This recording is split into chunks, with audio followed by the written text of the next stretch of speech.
From open road to open water, we're inspired to push higher with confidence. We revel in our achievements and then seek out the next great thrill. Since even a century of experience is only a start, our challenge is to invent a bigger future for advanced propulsion technology. To imagine and try and test until we've built something worthy of adventure. So that together we can empower a new generation to push higher and harder. Because there's so much more to discover when the drive comes from within.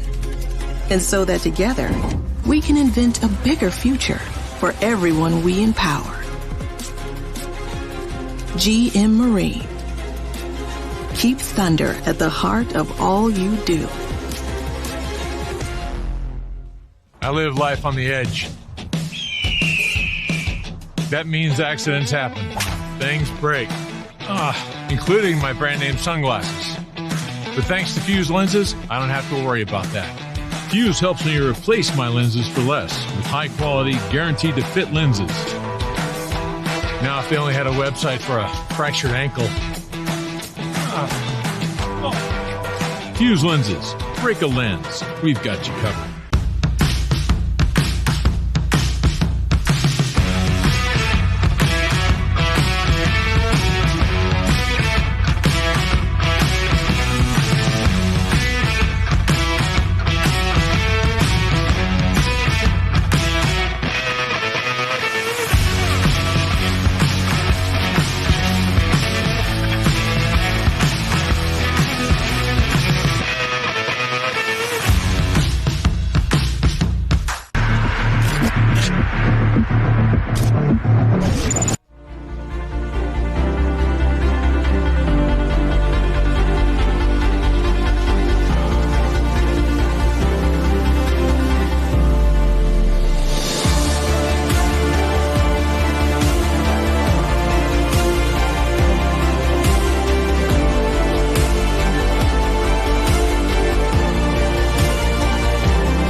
For 50 years, we've been more than just a manufacturer. We've been part of the journey, a journey that started with a passion for adventure and a commitment to excellence.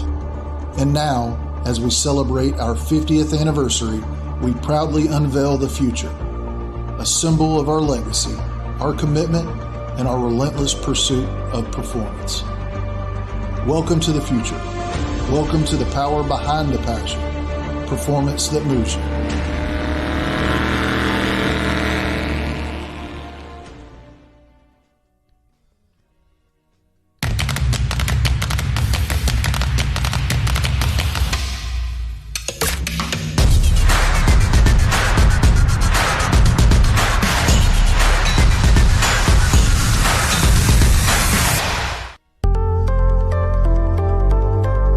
Hey guys, this is Adam with M&M Marine Group.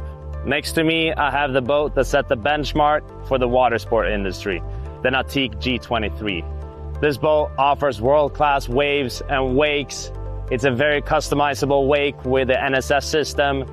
This offers so much comfort and luxuriousness in the interior and the exterior, and it's the most beautiful wake surf and wakeboard boat in the market.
All right. Well, welcome everyone to the 5th and final day here at the Nautique WWA Wakeboard World Championships presented by GM Marine.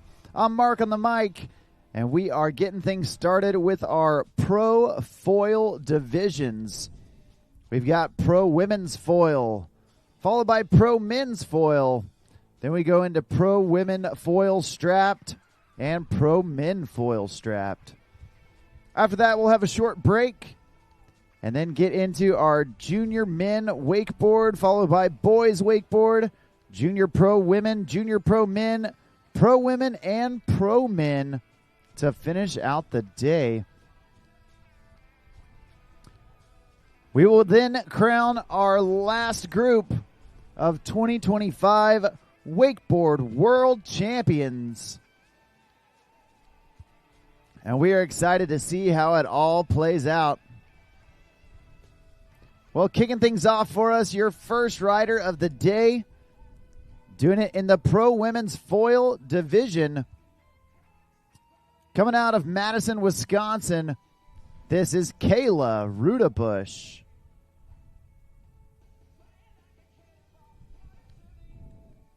Kayla putting in some good carves, surfing that Super Air Nautique G23 wave, and now pumping away from the boat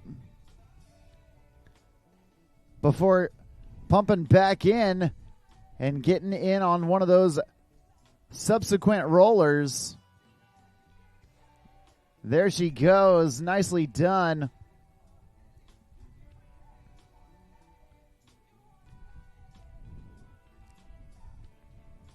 Attempting to go across and just getting caught up right there. Not able to get to the other side.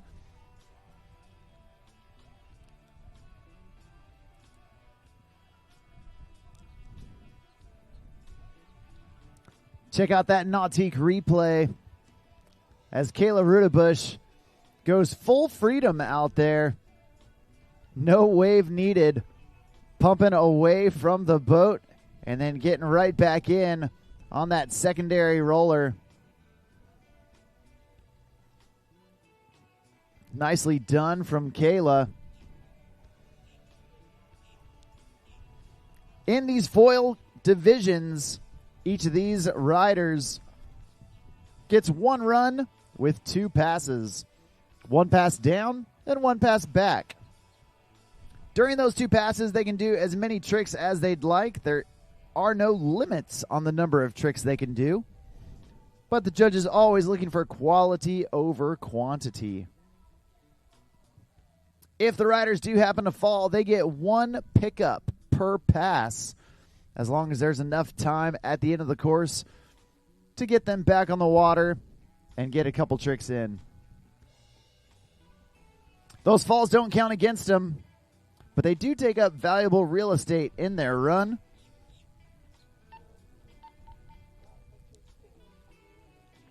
We're going to hope that Kayla doesn't have any falls on her way back to the dock as she's foiling her way down, flying that foil high above the water. You can see her dropping down on that back knee, grabbing the rail during that bottom turn.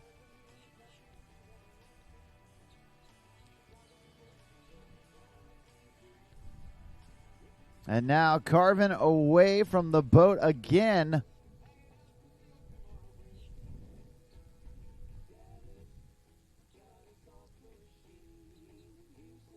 And now getting right back in, pumping away and then getting back on the same wave. That is some difficult maneuvers right there. And now Kayla going all the way back, trying to get as far back as she can. And unfortunately going down. Looks like that is going to do it for her. A great job from our first rider of the day, Kayla Rudabush out of Madison, Wisconsin.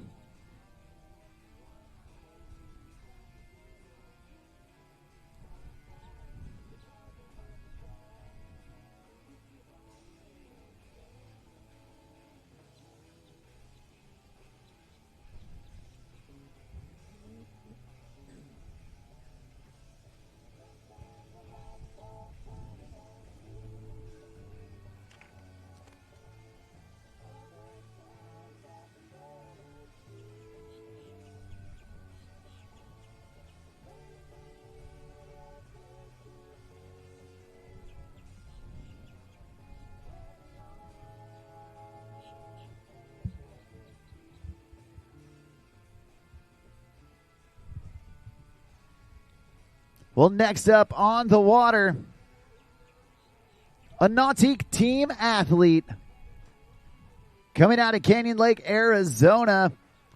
And not only a pro foiler, also a pro-level wakeboarder, as well as a 7-time world record holder in women's trick skiing.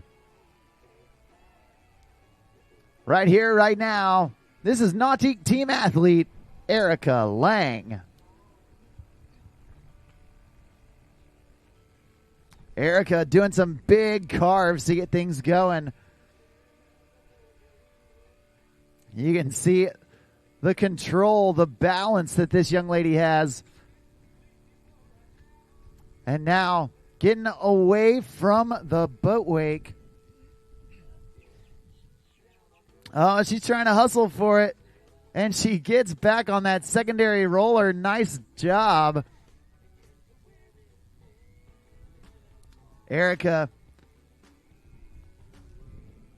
pumping powerfully down the course, trying to keep that foil up in front of the push of those waves.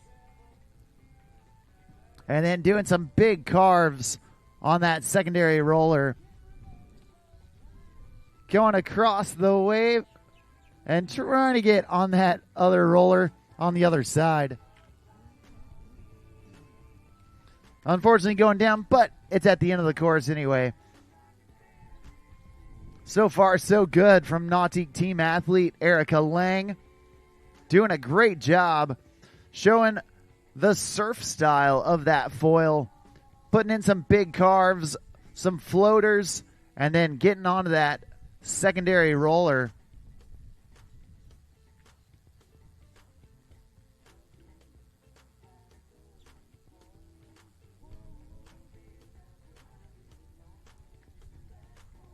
Right there, you see her fighting for it.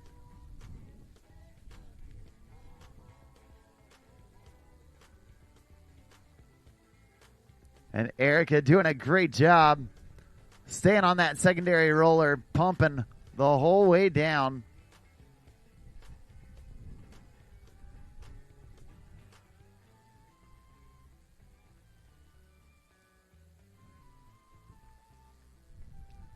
Well, now she's back up and headed back the direction from which she came.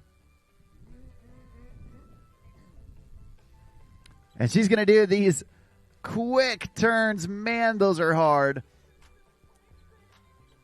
Trying to keep enough speed as you take a tight turn, fighting that centrifugal force. Going from the front wave to the back wave in as tight of a circle as possible. Unfortunately, Erica going down, but fortunately, only her first fall in this second pass.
Well, Erica Lang back up and getting back on that second roller, pumping hard.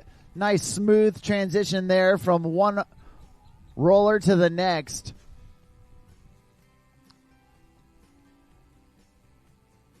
And now getting across the wave to surf backside. The back of her body facing that wave. Nicely done.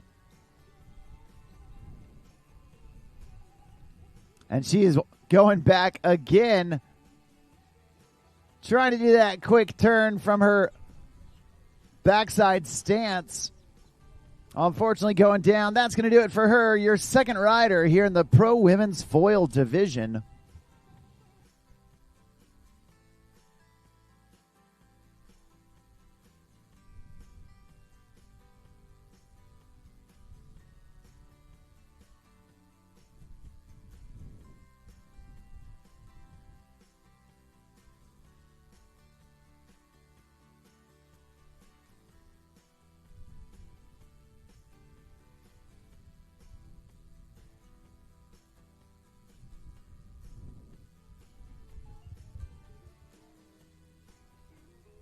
Well, coming up next, we've got a rider coming out of Orlando, Florida, doing it down on that Butler chain of lakes. A talented wake surfer as well, but once she took to the foil, man, she has been hesitant to look back. She loves riding that foil, and who can blame her? Right here, right now, this is Jen Small.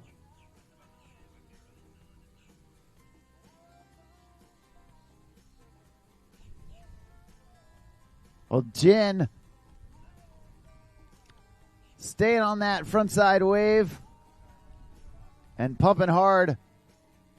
Doing a nice air right there, launching the wing out of the water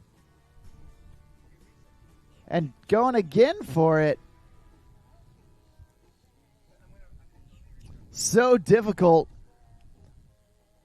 to pop that wing out of the water with no straps on your feet and then land back on the board without falling forward as that wing re-enters the water to start flying again. Jen Small doing a great job.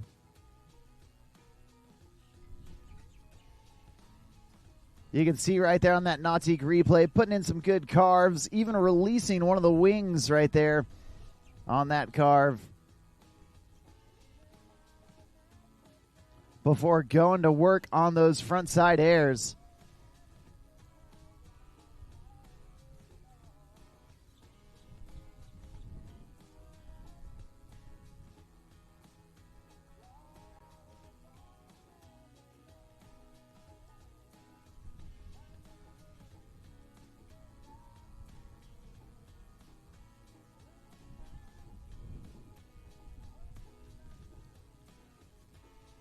All right. Jen getting some speed going.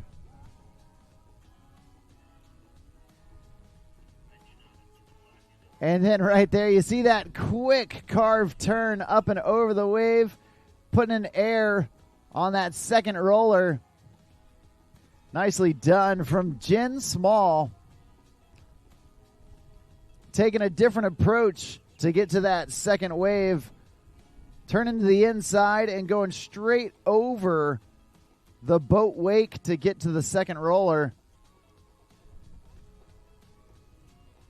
Showing some creativity while taking that unusual path.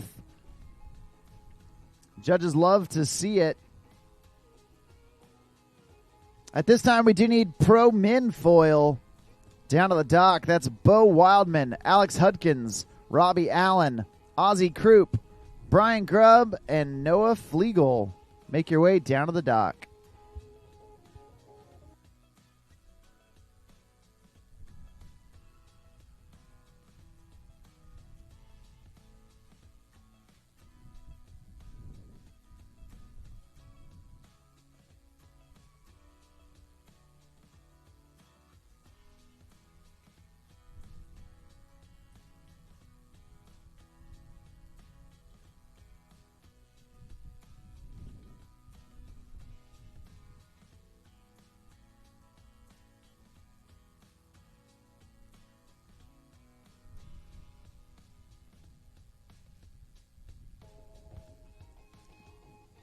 Well, Jen Small back up, back at it. Tossing in that rope and getting to work.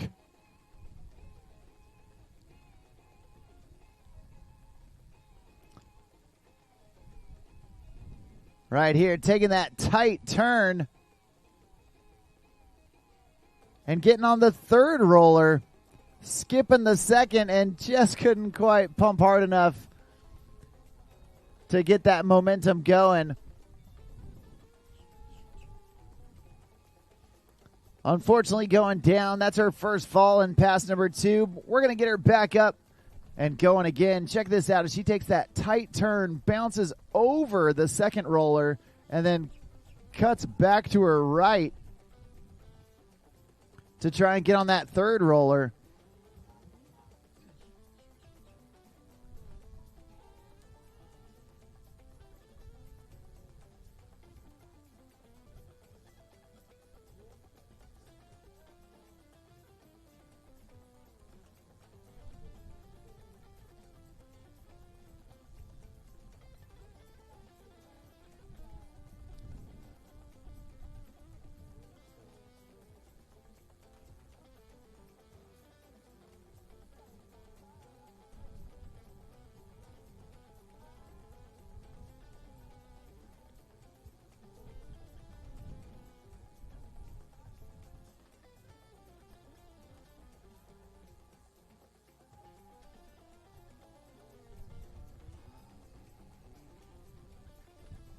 All right, Jen Small back up, back at it.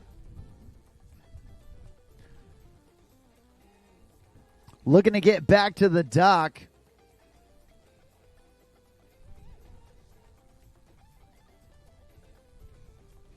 And here she goes, pumping into that second roller from way back on that first wake. Utilizing that speed, getting across the boat wake. And now getting into her backside stance. Nicely done from Jen. Pumping her way back to the dock.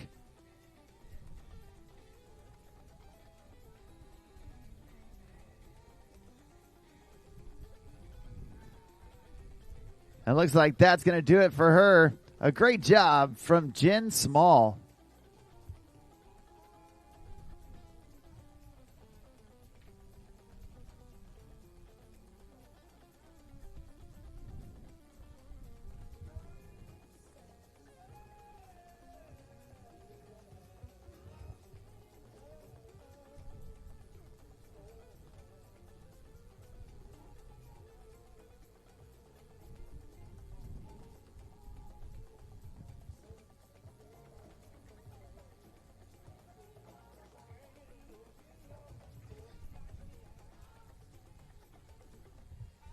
Well, your final rider here in the Pro Women's Foil. She was last off the dock because she was the top qualifier. Coming into this final round of action out of Lake Jackson, Georgia, we've got Ainsley Pritchard.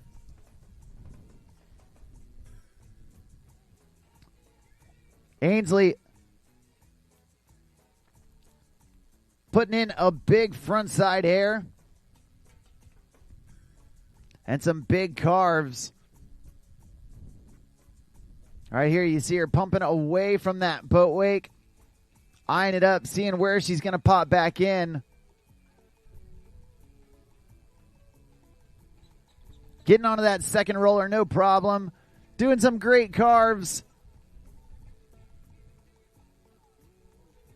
And an air right there on that second roller. Nicely done. And it looks like Ainsley going to take that all the way back to the boat to get reset for pass number 2.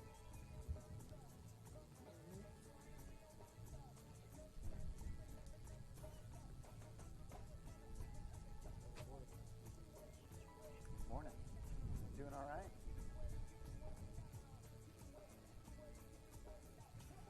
Last day, home stretch.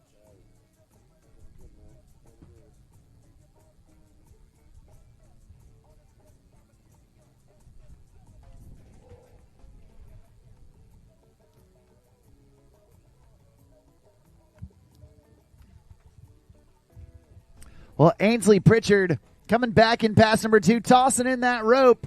And this time starting out backside. Now, surfing backside means the back of her body is facing that wave. Often a more difficult stance to be in, but Ainsley not making it look difficult at all. Putting in some big carves down there in the trough of the wake. Even a backside air. No straps needed for Ainsley Pritchard. Pumping hard to get some speed before taking off away from the wake. And you see her doing that full inside turn to get back onto the third roller, skipping the second altogether. And now surfing down, putting in some great carves. And Ainsley not having any bobbles whatsoever. No falls needed. There's another backside air, this time on that third roller. And she's going to take it all the way back to the house. Nicely done from Ainsley Pritchard. That's going to do it for all of our pro women foil division. Great stuff from Kayla Rudebush, Erica Lang, Jen Small, and Ainsley Pritchard. Coming up next, we've got our pro men foil. And we've got 6 riders ready to battle it out.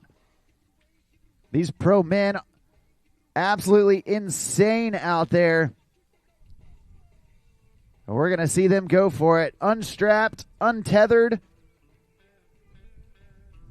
And we're going to unleash them on the wakes behind that Super Air Nautique G23. You can check out that Nautique replay from Ainsley as she pumps out and away, doing that full inside turn. Definitely difficult using that centripetal force to get her back into that third wave. Love to see it. There's a look at our pro men foil division. Now, once again, these guys going to be utilizing no straps, but they will definitely be taken to the air. They're going to be putting in some surf style stuff. And we're going to get our first rider coming out of Warsaw, Indiana. Not only a talented foiler, also pro-level wake surfer, as well as pro-level wakeboarder as well. Right here, right now, your first foiler in the pro men's category. This is Bo Wildman.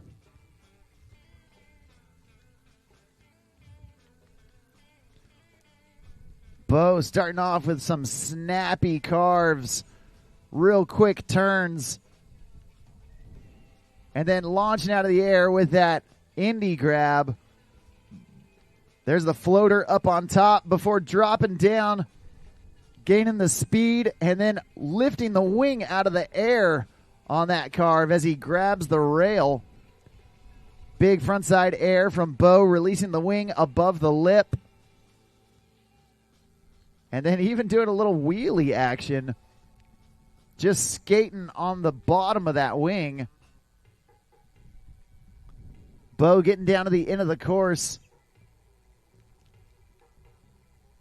Looks like he's got his eyes on something. There's that 360. Oh, man, just couldn't quite get around on that one. Unfortunately, taking a fall, but fortunately for him, happening right there at the end of the course. Good course management from Bo Wildman. We're going to get him ready for pass number 2.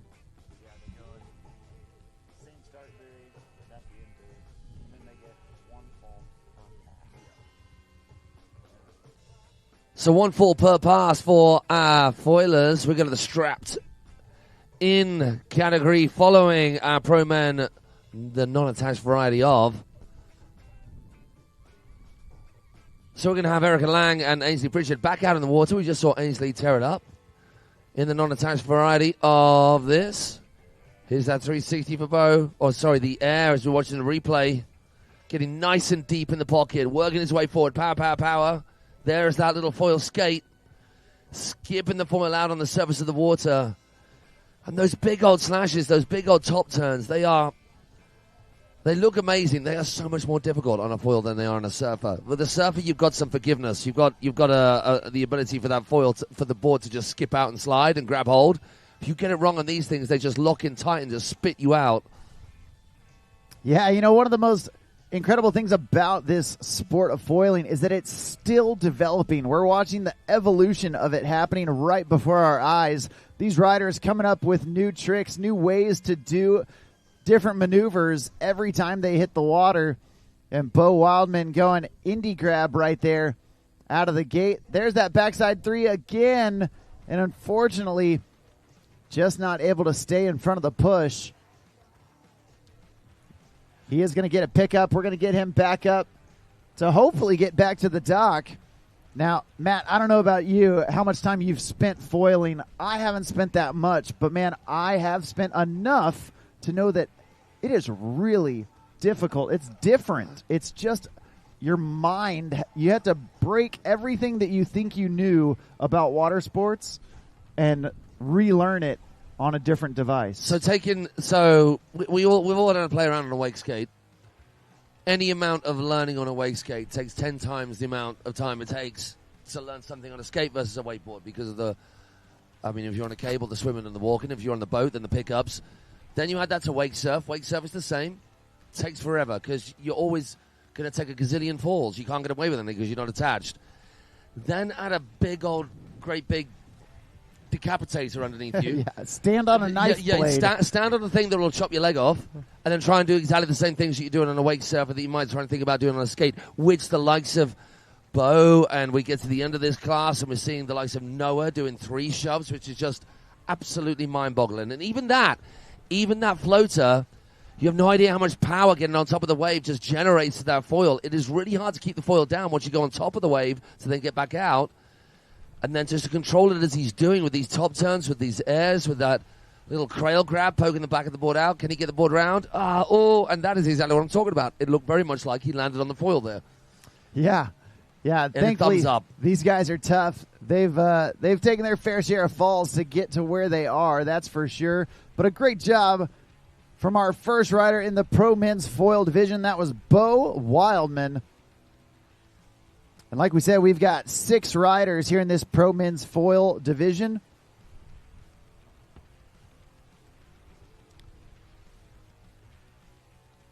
I was lucky enough to watch these guys for the very first time at the WWA Nautique European Wake Surf and Foil Championships in Madrid, but a month and a bit ago, and absolutely blew my mind what these guys are doing. Straps in and not on foils. It's just amazing. And when people start out wake surfing, it's not as exhilarating to watch as you might find with wakeboarding. But just to cruise along on the surface of the water, to be levitating, to be flying out back there, especially when you go first roller, second roller back, it's something else. Yeah, there is no feeling like it. That is for sure. Flying with the freedom that the foil provides. Well, right now, we got Alex Hudkins, a young dude out of Table Rock Lake, Missouri. And he is coming down in pass number 1, doing some airs to get things going. Getting right back into that G23 surf wave. Trying for that Air 360. Unfortunately, going down. And like you said, these riders, they're not actually riding the board. They're standing on the board, but they are riding the airplane wing that is under the water. And it's 3 feet below them. Even the tiniest reactions from way up top of that board, man, they make big changes down underneath the water on that airplane wing. So it is so fun. I strongly suggest everyone try foiling because, 1, it will humble you in ways you never thought possible. But also, once you experience that feeling of flying above the water, man, it is hard to get that out of your mind. It is such a fun feeling, and that's exactly what these guys are chasing, having fun flying above the water. Doesn't get much better than that. Do get some coaching. Don't just go get yourself a foil. I mean, first of all, if you are going to get yourself a foil, get some advice on that because, man, the tech involved in these wings and finding the exact right one for you to start out with, You don't want to be riding the foils that these guys are riding to start with. You need something else that is going to be way more forgiving, way less responsive, with a little less lift, a little less aggression, and get some coaching, because it can be a little bit gnarly, and also you don't want to get put off by it. As with all these sports, get some coaching with the people that know what they're on about. Yeah, absolutely. Even this guy, Alex Hudkins, he's been riding and coaching with Nautique team athlete Joey Harris, one of the best surfers out there. And right there, you see that 360 pumping for it. Nicely done. Right in the nick of time as he crosses that yellow into course buoy. Awesome job. Capping off pass number 1 for Alex Hudkins. Amazing job. Air backside 3, not attached. That is tough, man. And we saw Bo struggling with it a couple of times. Alice taking a fall the first time. And the very first time what we saw, and the same with Bo, is that they got 180 degrees out of that foil of that board, which isn't enough. You need to get 3/4 of the way around for the wing to bite and pull you back around. You can't get away with skating that much of the rotation. The foil has to be generally in the direction where it needs to be pointed. Obviously, they only work in one direction, which means that you're always doing a 360 or a 720 or a... Well, who did I see yesterday? Just at the end of the day, someone going for a 7. Yeah, Noah. No, of course, Noah. Of course. Yeah, well, we're going to see what Alex Hudkins has in store for us as he heads back towards the dock. Big slash carve at the wave. And there's that front side air, putting the indie grab on it for good measure. Now, a lot of these guys, when they're doing those carves, they're trying to release that wing even out of the water just to show the judges how much on edge they're able to get. You see that little chop hop from the top of the wave down into the trough from Alex. And there's that double grab, one on his toes, one on his heels. That truck driver from each side. And then right there, kicking 1 foot off that time with the double grab, adding creativity. And like we said, man, this sport is evolving right in front of our eyes. These guys making up new stuff all the time. Like that, that's a front side 360. So difficult.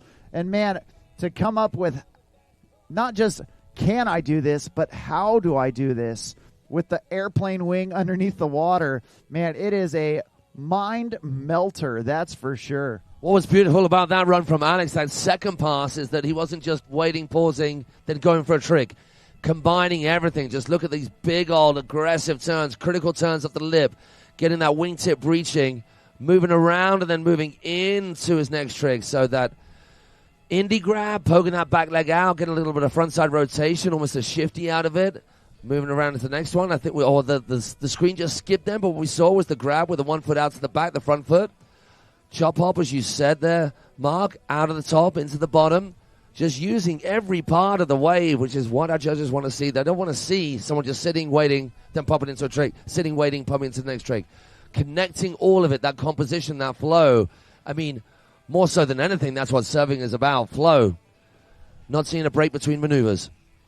Yeah, great job from our first 2 riders. And now on to our third rider, a dude out of Florida, riding out there on that Butler Chain of Lakes. And right here, right now, Robbie Allen on the water. You see how high he releases that wing on those front side slashes. And then a big front side air to boot. Robbie starting things off, feeling it out. And right there, there's that indie grab as he blows out of the water. And now changing it up with the nose grab, showing the judges some variety to look at. Not just the same grab every time. Trying to get that 360. And unfortunately going down right there from Robbie Allen. Like you said, Matt, these guys, it's almost like they're trying to see how low they can do that 3 and then pivot it around, which I think shows almost more difficulty to be balanced while that wing lands. Bites. Yeah, it lands backwards. It lands in like that 270 position, and man, you have to stay balanced while it's pivoting around. Definitely a difficult maneuver. It's a playoff, isn't it? Because if you get up into the air and you get past that 3/4 point, past that 270, you're more likely to control that bite because it's pointing more in the right direction. But then you've got to be in the air for longer with that great big old decapitator right below you. All of that weight just, I mean, and these things are light. All these guys will be on carbon boards, carbon foils, and so they are light relative to the size of the things, but they are still heavy, and it's a lot of swing weight. That wing and that mast underneath, just so far removed from your body up on top that it's a lot to control with just your feet. I'm sure Robbie is going to be going for another one of those, almost a 180. Yeah. 180 and then shuffling it around. Yeah, trying one more time for that super low 360. Again, that is difficult because trying to control that wing while going backwards and then pivoting around on it while staying in front of the wave. The second that wing is not flying forward, it is losing speed and doing it quickly. Taking it back on that Nautique replay to how it all began, you can see some of those big frontside slashes from Robbie, poking that wing out of the water and then just launching high. No grab needed on that big frontside air. Love to see it. Robbie is our third rider here in the Pro Men Foil division, and we got 3 riders left to go.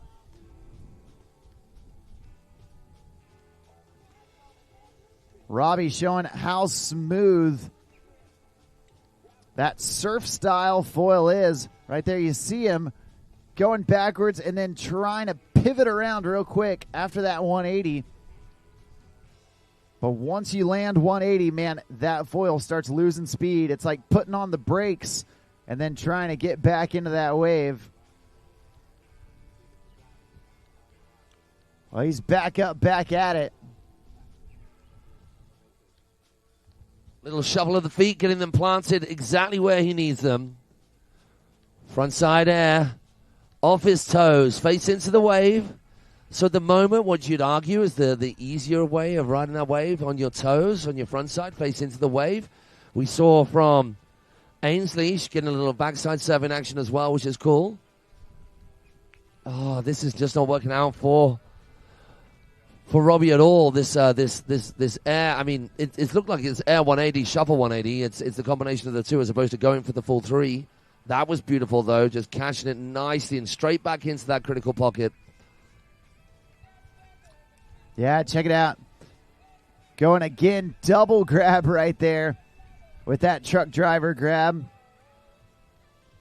Both hands in front of the board. And then trying for that 360, just not working. Like you said, that trick getting into his head. It's a trick we've seen him land before, but right now he's having some issues with it. We're going to see if he goes for it one more time down at the end or if he starts to change his strategy. At this time, we do need Erica Lang and Ainsley Pritchard to start adding those straps to their foil, as we're going to get our pro women foil strapped out there on the water immediately following this pro men's foil division.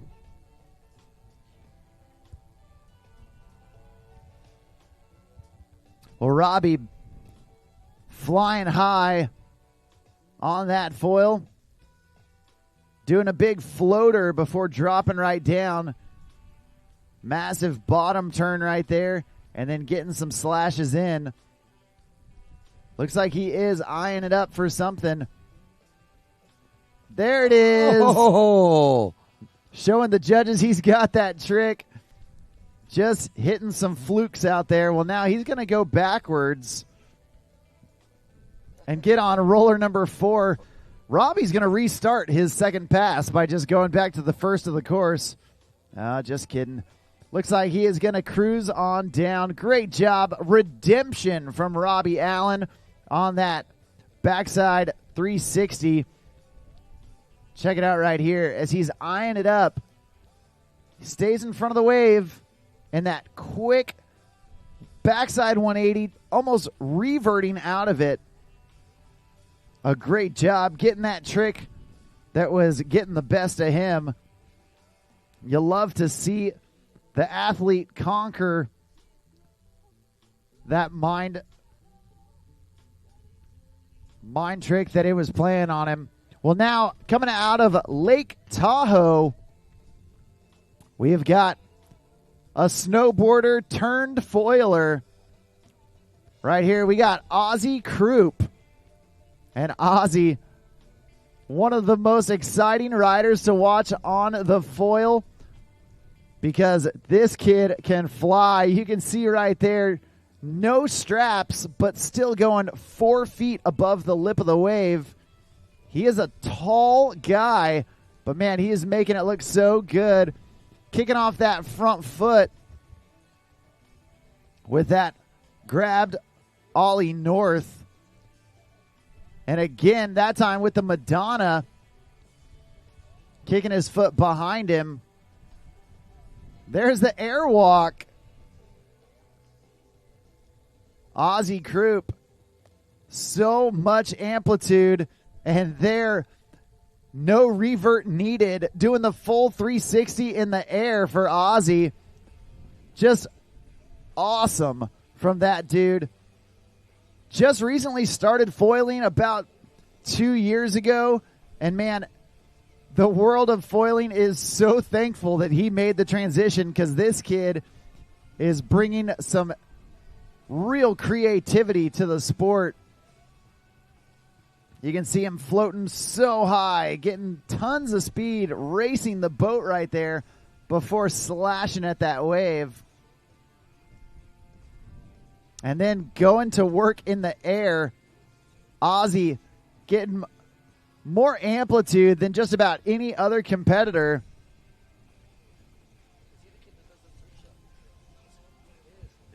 I was wondering. I mean, the world in which we live, you see someone online before you actually meet them.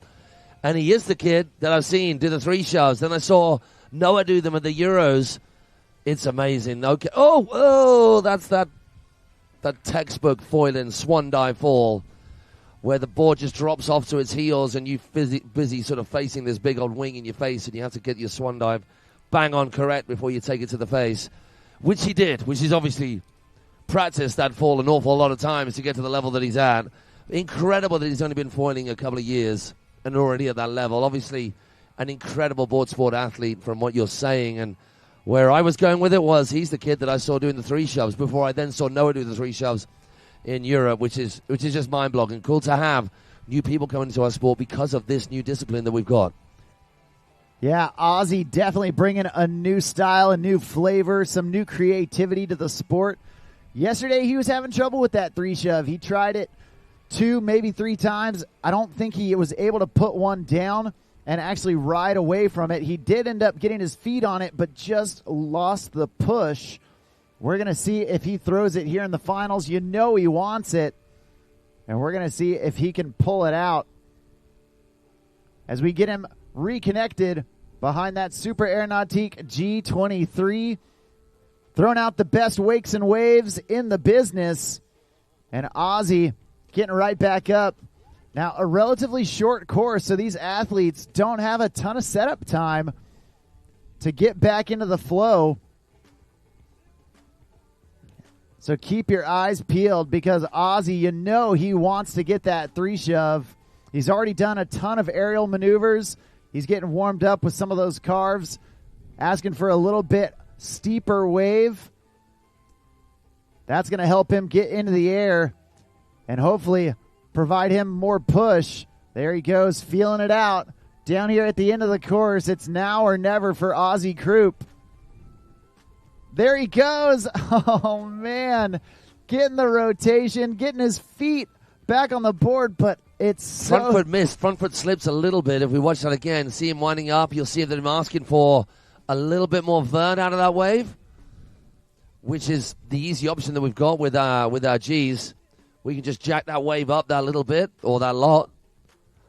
Love that. Breaching the tip out of the top. Asking for a little bit more vert. That's what he gets out of our operator, our driver right now. Operator, sorry, I'm still in wake park mode. Let's watch this front foot. Yeah, you see him warming up right there, just seeing where he wants to put it. And then right here, trying to make the board do a 360 underneath him. Got his back foot on, got his front foot, just the balls of his feet right there on the edge of the board. Unfortunately going down, and that's going to do it. Give it up, make some noise for Aussie Croup, your 4th rider here in Pro Men's Foil Division. Now coming up next, a true living legend one of the most decorated and imitated wake skaters of all time.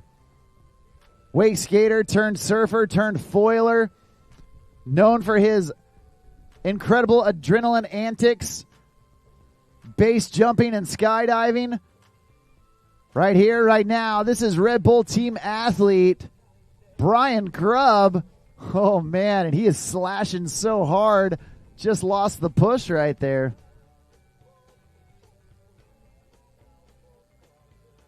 Interesting to, I've got my analyzing eye on, just watching where these guys place their feet. And it's been a move. You're watching guys in waves, like big-time waves out in the sea, just offsetting their front foot toward the heel edge.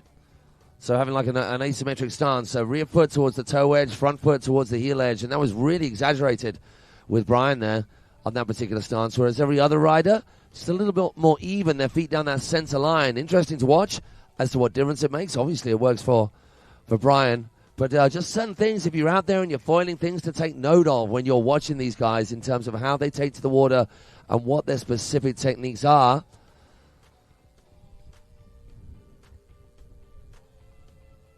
First fall, only fall for this first pass. If he takes another fall, he will get picked up and get his second pass. But it just means that'll be the end of this first pass for Brian.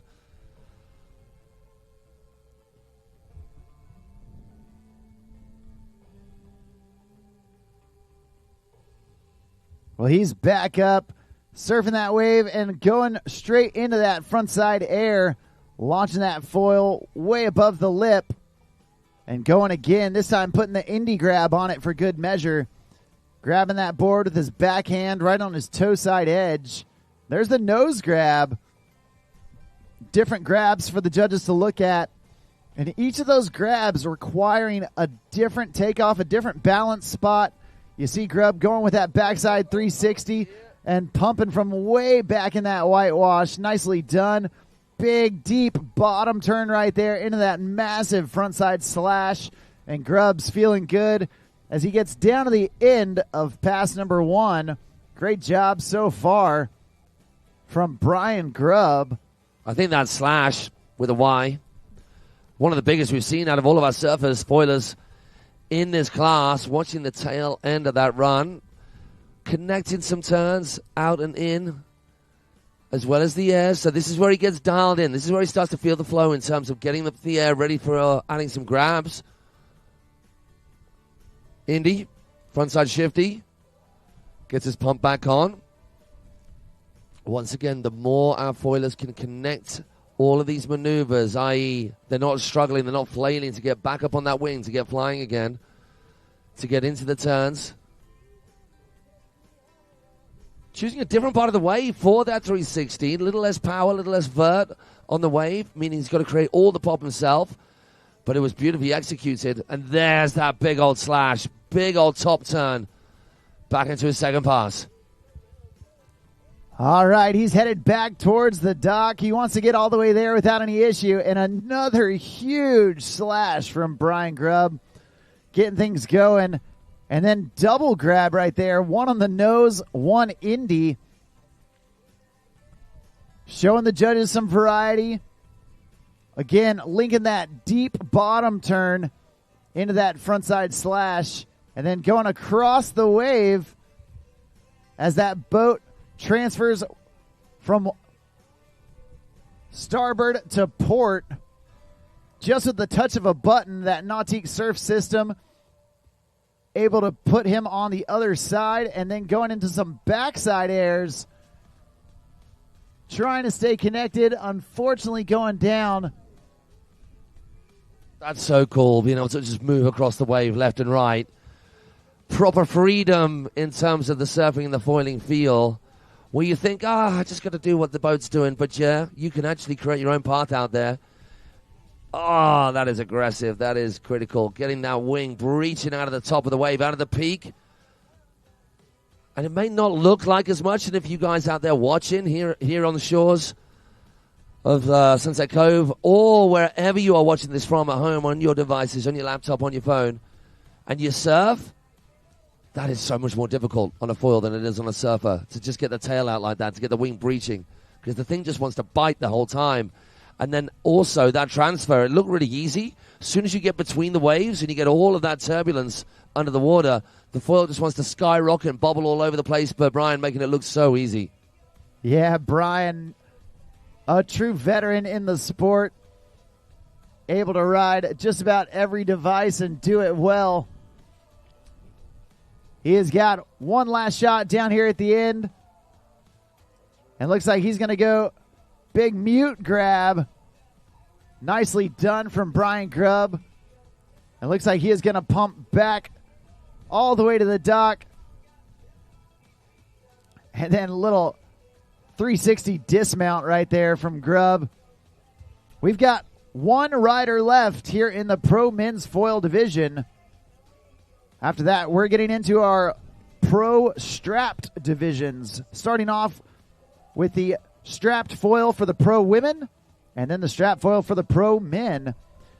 After that, it'll be right around 9:30, and our friends at Wakewell are going to be hosting Wake Church. There will be free coffee, free donuts. It's going to be right here in front of the Nautique Boats tent. Absolutely anyone and everyone is welcome. And that's going to be right after Pro Men Foil. But right now, Noah Flegel, Nautique team athlete, the most decorated pro foiler out there. Every contest he has entered in the pro foil, he has won. And it's easy to see why. Look at this guy. Straight out of the blocks. No winding up to that three in either direction. Just getting them done in the first part of this very first pass. Little grab Ollie North, kicking that front leg, or is that the Madonna? Which one is that? Yeah, he's kicking that one to the front, so that's the Ollie North. There's the Madonna going behind him. Benny Hanna's back foot, isn't it? Yeah. Yeah, tail grab back foot. And then that Superman style double grab, kicking his both feet off behind him. There's the three shove. Oh, man. Gosh, that's a scary trick. But these guys making it look so easy. I can't even contemplate the first attempt of that. I'm thinking I want shoes. I want to be wearing trainers for sure. I want all the padding. I want some coccyx protection. Yeah, the amount you end up diving all over that foil just when you're keeping it in the water and just trying to carve around, it's fairly prolific. Never mind getting that wing up in the air, getting airborne. Out. I don't mean just levitating with the wing underwater. I mean getting that wing in the air like that, like we're seeing in the replay from Noah. Then taking your feet off the board and kicking that thing all over the place. Oh. Too easy with the backside three. And then easy again, and it was almost a 90 or 180, and then just shoving the board around the rest of the way.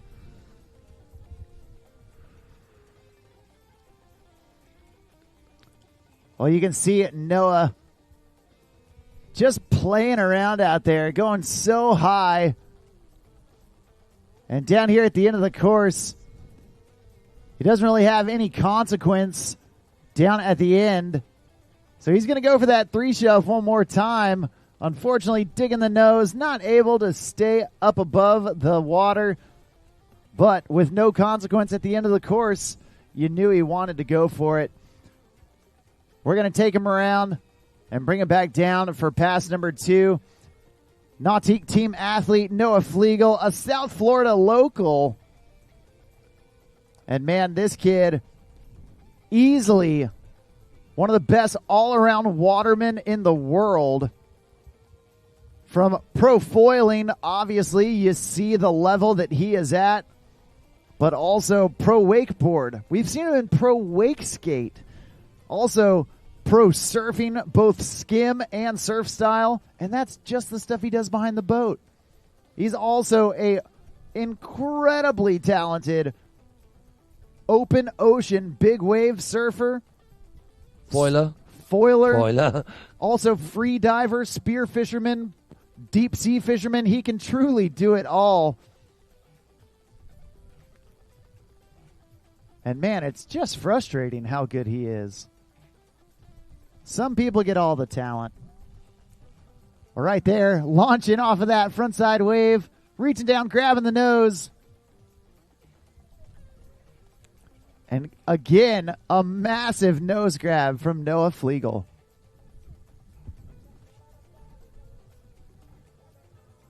Big Ollie North keeping that front foot out in front of him. Then a slash off the top.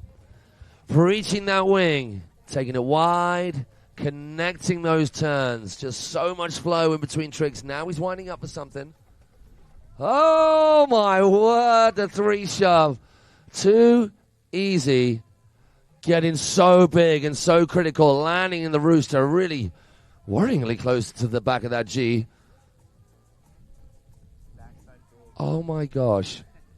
The backside big in there too. Is he going to get a pickup? I think maybe a little bit more time. I want to see that again. I want to see that landed. I'm sure he has already. But in contest?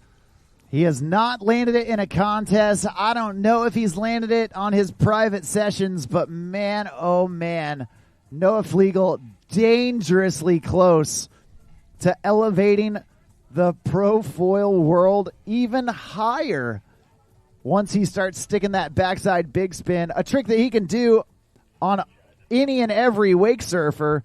But man, taking it to the foil, that's a different level.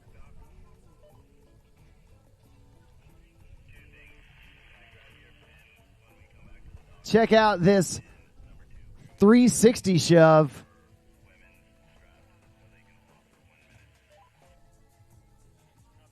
Right there, making the board do a 3 while his body stays the same, and then landing back on the board like nothing even happened. Well, here he goes. He's got one last shot down here at the end. He would love to do that back big. Oh, no, he's going to go for the double grab, no straps needed backflip. That is a trick that he has done in the open ocean. I believe he might still be the only rider to do that on an ocean wave. But man, regardless, you gotta give that kid props. He is so good on the water, no matter what device he's on. Nautique team athlete Noah Flegel putting on a clinic out there.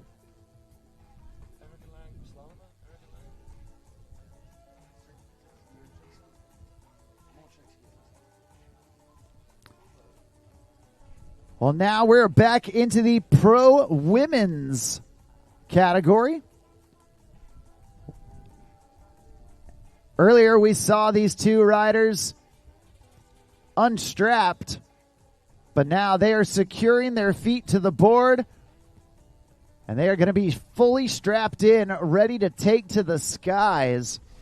You know, in this unstrapped foil categories, a lot of the emphasis that you see these riders putting out there, big surf style turns, slashes, getting back onto subsequent rollers behind the boat, seeing how far they can push themselves with those smooth, glidey turns. Now, there are some airs and everything in the unstrapped division, but once they put on the straps, the emphasis changes.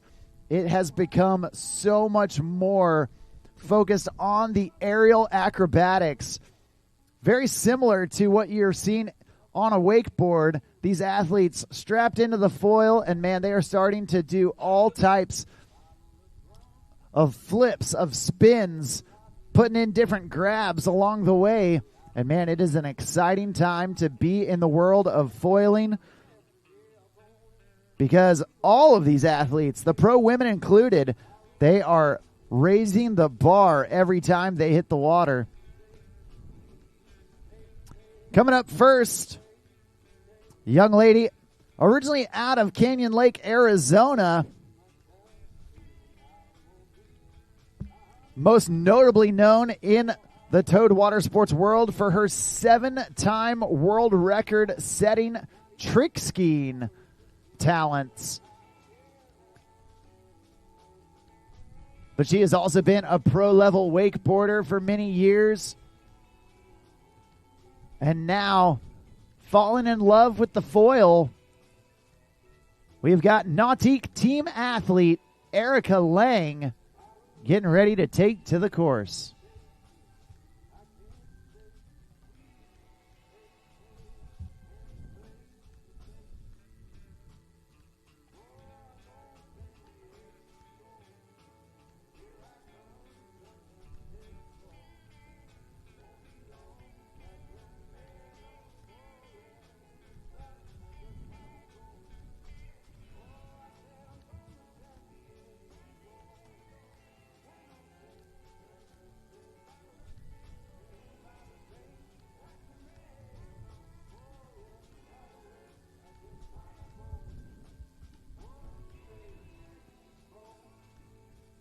All right, Erica Lang up on the water, putting in some deep carves, feeling out that wave, making sure everything is to her liking. And a big frontside air. You can see those straps assisting by keeping that board locked into her feet. There's the big mute grab, taking her front hand, grabbing the toe edge of her board.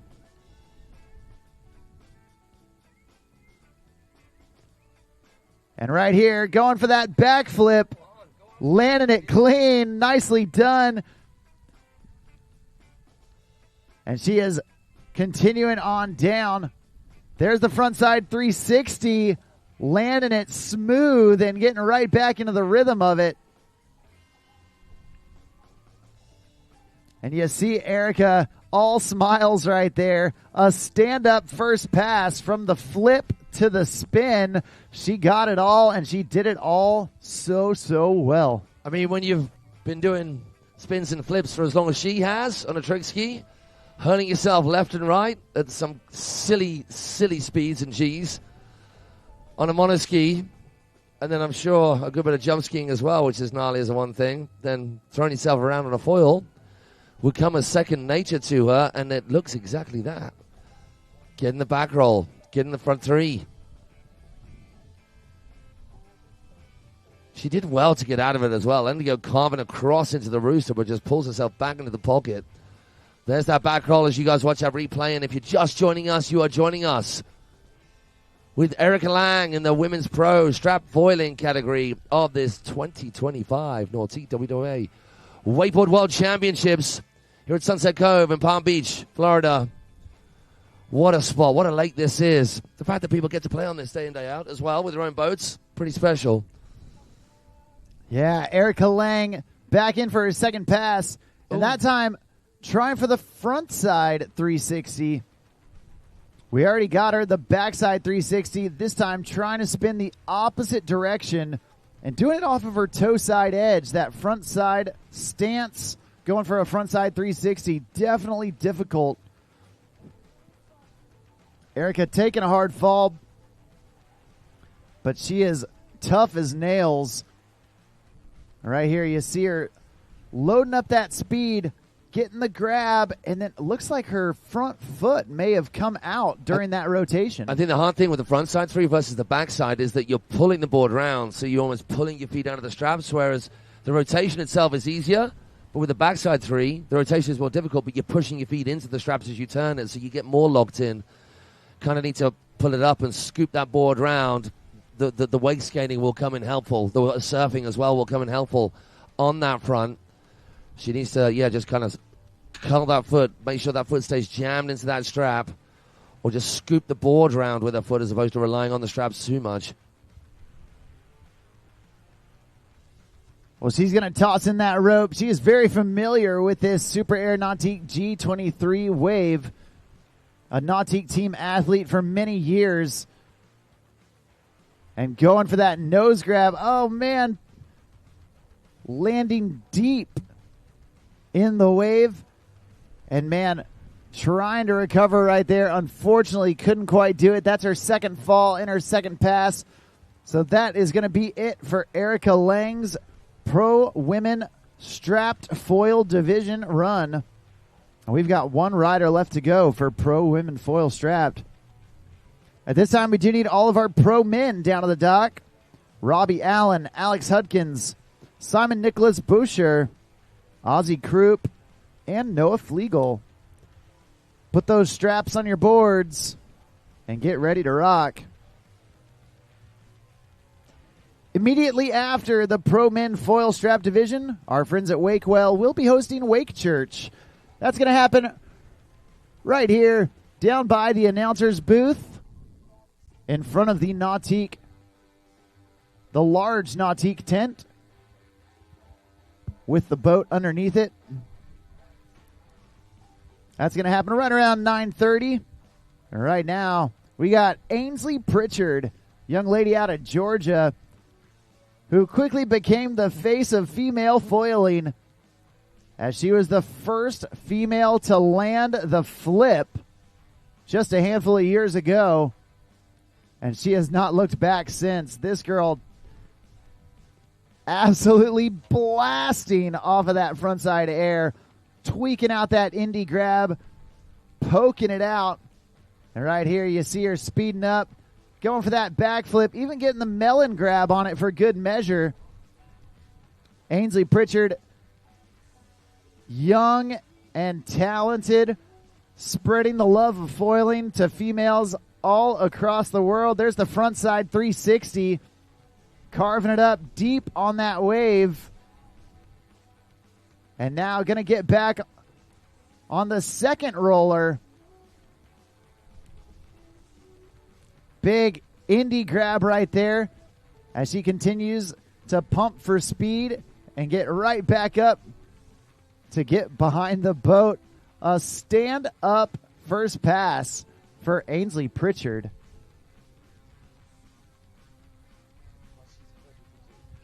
Love watching this girl ride. I mean, everyone riding here this weekend, this week, Wake Park, on boat. Love it all. But it's awesome to see where in Europe, where I'm from, in the UK, foiling obviously has grabbed hold. Everybody loves it. It's the hot thing. But to this level, not quite so much. And certainly no women doing it anywhere near to that level. So we need to get more women out there doing it. And it's amazing to have the likes of Erica and Ainsley and, of course, Kayla and Jen, who we saw in the strapless foiling version of the sport to start the day, out there doing it, inspiring many other women, as our women in the wakeboarding will do, following our foiling later on today. Here she goes, getting nice and deep, out in the mush, which doesn't matter when you're on foil. They are so efficient at catching speed, doing the transfer, doing the switcheroo, getting a big old air grab from left to right. Now, foiling backside. Slob grab with that front hand. Taking a deep breath because she's been working hard, pumping those legs away. Yes, the front side three. Can she work it? Oh. Yes, she can. The foot's even come out. Or has she pulled that out to get a little bit more pumping, a little bit further up? And then she just adjusted to slide that foot back in. Even moving your feet around on these foils is difficult. Front side shifty. Wow, she did well to work that out. That was amazing. Yeah. Watching her put her foot back in mid-pump. I can't. Oh, that was squirrely. I can't even blink my eyes when I'm foiling. That'll send you off balance. It will. Don't move a muscle. Yeah, I try to be as still as possible. And Ainsley loses her foot out of the strap. This was impressive, going all the way across the wave with that massive grab. But then when she was pumping hard to save it, it looks like her foot came out of the strap, and then mid-pump, she just slams it right back in without even looking down. Pretty amazing from Ainsley Pritchard. So you see her going for that frontside three, landing deep in that whitewash right there. She took her foot out on purpose. Right in the mush back there. That's insane. That's so good. Getting a replay from a different angle, we see what it is. Lovely, big old frontside shifty slob. That's crazy. To have that awareness, that agility. So good. Love to see it. Well, now we've got into our pro men foil strapped division. And we've got a lot of the same players, but also some new faces. We saw this guy in the unstrapped category. Right here, right now, out of Orlando, Florida. This is Robbie Allen. Robbie starting off with some big frontside airs. Nice nose grab right there. Robbie launching above the lip. There's that backside 360.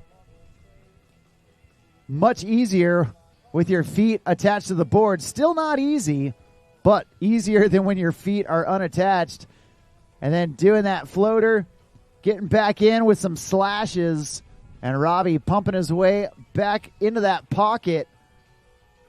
Oh, trying to go from the floater into a 360 to land down the transition of the wave. Like I said, Matt, the creativity of these riders to start putting the same tricks but in different places on the wave or making different combinations. The future is unlimited in the foil divisions. I mean, that is the beautiful thing about foiling and surfing is that, yes, you've got your individual tricks. There's a trick. Did they do it? Did they do it well? Did they get height? But it's where they're doing it on the wave and how they're doing it in what combination. Is it coming out of a bottom turn? Is it coming out of a top turn? Is it coming off the back of some carving in and out? And for me, what surfing is about, and now foiling, is just connecting all of it. So you move seamlessly from one trick to another. There's almost no pause. There's no waiting out wide for that rope to keep tight to go into your approach nice and gentle, as you have to do with wakeboarding. It's all one seamless flow from trick to trick. We were seeing a good bit of that from our riders so far, and particularly with Robbie to start things off in this strap category. Yeah, well, the throttles go down in that Super Air Nautique G23, and Robbie gets up. He's tossing in that rope and going to get right back to work. Coming in for his second pass and pumping from way back on the wave. Launching into the air, grabbing the board. Just warming it up. And there's that truck driver. Oh, no.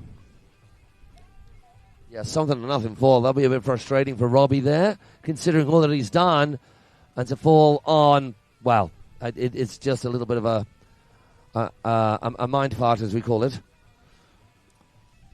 Yeah, it looks like he might have just got the board a little too far down in the water, and yeah, there was no pulling it out of that. Just digging his heels a little bit. But only his first fall here in pass number 2, so he is going to get a pickup and hopefully make his way all the way back to the dock.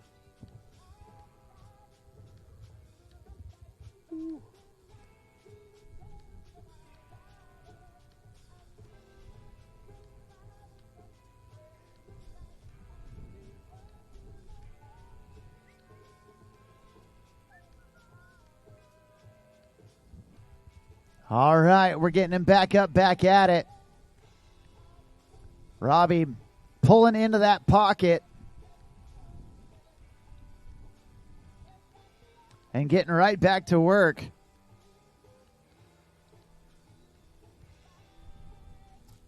Love the melon grab right there, poking it out. Using that backhand to grab the heel edge of his board, floating up top before gaining that speed down the transition, and there's a massive frontside slash from Robbie. Oh, man, he's trying one more time. He wants to go floater into a 360 down the wave. Unfortunately, just not getting pushed forward enough, and that's going to do it for our first rider here in the Pro Men Foil Strap Division, Robbie Allen.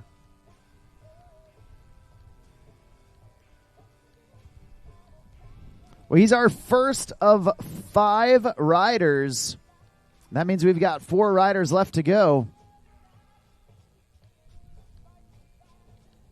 After the Pro Men Foil Strap Division, we will have our Junior Men 14 to 18 Wakeboard final with Jacob Taylor, Spencer Trice, Thibault Legel, Noah Fasolis, Ezra O'Neill, and Zach Miller.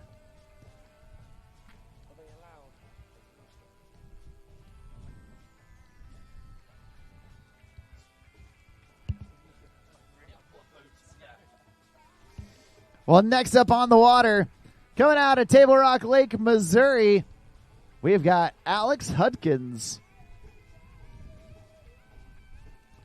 Alex, we saw him in the unstrapped category as well. And taking to the air right there with that mute grab. There's the double nose, that rocket air.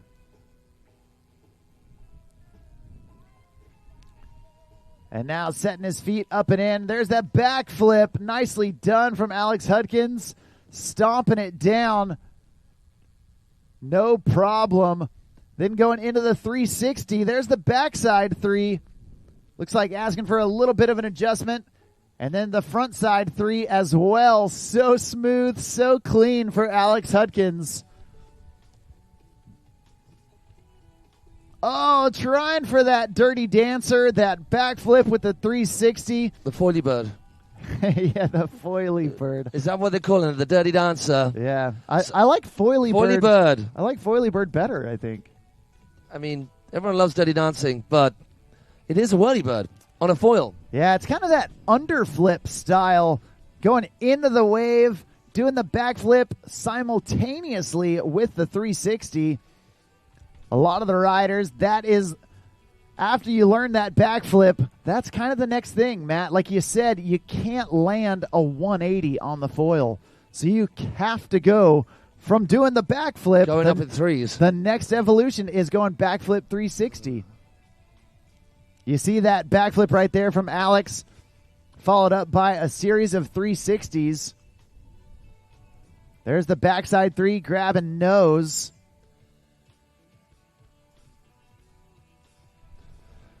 Yeah, all of that flinging that thing around scares me. Just flinging that amount of board and metal just around underneath you, and then you start giving it some centrifugal force when you start adding a 360 to that backflip as well. The back roll, the backflip, however you're calling it. What could possibly go wrong? What could end up bad about that at all? I don't know. Losing a leg. Whoa! And that's how buckaroo these things are when you've got a rider of this guy's skill, of Alex's skill, and they get lively underneath you, these foils. So serving backside now with quite literally his backside into the wave, or his back into the wave. Cheeky little method. Trying to get the base of the board up and in the judges' grills. Flying squirrel, double grab. Winding himself up for something. It's that front side three. Can he get that winger flying? Yes, he can. Nice and controlled. Then gets the slob grab, poking it out. Little front side shifty. Gets the switcheroo on. Yeah, like you said, going across the turbulent waters behind the prop, not easy. That is super difficult. And then right there, you see him going again for that 360 from his frontside stance. Unfortunately, going down. And looks like he might get a pickup down there at the end.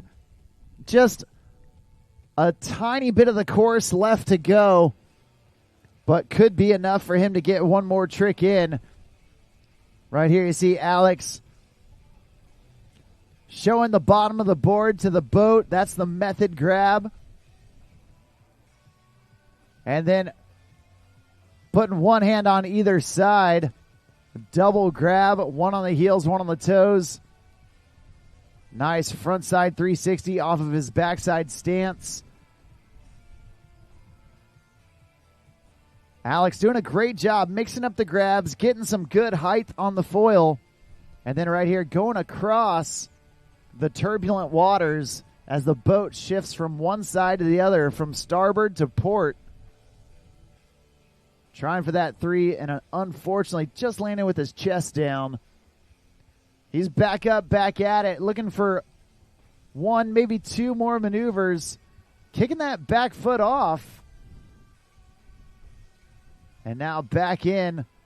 Looks and off like he goes. That's going to do it. Off to the shops. Yeah, he's just going to keep foiling around while the other guys finish their runs. Now he's going to get back to the dock. Well, that's two riders down, three riders left to go. And next up, I believe Simon Nicholas Boucher coming out of Canada.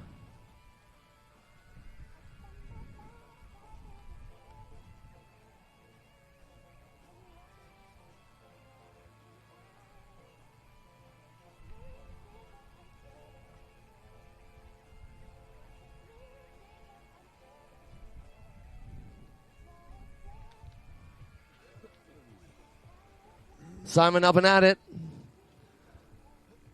Regular rider. Already getting his Popoloppy on. Booster one out in the flats. Only starts scoring once that line is relinquished, which it now is. Oh, look at this. South Floridian conditions we've got here. Some glistening sunshine off that water. It is just stunning out there. Opting for the side camera. Oh, my word. Simon just straight into the upside down action. Yes, the melon poke. We've not seen that before. Jamming that front leg straight, grabbing that heel side, front hand between the feet. Backside 3 is locked, straight up onto the wing. Oh, the back foot's out. The Benihana. Is the Benihana out backwards or front? Yes. Full skate style action. A lot going on there to get your foot out and in time as well. That's a little bit of Pedro Caldas. Swivel hips with the feet. Getting the feet and the board round before his body rounds off that front side 3. That is a killer first run from Simon. Wow. On fire to start his pass. Yeah, the other fun thing about foiling is, man, we get to see these new faces that they pop up seemingly out of nowhere. Obviously, Simon has been putting in a ton of practice at his home lake, likely traveling to places that I just haven't been at. But, man, coming into the World Championships, he is a rider I have never seen ride before, and he is crushing it out there. Always fun watching the new riders come into the scene and start challenging some of these old dogs that we've had in here, giving them a run for their money for sure. I think what separates that run from the runs that we've seen so far, just in general terms, is seeing how high you kept the wing the entire time. The less you can have the board in contact with the water, the more control you're showing, the more you're actually foiling as opposed to just riding on a board with the metal thing dangling out the bottom. And even out of that back roll and that front 3, Simon had very, very little contact, a board with water, straight up, levitating on that wing immediately after landing, and the judges will see that. That shows an awful lot of control. You're not having to drift back and really get your pump on to catch that wave. That's the precision, that's the accuracy, that's the execution element that our judges will be looking for when we're talking about foiling. Well, he's tossing that rope back into that Roswell wrapped Super Air Nautique G23. And he's setting up from way back on the wave. Big flip transfer right there. Oh, no. Bit too much flip in there. Ending up pointing away from the boat and couldn't get his body weight back over the board in order to get back onto the wave itself, into that critical spot to feel the push. I like it. Something different again. We've not seen that. We've seen the transfer, but we've not seen the flip transfer. Yeah, check out how far back he gets here. He does that in order to generate the speed to go across. It looks like he landed it clean, but just maybe turned his head, turned his shoulders a little too much. Yeah, he needed to pull back towards the boat on that landing. Now he's still got a ton of room left here in pass number 2. And he's got 2 riders coming behind him that are definitely top of the game. They're last off the dock because they were top qualifiers coming into it.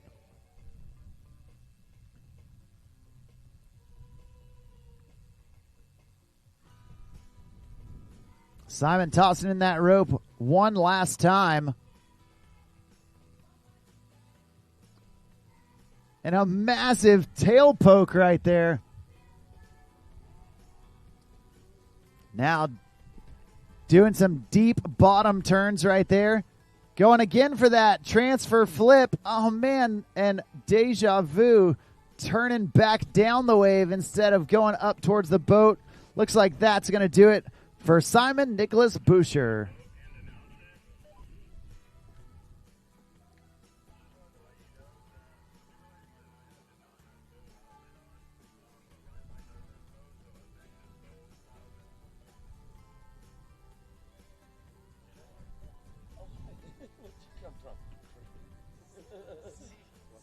Belly sneaky. Hey there. Hi guys. Hi guys. Do you have the YouTube link up at all? Apparently there's people asking questions on YouTube.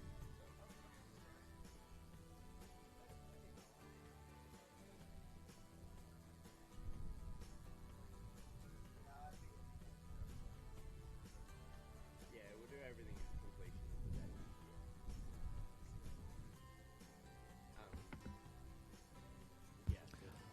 Well, coming up next, we've got, looks like Bo Wildman. Bo Wildman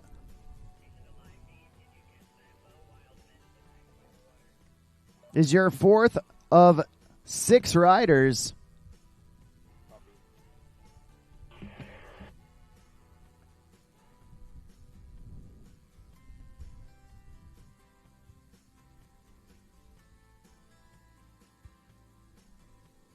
Tossing in that rope. And Bo going to work. Young dude out of Warsaw, Indiana, starting off with that massive tail poke.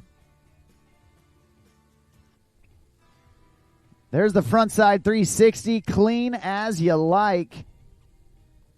And a backside 360, reversing the rotation.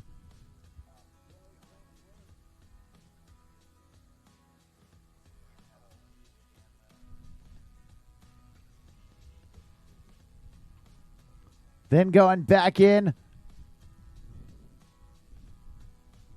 Big air from Bo, setting his feet back in.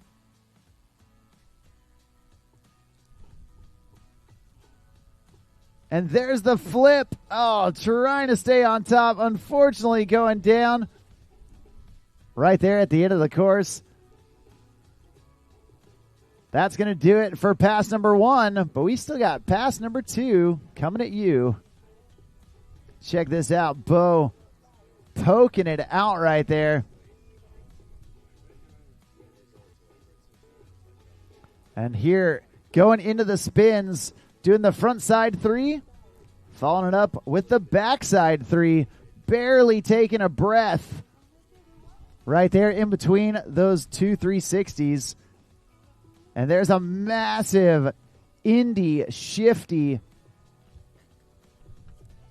Big slash, releasing that wing out of the water. And love that front side method right there. Bo all twisted up in the air. Tons of style.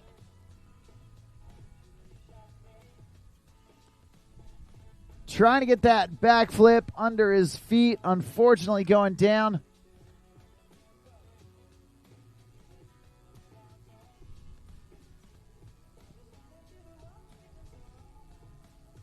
Now Bo, 1 pass down, 1 pass left to go.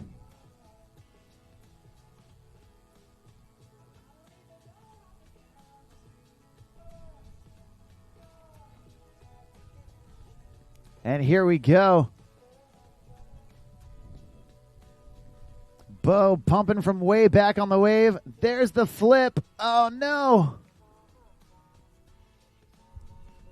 Trying for that backflip. Unfortunately, just not getting quite the amplitude. Check this out. Kicking that back foot off. And then getting it right back into the strap. Getting secured. You can see him testing out. Wobbling his legs a little bit. There's the flip. Doesn't get the pop on that, does he? So the rotation itself is great, but just doesn't get that release, that real trajectory that'll give him the height to get around. Yeah, first fall on this pass, he'll get to go again. Well, and Matt, like you were saying earlier, you know, when you have a wakeboard strapped to your feet, your center of gravity is still relatively similar to the center of gravity of your body. It's around your belly button, around your hips. But, man, when you're on the foil with that mast as long as it is, your center of gravity is actually down towards your knees. And so having to flip that foil with your center of gravity so much lower than you're used to, you think you've got enough height, but, man, you need so much more in order to get around, get back into the right position, and continue pumping. We're going to see if Bo can come correct right here. There's that Indy grab frontside 360. Backside 360 with the tail grab, poking it out. And down here at the end of the course, going across the wave with the flip transfer. Yes. Man, so cool. And there's the frontside 3 off of his backside stance. Feeling the flow. And Bo, happy with that. And then just foils off to the shops after he's done. Big shout out to the people who are at home or wherever you are watching us on the live stream. Hello, my name's Matt. This is Mark also, who has been hosting all week. Adam, Arthur, asking where we can find the results. Well, the perfect place for you to go is to your app store on whichever type of phone that you've got and get to the WWA Ride Line app. Not only can you find out everything you need to know about this, the 2025. Wow, that's sick. Sorry, just watching the replay again, getting distracted by that back roll switcheroo from wake to wake from Bo Wildman with arguably one of the best names just ever in any arena. Get yourself to the App Store and get yourself the WWA Ride Line app where you can catch all of the action from everything to do with wakeboarding, wake surfing, foiling, wake skating, the world over. It's your one-stop shop for all you need to know and all the results from this weekend's WWA Nautique 2025 World Wakeboard Championships. On to our penultimate surfer, foiler / Aussie Croup, joining the wake fraternity. Yeah, Aussie Croup all strapped in, and he is ready to unleash here. Going massive with that melon poke. So much style, so much steez from this snowboarder turned foiler. There's the late indie grab on that frontside 3.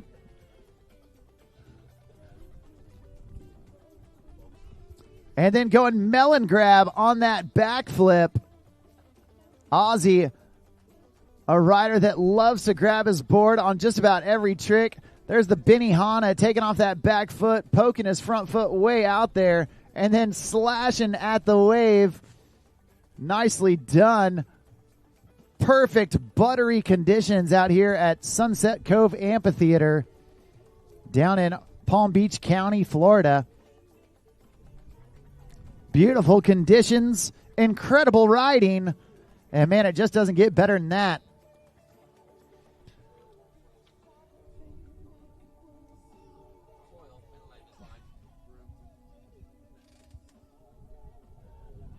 Well, check out that replay from Aussie Croup floating up top before dropping way down the wave, so deep in that bottom turn, right into that frontside slash. Love to see it.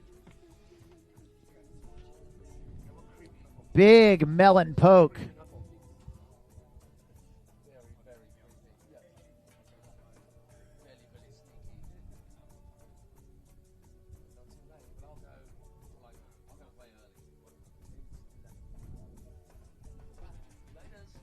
Well, Aussie Croup back up, back at it. And looking to continue on after a stellar first pass. Going big, indie shifty. Starting off his second pass. Going across his body with that crail grab. Backhand to the nose of the board.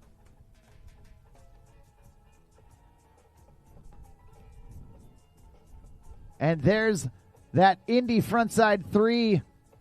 Grabbing the board, doing the front 3 from his frontside stance. Unfortunately going down, but fortunately for him, only his first fall. So we're going to get Ozzy back up, back at it. Check out this poke right there. That crail grab. Ozzy just dripping with style.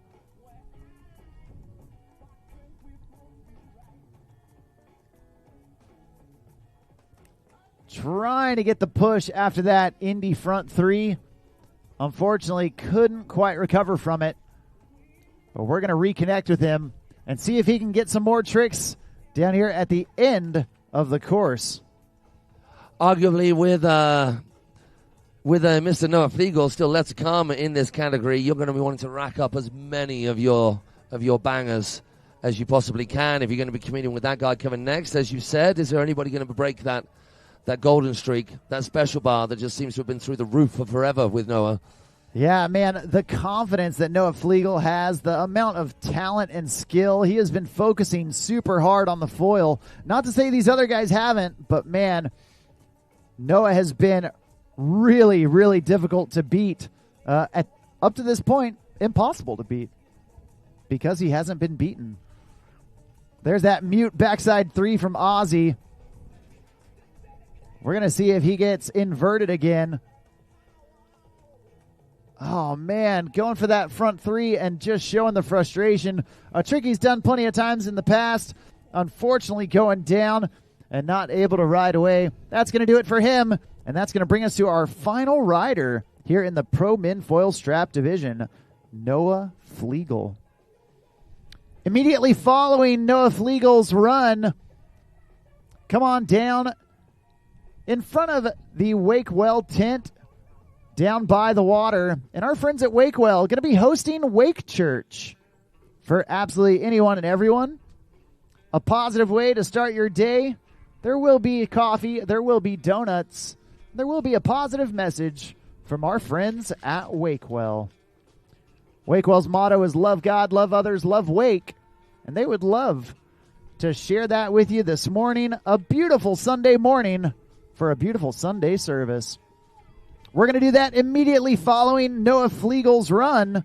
So make your way down towards the Wakewell tent, towards that big canopy top Nautique tent. And we're going to get that underway here shortly. But right here, right now, Nautique team rider Noah Flegel, South Florida local.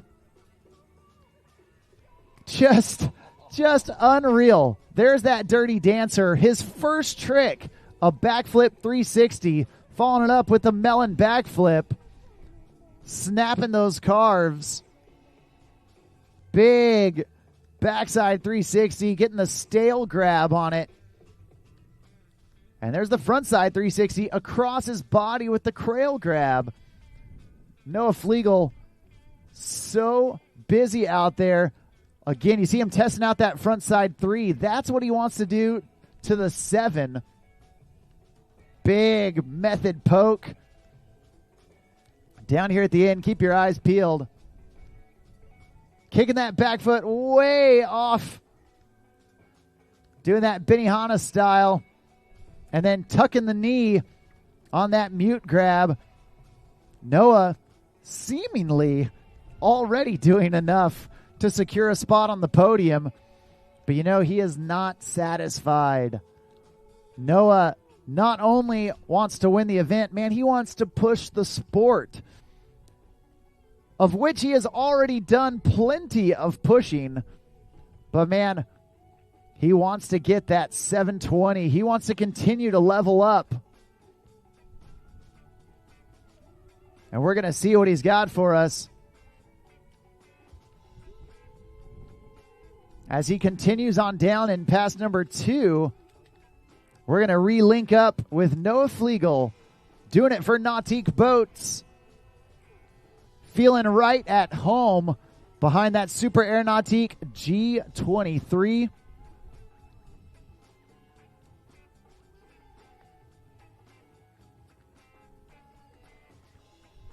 And here he goes, this time surfing backside. Snapping those carves. Love that backside method. So much style. Bringing that wakeboard steez into the foil category. Now looks like Noah going with an opposite way 360. He's going back over to the other side. See you later. Because you know what he wants. He wants that 720.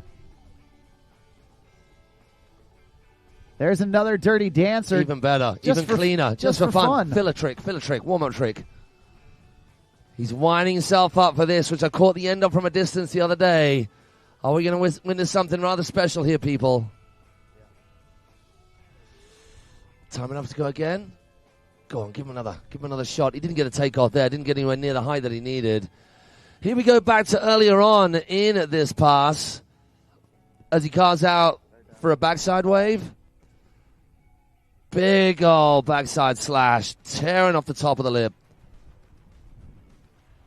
Then that method again, slightly different way of doing the method. Poking the front leg instead of the back leg. Indy 3. Then back across he goes. If we can stick with the replay, it'd be great to see this 7 again. Cheeky little backside 3 filler.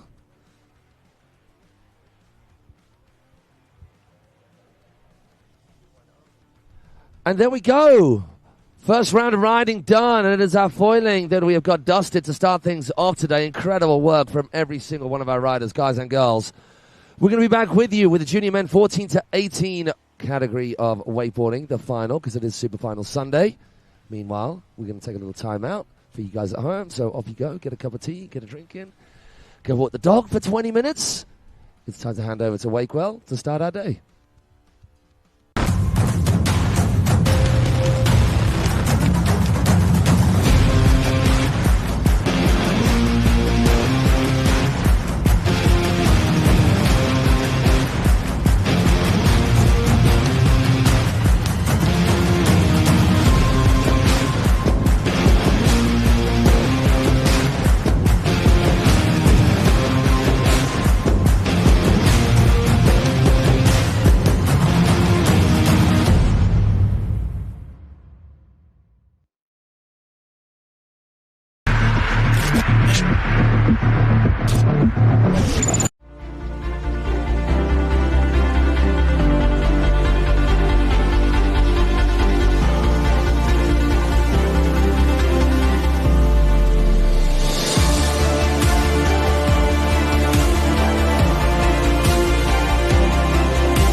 From open road to open water, we're inspired to push higher with confidence. We revel in our achievements and then seek out the next great thrill. Since even a century of experience is only a start, our challenge is to invent a bigger future for advanced propulsion technology. To imagine and try and test until we've built something worthy of adventure. So that together we can empower a new generation to push higher and harder. Because there's so much more to discover when the drive comes from within. And so that together we can invent a bigger future for everyone we empower. GM Marine. Keep thunder at the heart of all you do.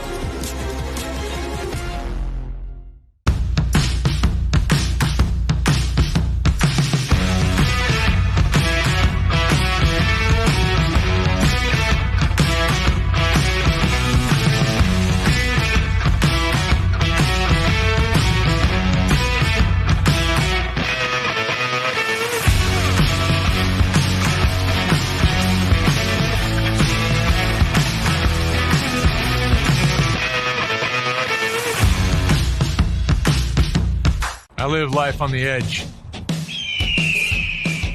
That means accidents happen. Things break. Including my brand name sunglasses. But thanks to Fuse lenses, I don't have to worry about that. Fuse helps me replace my lenses for less with high quality, guaranteed to fit lenses. Now if they only had a website for a fractured ankle.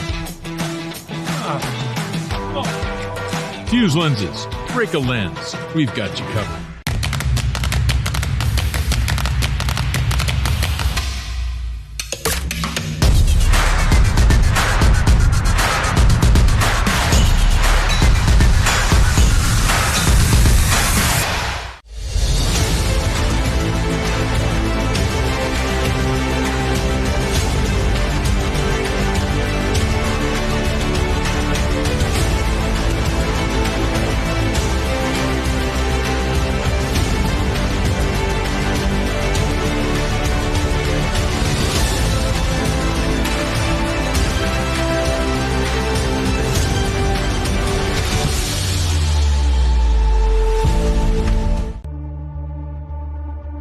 For 50 years, we've been more than just a manufacturer.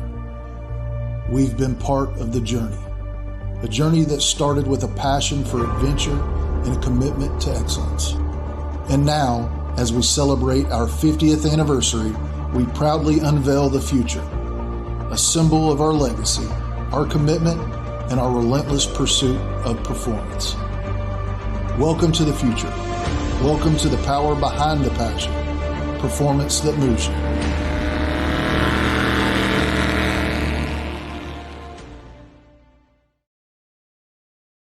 thanking you personally in the name of the Balloon family.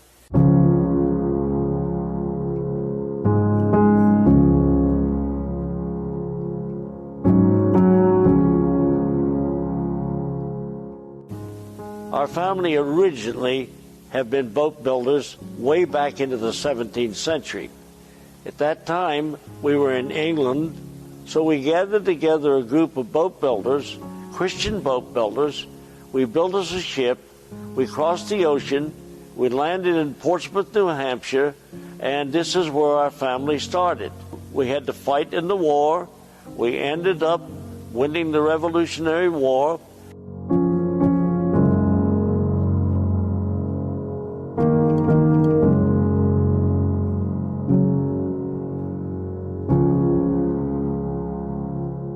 After the war was over, Dad decided to move to Florida.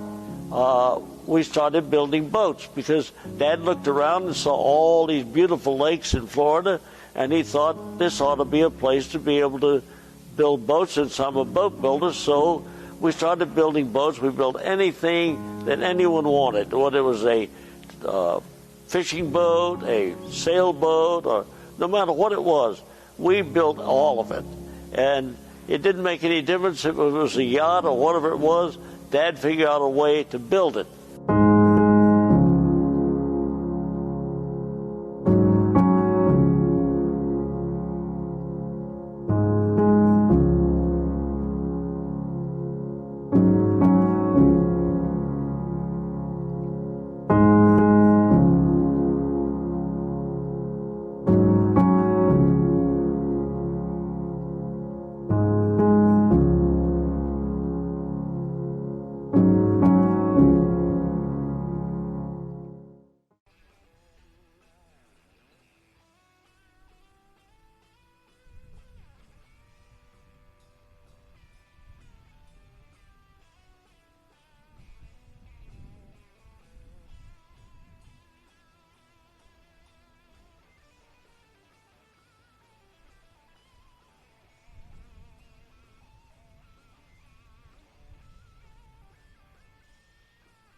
We are back in action. Thank you very much to Dustin and Mark from Wakewell.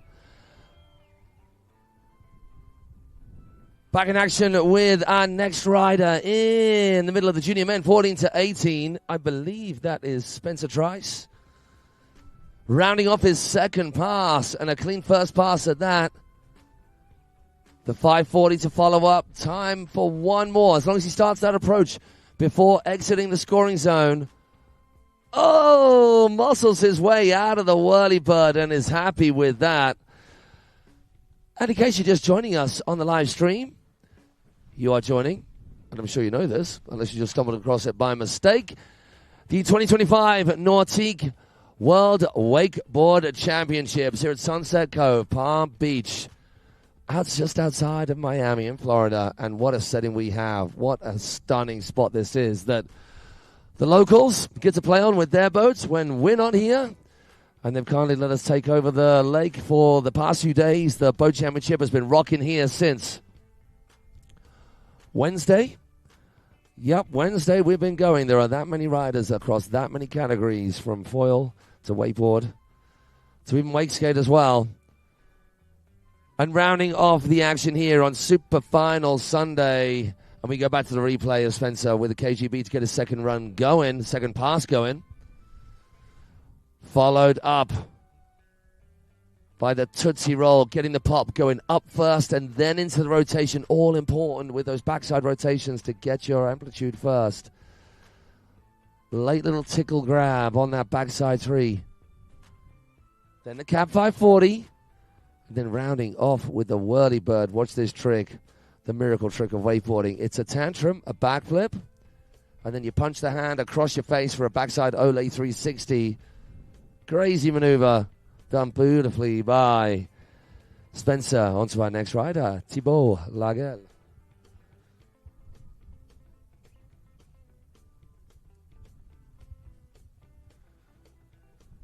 Back roll to start things going. To get things going, rather. Now back on his toe side. The more difficult way of approaching, but making that scarecrow look seamlessly effortless. Oh, big spin. Midway through that first run, it was the 720 that he was going for. And the tough thing with those bigger spins is that you know you need to crank it, and the inclination is to crank it as early as you can to get that rotation done, because you've got less time, more rotation, less time. Problem is, you crank it early, that happens. So just getting into it with his shoulders a little bit too aggressively. Shoulders going away, board going towards the boat, and him skewing off axis away from the boat. He needs to pump up and then into that rotation, which I'm sure Thibaut knows only too well.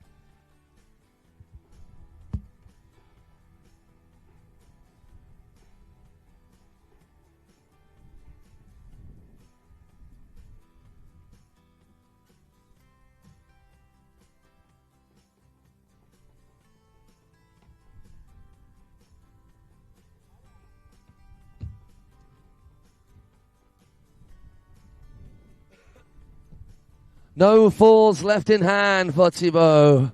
He does have time to squeeze at least one more trick in before the end of the scoring zone on this first pass, which he is going to make use of. Lovely glided batwing. Flip tricks, spin tricks, glide tricks.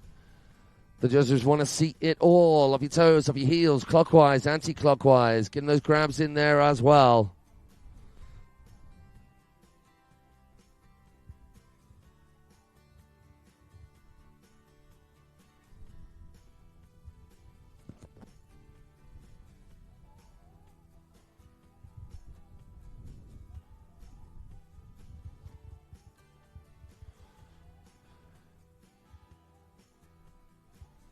Thibaut spending his time on the water on the River Seine near Paris. He is one of our French crew joining us at the Worlds.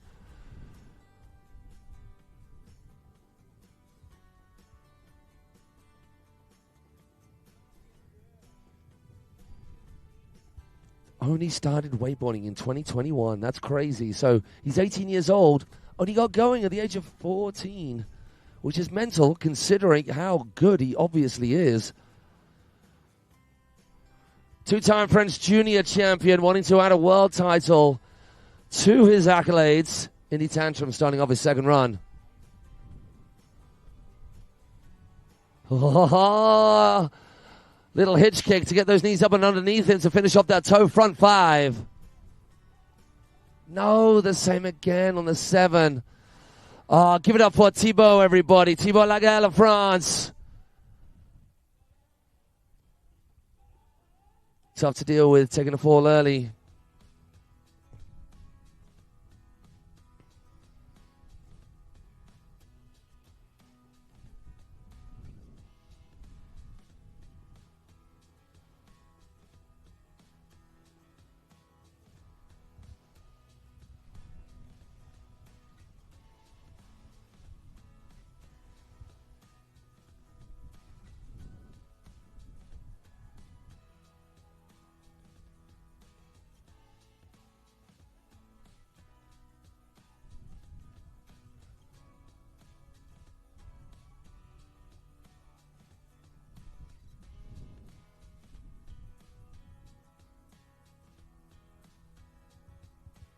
Great work, Thibaut. Unfortunately, taking an early fall on that second pass in kind of the same place. He took a fall on exactly the same trick going up the lake, which is tough. We move on to Noah Fasolis.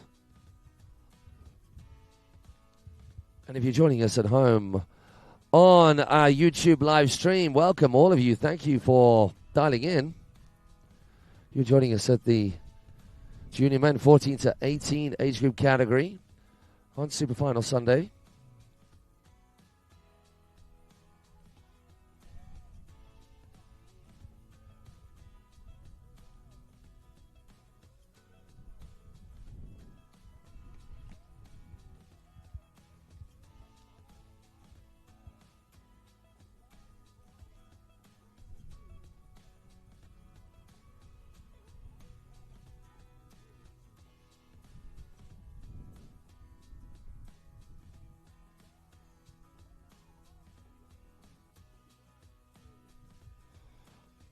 Now at the halfway stage with 3 riders down, 3 riders to go. We should have our boys 10-13 age group finalists. In and around the dock, Blaze Reed, Leonardo Solis Guerra, Noah Gualtieri, Noah O'Brien, Tucker Balmet, and Cruz Iwai. But before we get to those youngsters, we've got the next age range up, out on the water right now. Noah Fasolis. Indy Tantrum to get him going. Oh, a little bit of a clipping of the top of the wake on that scarecrow. Powers his way through. The old wakeboarding signature trick, getting Superman down behind that G23 for the O'Reilly. That was tight. Indy grab, toe, back roll to revert. Thinking better of it. He was contemplating one final trick. The boat has started to turn, so he made the right call there. Don't want to be charging at that wake. Certainly not a G wake when it's turning away from you, because that thing will spit you out. Unfortunately, missing the grab on that tantrum, that attempted Indy Tantrum. Tantrum was good. Here we see the slight casing that he pushes his way through on the scarecrow.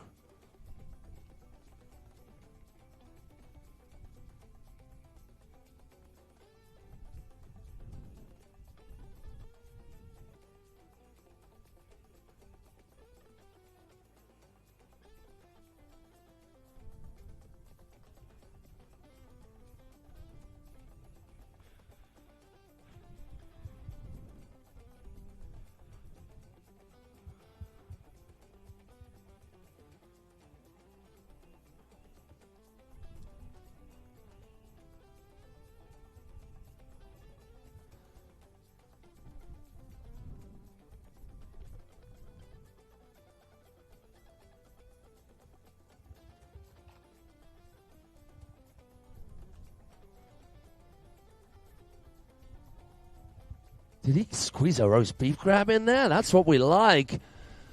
With the old half cab back roll. Frontside 3. Did he want a little bit more out of that? I'm not sure. Just getting into the rotation a little early. Yeah, the Tootsie Roll. No, not the Tootsie Roll. Man, he had the handle. A little bit too much weight over those heels.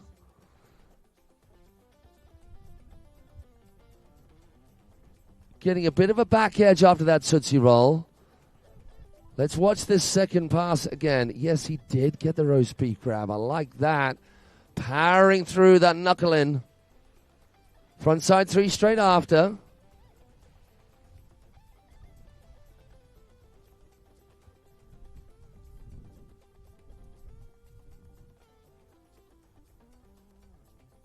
Oh, that is an annoying one. Landed it. Probably thinking, right, on to the next trick. Then that after bang edge just catching his boot.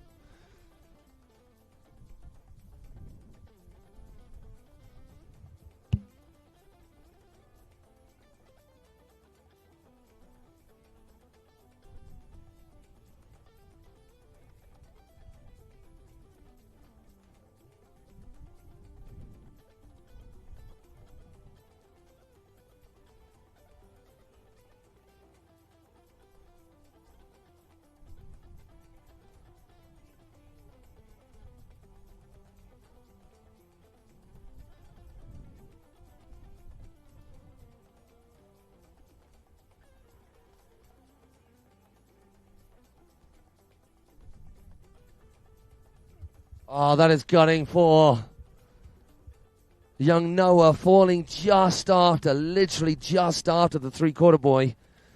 That signifies the no more pickups point in the zone. That is frustrating for him.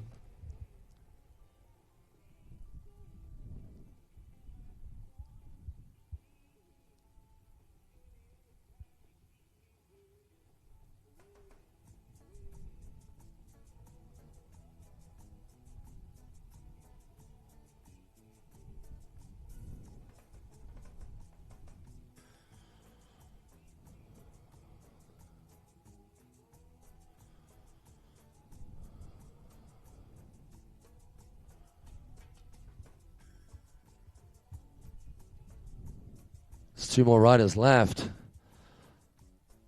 Ezra O'Neill should be sat on the dock waiting, about to take to the water.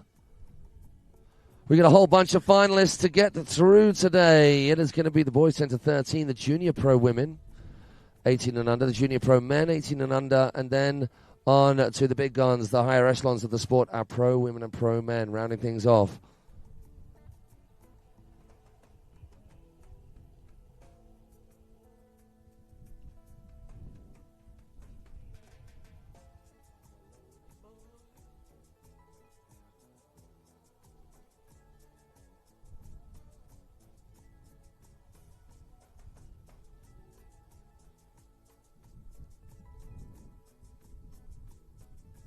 Ezra O'Neill starting off. Oh, that was dope. Getting that Weddle half cap back roll. Tucked up nice and tight. Wide knuckle grabbing right the way through. Oh, backside 7. Minuscule wobble on the landing. The 7 itself was good. Indy rolls it back to 180.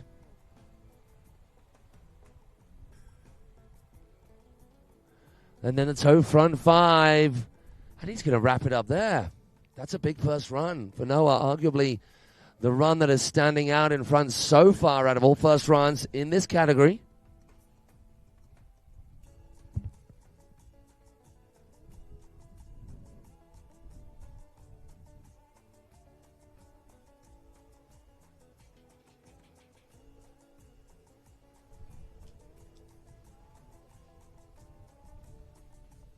Indy back roll to frontside 180. Seeing a lot of those. I love the way that's done. That is some power drone action flying by. Catching all the angles here today at the Nautique WWA World Wakeboard Championship. Straight off the back. We're actually crossing over with the Nautique WWA World Wake Park Championships that was just down the road at West Palm Beach's Shark Wake Park. Where we've been since, well, I've been down here a week. The Wake Park Champs getting started on Tuesday. The Boat Champs getting started on Wednesday. And we've been hard at it and a good bunch of riders riding in both these contests. We're going to be seeing some of those shortly. The brothers Blaze and Cruz doing so well at the Wake Park. Stomping high-end tricks like that, which you've just seen from Ezra Crow Mobe to get his second pass going. Yes, with the 5. Cab 5, no less. And a skeezer it was to start with. I'm assuming this is his comfortable way of riding. Right foot forward, and it's going to be a KGB. Could not have been done any better. Finding that transition and the smoothest of landings. Tootsie Roll. Hey, 2 standard passes, my man. You cannot do any better than that. Incredible work from Ezra O'Neill as a penultimate rider in this group. It's going to be Zach Miller to round things off in the junior men 14 to 18.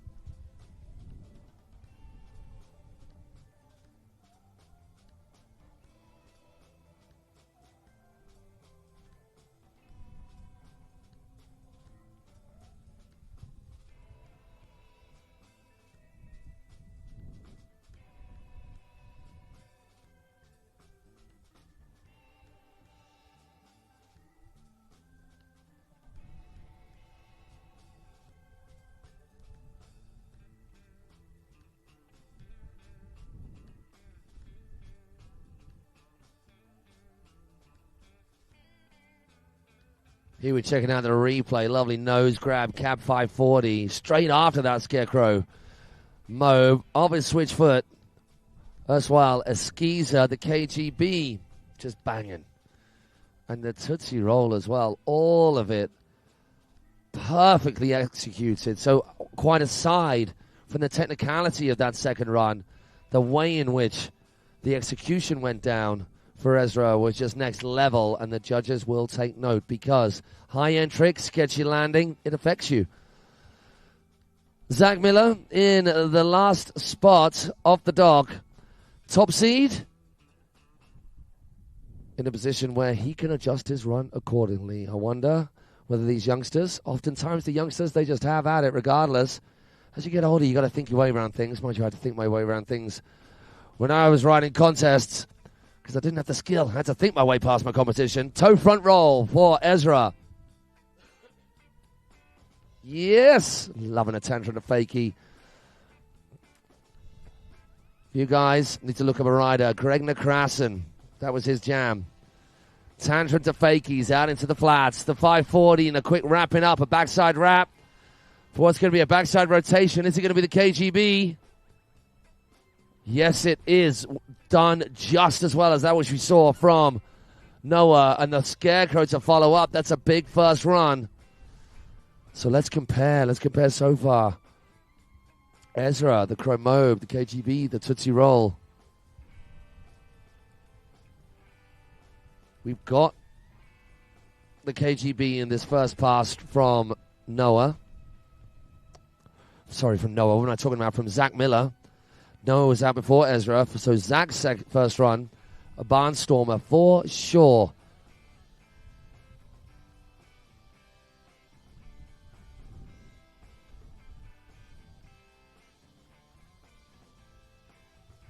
And we see how clean it was. The 540 locked in. A quick wrapping up thereof. And a super clean KGB with the Crow to finish. Now, I'm saying unofficially, of course, it's my caveat, it's my go-to phraseology before making the statement I'm about to state. Ezra could be the one to beat. Ezra's run was pretty out there, man. The 540 in the other direction off his toes.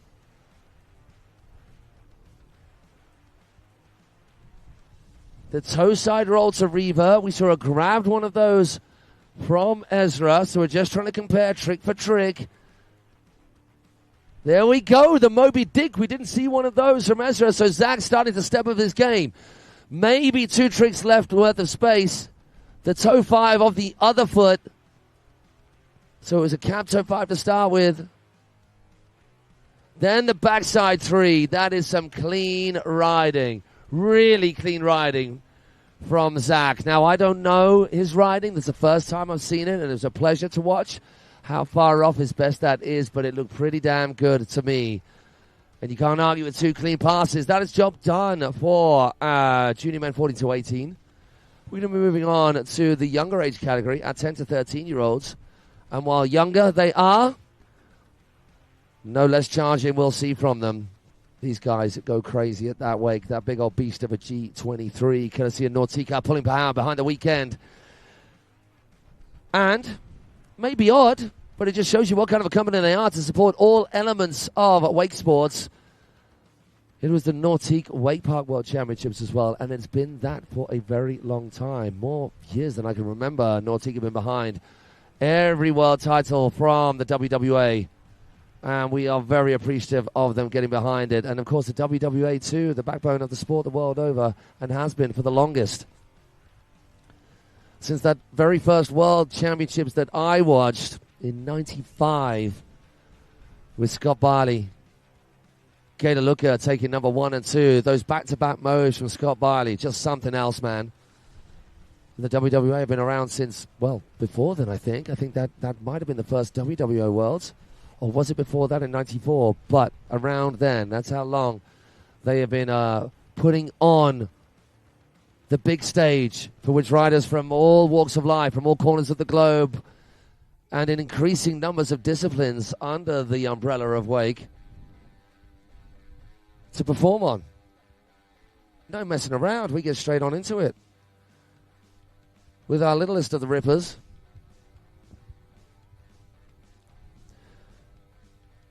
And it's our Aussie crew to start things off.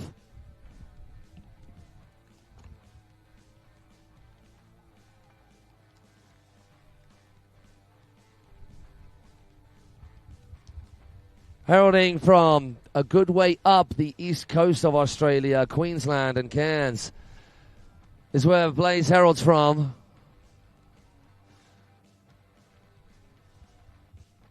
And this is the level. I love it. The wings of rock to start him off. Oh, my word. That would get Dean. Still with the wings of rock. This guy's just pumped to be on the water. Oh, chewing the toes on that toe side back roll. It didn't affect the trick at all, but maybe just not getting the smoothest of takeoffs. Going for that crossed up grab, that rear hand on the nose of the board. The crail grab, anywhere from the front foot through to the nose. Big old half cab roll to follow up. One more maneuver left on this first pass. The backside 3. Happy with that. You should be. It's a killer run. So one of the youngest riders out there, possibly the youngest, to land a double S on cable. And as I was chatting through with Scotty, you just don't see that trick anymore on boat. It used to be a staple diet in any big contest, the old S-bend. Just not so much. So great seeing these youngsters. Not sure of Blaze's exact age, but he's under 13 and ripping behind the boat like that. Something else.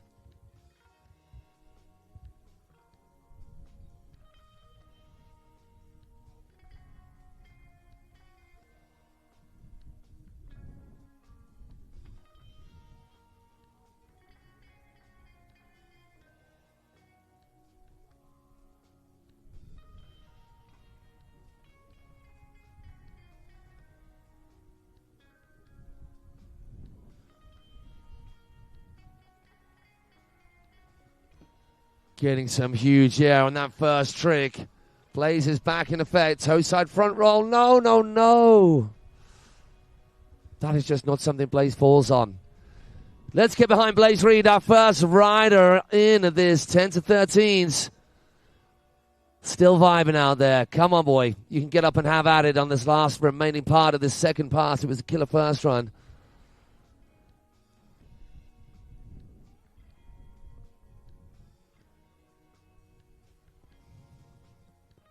Blaze will be contemplating what he needs to do now. It might be a change-up in the plan. Definitely enough time for 2 more hits. maybe 3 if it gets out. That G is just getting up out of the water so quick, considering the size of it.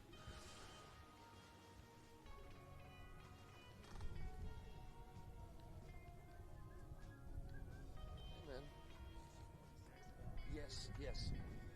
And while we wait for Blaze to pick up, could we have a look around for Nick Rapper's yellow leader bib?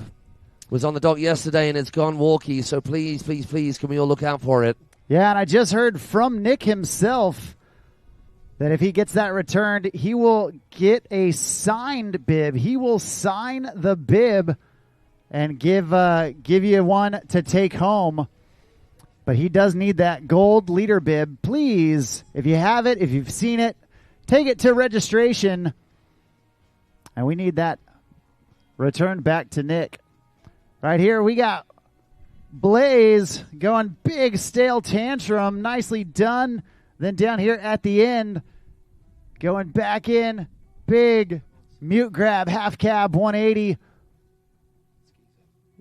Looks like just ran out of time there at the end of the course, but a great job from Blaze Reed, your first rider here in the boys 10-13 wakeboard final. Once again, if you do know where that yellow bib is, please take it to registration.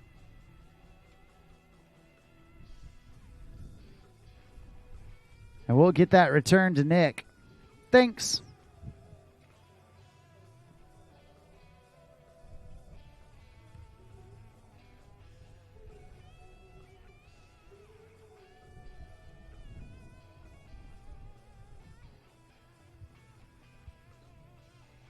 Catching the end of Blaze's first run. Absolutely monumentally large air ready to start off his second on the replay for those of you at home watching. And this front roll, an annoying one, a frustrating one. That'll be a 10 out of 10 times landed trick for Blaze. The Staley front. Then a cheeky little half cap right to round things off. He was looking at the end of the scoring zone marker buoy to see whether he had any more time, and unfortunately running out of real estate. So unable to squeeze a little something extra in there, which means we now pass on to our next rider. As Blaze hops up onto the dock, we're watching the start dock right at the far end of our lake. From where we are positioned, halfway point is where we are sat. Myself and Mark Hager, your host for pretty much all of this week. My name's Matt Crowhurst. I have been taking on the duties down at the Wake Park for the World Wake Park Championships, and then lucky enough to join Mark here for the remaining 2 days of action here at Sunset Cove. Big shout out to Palm Beach and the Sporting Authority for getting way behind this world, enabling us to be here for this week, both at the Wake Park and here at Sunset Cove for the boating action. Now, if you're seeing a Blaze Reed Aston there up on the screen, that is not who is riding. It is the Leonardo Solis Guerra. Blaze has just gone. Yeah, Leo Solis Guerra coming out of Mexico, and he is going with that KGB right out of the dock. So many riders do that KGB first trick of their second pass, but Leo gets up with that handle behind his back. Right there, you see the whirly bird going upside down and all the way around. Call him butter because he's on a roll right now. There's that switch, heel side, front side 360. And then back in, double grab, nose to tail. Leo Solis Guerra, he is stoked. Let's get stoked with him. Doing multiple full rotating inverts in pass number 1. The KGB, the whirly bird. Man, this kid absolutely in fuego right now. We're going to turn him around, get him ready, get him set to go into pass number 2. He is your second rider here in this boys 10-13 wakeboard final. Catching the replay and seeing how perfectly executed that KGB was to start things off. The crow filler trick, I mean, they need these. They need these big tricks, and they need these sort of more casual tricks. And then in between, that crow goes with the KGB and the whirly bird. Both of them back flinging inverts with backside rotations. One a handle pass, one an ole.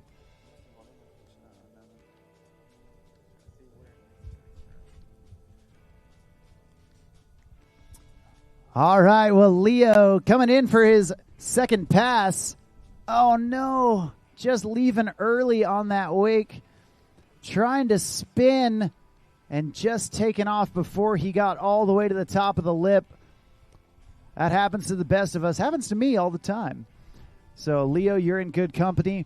Only his first fall. We're going to get him back up, back at it to finish off pass number 2. Now, in these amateur wakeboard division finals, these riders able to do as many tricks as they want in these 2 passes. There is no limit on the number of tricks they can do. So Leo can get back up. He can pack in the tricks from here to the end of the course. And we're going to see if he can do just that. A talented young rider trying to end up on top of the podium for the boys 10 to 13 wakeboard division.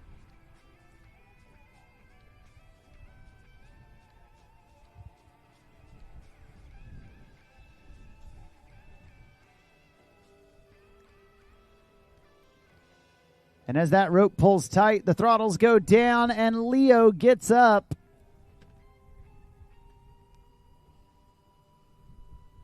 He's going to try and hustle. He's already got some big tricks under his belt. Right now, he needs to get back into that rhythm. There's the toe side roll to revert. Nicely done from Leo Solis Guerra. Back in on the heels. There's the Moby Dick. It's a whale of a trick. And Leo putting it together. He's got more big tricks planned. There's the half cab roll. Down here at the end, he wants one more. It looks like just ran out of real estate. An absolutely amazing job getting back on the water after that fall. Give it up, make some noise for Mexico's own Leo Solis Guerra. Right there, there's that toe side roll to revert, and right here, that Moby Dick, that tantrum with a handle pass, backside 360. And then start and switch, landing regular, doing that roll to revert in between.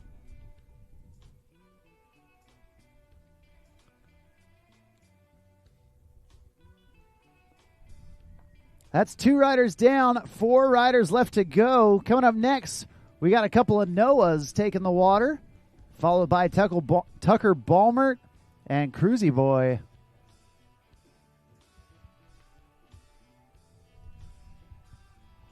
Wow, this young rider, Noah O'Brien, is in good company in terms of his water time outside of contest.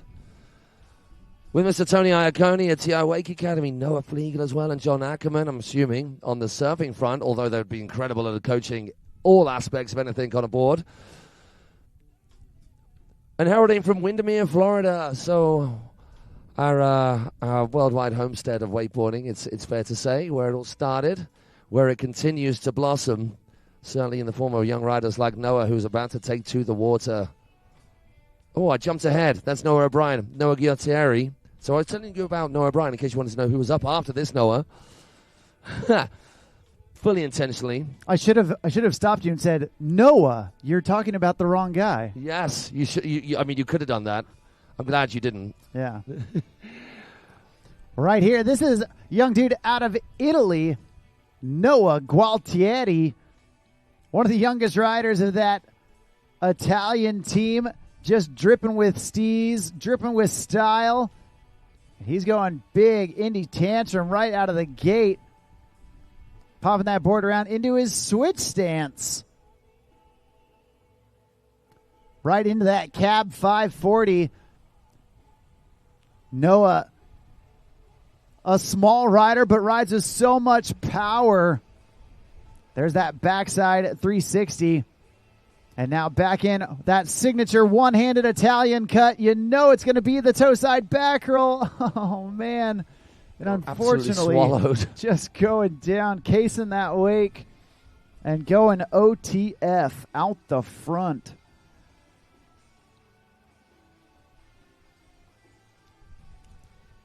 Fortunately, only his first fall. It happened down here towards the end of pass number 1. He might have enough time to get another trick in, but it's going to be pretty quick. More than likely, Noah going to get back on the water, catch his breath, clear his mind, and then come back for pass number 2. You can see right here that one-handed approach. He got the height. He just needed a hair more distance on that toe side back roll in order to land in the transition.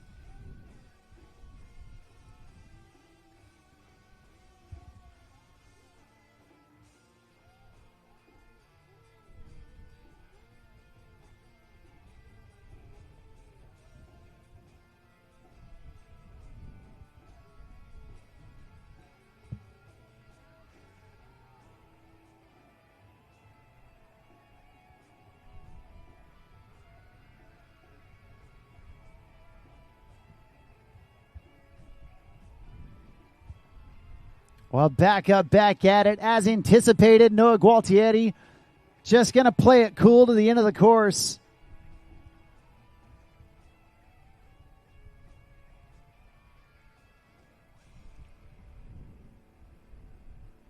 We're going to turn him around, bring him back down for pass number 2. While we do need our junior pro women to start getting ready. Junior pro women, Peyton Gross, Veronica Riva, Fernanda Larios, Lane Herkamp, and Demi McAuliffe. Excuse me. Start grabbing your things, making your way down towards that start dock. You ladies are going to be on deck here in just a bit.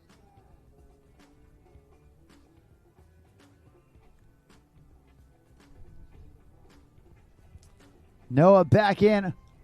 Big air Rayleigh stretching it out. Superman style. Back in on the toes. There's the chromobe. Oh, into the wrap as well. That is slick. Yeah, feeling the flow. You got to love it. There's the KGB. Oh, no. Heartbreaker. And that's going to do it for the young Italian, as it is his second fall. Got some big tricks in for sure. We're going to see how it all plays out. Check out this Nautique replay. One of the most signature tricks of wakeboarding, that air Rayleigh. Right here.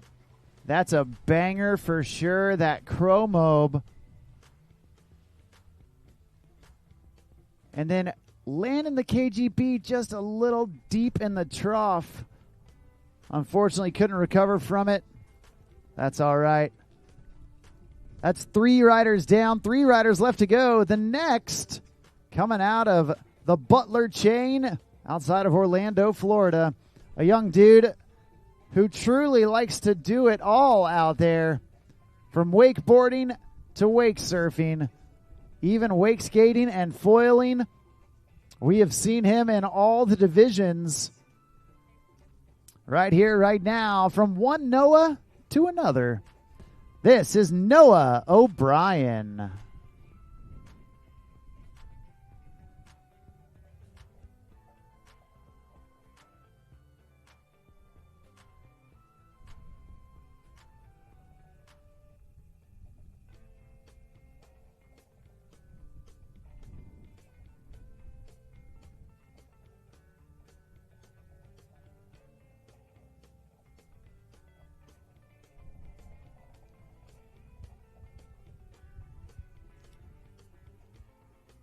The slack gets taken up. G drops a hammer, and away we go with Noah O'Brien from just up the road. A little bit more than that, but not too far. Another of many Floridians taking part in this world, as you'd come to expect, considering, well, we're in this part of the world, and it is one of the big homes of wakeboarding of all kinds. It's going to be a toe side something to start with. The crow to get him going.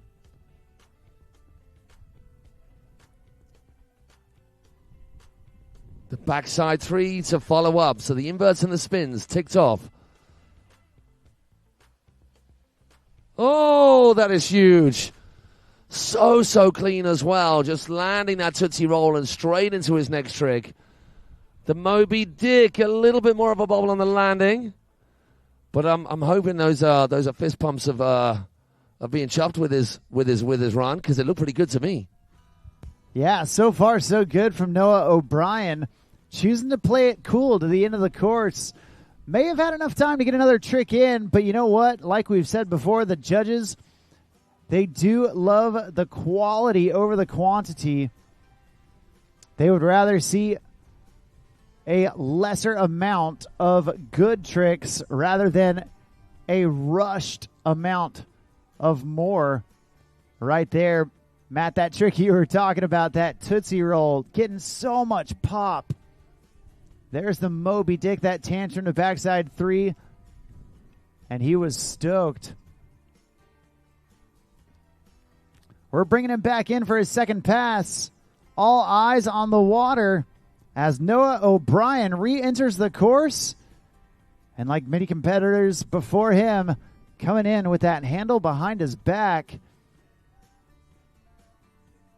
Taking that turnaround to get set. Oh, no, it wasn't in front of his, or it wasn't behind his back. He just had it on his hip.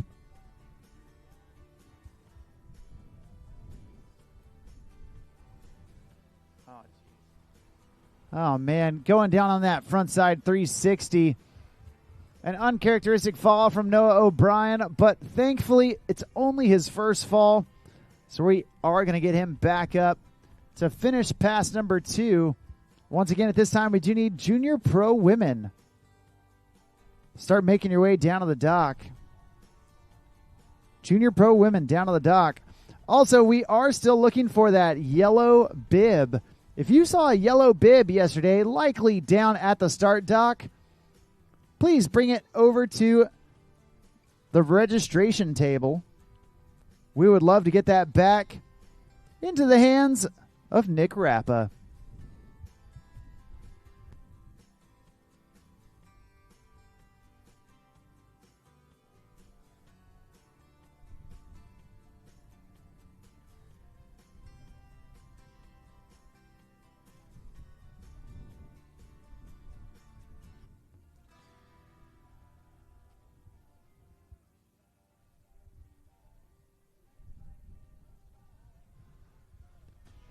Noah got a little bit of making up to do. Now still 2 Belton riders to come. Tucker and Cruz left waiting in the wings for their turn. Noah needs to pile the pressure on them, and he can do that right now. Well, he can do, depending on what he comes up with. Oh, wow. If it's a hand past KGB, then that will start it off nicely.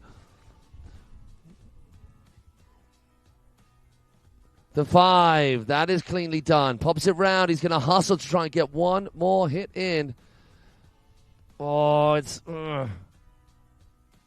won't matter anyway. It looked like he was out of the scoring zone anyway. Did not start his approach until after the end of the scoring zone. But taking a fall anyway. Big up to that young cat. Noah O'Brien taking a fall halfway through that, or the early part of that second run, but still some big maneuvers like this one, the KGB handle passing, where many at this age are doing it wrapped. The cap 5 to follow. We already saw the Tootsie Roll and the Moby Dick, so that's a lot of big maneuvers in those 2 passes from Noah O'Brien, which is going to apply a certain amount of pressure, a decent amount of pressure on Tucker Balmert and Cruz Y. Still left to go.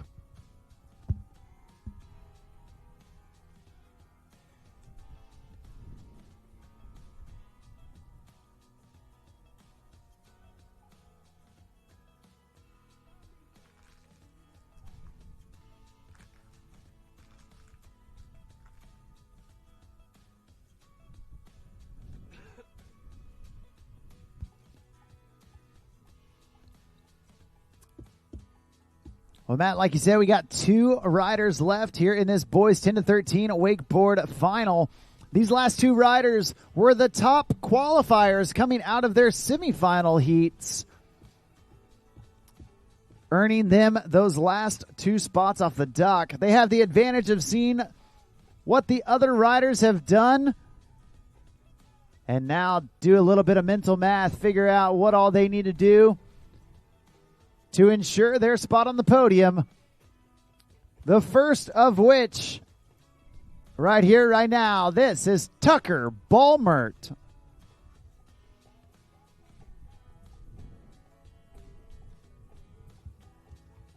Here we go. Tucker's assault on this finals. Starting off with the front side 3. Building up to those bigger tricks, I'm sure. The crow to follow. Ending up left foot forward, so a switch up is needed to go right foot forward. Oh! These kids get booted and they do go deep. The tantrums are blind. It looked bang on. It looked like he was doing everything that he needed to do.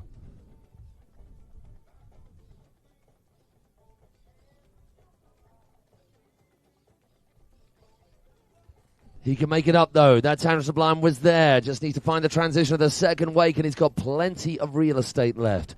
Full second pass, and certainly enough time for 1, maybe 2 more hits on this first pass.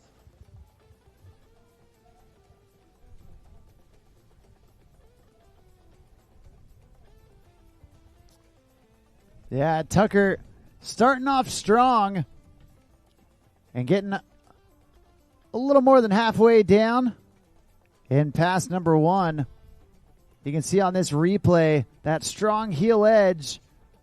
Big tantrum, taking it to blind and just falling back on his heels.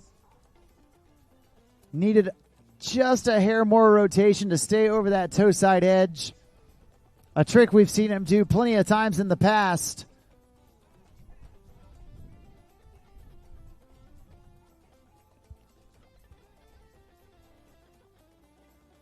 We're going to get Tucker back up, back at it. And here we go. See if he can squeeze in a couple more tricks down here at the end of the course. He's definitely going to go for it.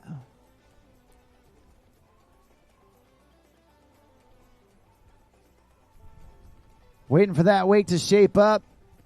And getting right back in. Popping that board around. Going nose grab, half cab, 180. Keeping it simple. And now he's going to wait for that turnaround. Just take a breather, take a break, and then come back for pass number 2.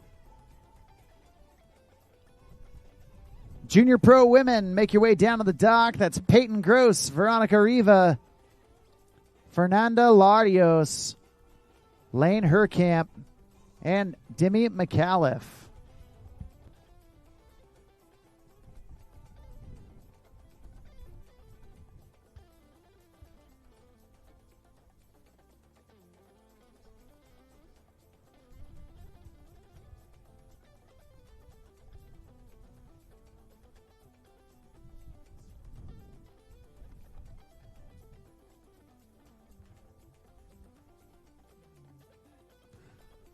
Tucker getting himself wrapped up and ready. Nice and early for the second pass. He wants to get going with it as soon as possible. You do not want to waste any of your play time by just eating into the scoring zone. You want to get going as soon as you can. As long as you're landing your trick in the scoring zone, you can start your approach before it. Oh, no, no, no. Second fall for Tucker. Overcooking that KGB. Can we give some noise and love to Tucker Balmert, please? He's going to need it because that is going to be absolutely gutting for the youngster, which does leave the door quite wide open for Cruzy Boy. We had a great run from Blaze, Leonard and Noah, but with a few falls apiece with each of those riders, Cruz might not need to go all out. Wouldn't want to take that chance, of course. Sometimes when you go hesitant, when you reel it in a little bit, when you start approaching your wakeboarding from a reserved point of view as opposed to a charger's point of view, and we all know the Cruzy Boy is a charger, that's when it can start to go wrong. So I'd imagine he's just going to go all out like he always does. Yeah, that young dude, absolutely unbelievable the tricks he's been able to accomplish at such a young age. Man, I want to say he's only 10. And, gosh, the young Australian, I don't know what's in the water down there, but whatever they are drinking, it is working. for old Cruz and even his brother Blaze, both of those dudes on another level. We saw Cruz end up on top of the podium at the Wake Park earlier this week for the Wake Park World Championships, and he would love to end up on top at the boat as well. We're going to see if he can do just that. How many riders have done that? Not many. Not many. Not many. That is true. Only one pro rider has ever done it, and that's Gunther Oka, winning a world championship in both Wake Park and boat. Didn't Raf ever do it? He would have been the one other contender for such a couple of titles. I mean, he's won a ton of both boat and wake. Raf more than capable, but just didn't do enough of the contests when he was really in his prime. He favored the filming. Favored going AWOL, just disappearing, and then suddenly popping up with a mind-blowing, mind-blowing set of runs. Doing sneaky Raf things. Well, this kid, definitely not afraid of that limelight. If you've been on social media at all, chances are you've seen this young ripper, and he's starting things off edging in switch. Feasting, grabbing hold of that Vulcan, that S. Spencer fakie. Yeah. Cruzy now regular with that whirly bird. Oh, man. Could he have gone any bigger? He needs to go a little easy. Oh, Cruz. I don't think he knows how. Yeah, this is the issue. But you got to go easy with a wake like that, man. You got absolutely boosted. Yeah, there is no cruising speed in Cruz's body. It is full throttle, all out, all the time. And you can see that beasting, that switch Vulcan with the grab, followed up by the whirly bird. Got the rotation, got plenty of pop. It just smacks of a Sean Murray, that whirly bird, doesn't it? It doesn't get any more perfect. It's not hucked off the wake. It's up, up, up, up, up, whip. Yeah. Done. Oh. Yeah, the crazy thing about those whirlies, the later you wait to spin the Olay, the faster it happens. And the easier it is. Yeah. It's hard if you're throwing it off the wake. But Cruz waits forever. For what he's got forever. He was up there for forever.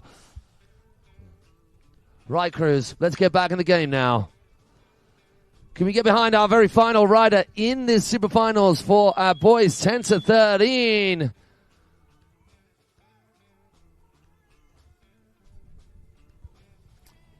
Well, he's back up. He's back at it. He's wanting to get right back into the rhythm. Right here, again on his switch heels. Hillside, frontside 5, so slow, so smooth. He has got the amplitude right there. Big laid out tantrum. Playing it sensible. I was worried that he was going to be thinking about that whirly when he just didn't need it on that first pass. He can put it together on the second. He can rack up enough tricks, I'm sure, that might be a little bit more staple. Any of the tricks where you're just riding that board through the wake as opposed to it tripping you into it. Plenty of time there. Doink with the landing. And doink with the landing again.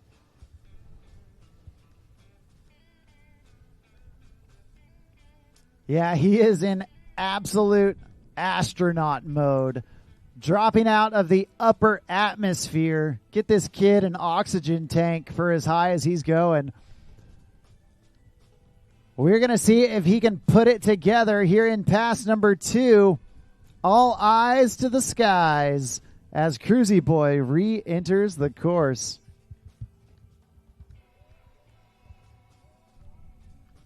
Popping that board back around. Once again, switch approach. This time the regular S-bend. Now back in on his heels. There's that whirly bird. Feeling the flow. Going upside down and all the way around. Then in on the toes. Oh no. Going down on that Tootsie Roll. Not what he was looking for. A heartbreaker for sure. But man, let's let him know you love him. Put your hands together. Make some noise for Cruz and the rest of your boys 10 to 13 wakeboard division final. Awesome job from Blaze Reed, Leo Solis Guerra, Noah Gualtieri, Noah O'Brien, Tucker Balmer, and that young dude right there, Cruzy boy.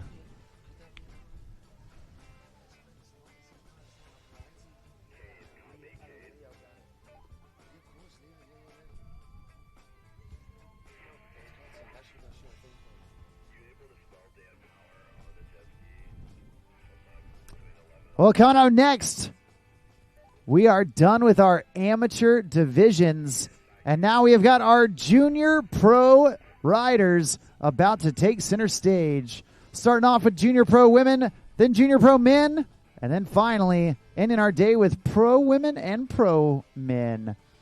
We're going to fill up the boat. We're going to get that Nautique G23 completely sacked out, and we'll be right back after a word from our sponsors with our fifth and final day here at the Nautique WWA Wakeboard World Championships presented by GM Marine. From open road to open water, we're inspired to push higher with confidence. We revel in our achievements and then seek out the next great thrill. Since even a century of experience is only a start, our challenge is to invent a bigger future for advanced propulsion technology. To imagine and try and test until we've built something worthy of adventure. So that together we can empower a new generation to push higher and harder. Because there's so much more to discover when the drive comes from within. And so that together we can invent a bigger future for everyone we empower. GM Marine. Keep thunder at the heart of all you do.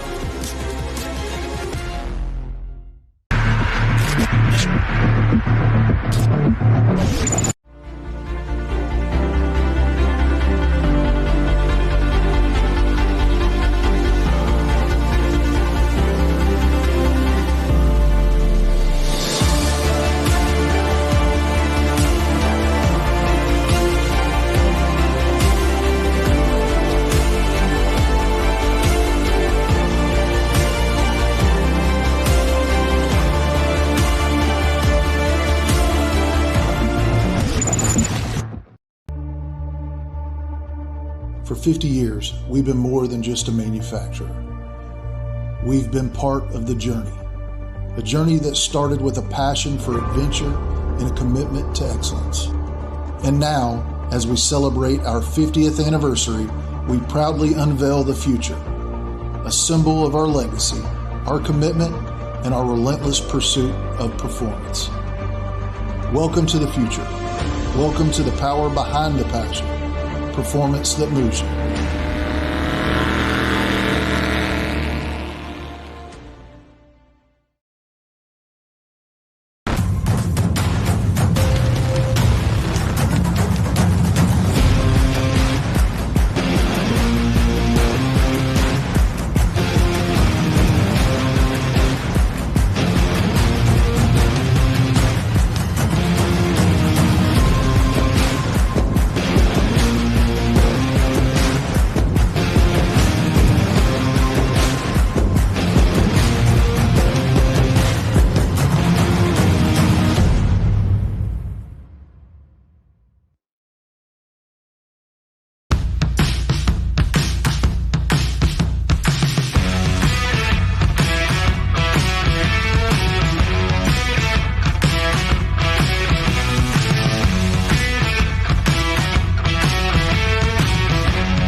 I live life on the edge.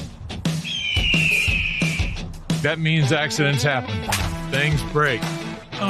Including my brand name sunglasses. But thanks to Fuse lenses, I don't have to worry about that. Fuse helps me replace my lenses for less with high quality, guaranteed to fit lenses. Now if they only had a website for a fractured ankle. Fuse lenses. Break a lens. We've got you covered.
We are just moments away from getting our junior pro riders on the water.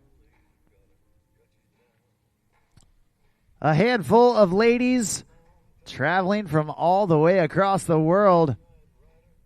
We've got Italy, we've got Mexico, we've got Australia, and we've got the USA, all represented in this junior pro women's final. And we're going to see which country takes the top spot here at the 2025 Nautique WWA Wakeboard World Championships presented by GM Marine. I'm Mark on the mic, calling the shots all day long. Right up next to me with Matt Crowhurst. We have been having an absolutely excellent time all week long, both here at the Boat Lake, also over at Shark Wake Park for the Wake Park World Championships. It has been an incredible week with incredible riding from athletes from all across the globe.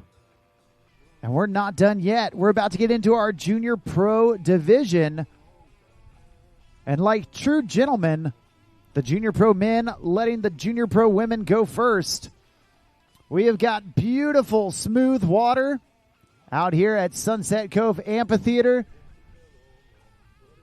Big thanks to Palm Beach County Sports Commission for allowing us to come out here and take over this amazing venue for the last handful of days. If you want to learn more about the beaches here in Palm Beach and the other sports that Palm Beach County provides, some of the top venues, facilities From tennis courts to golf courses to waves and equestrian facilities, you can go check out palmbeachsports.com.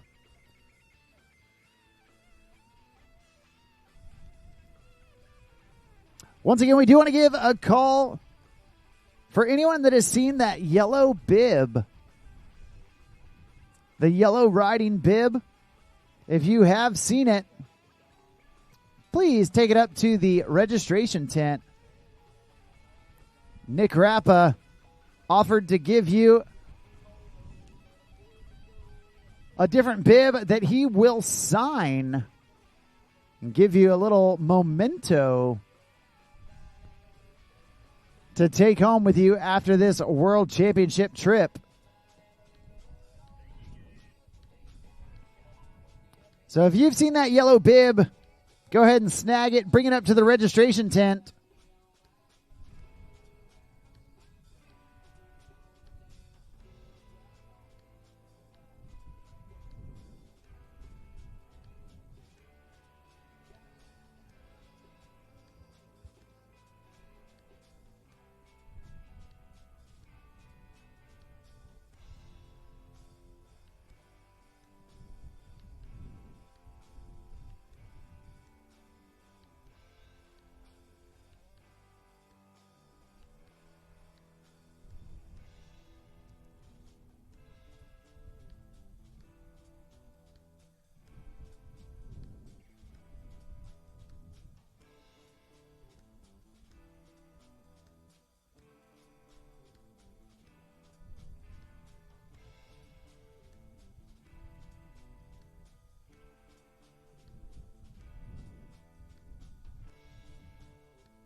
Well, we are about ready to get our junior pro women on the water.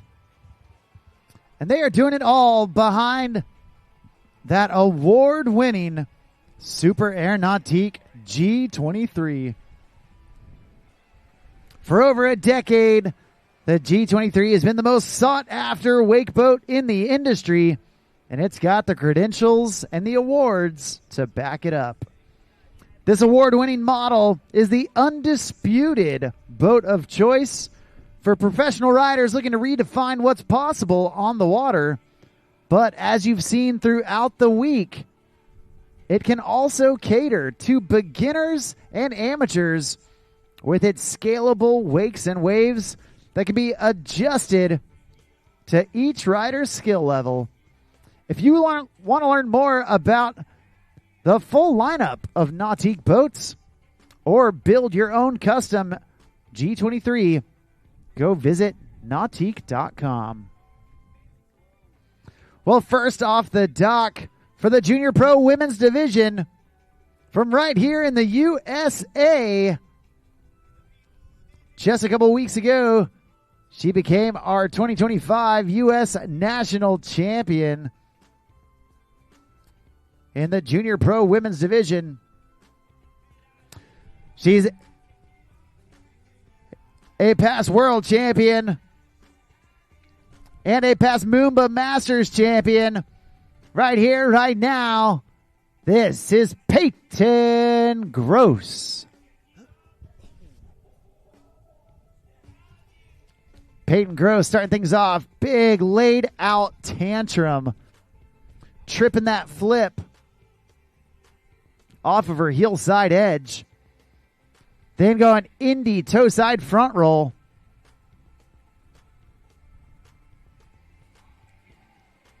Now back in on the heels. Heel side, backside 360. Nice, slow, smooth rotation. Back in on the toes. Going toe side, front side 5. Oh no. And just going down there on that toe front 5.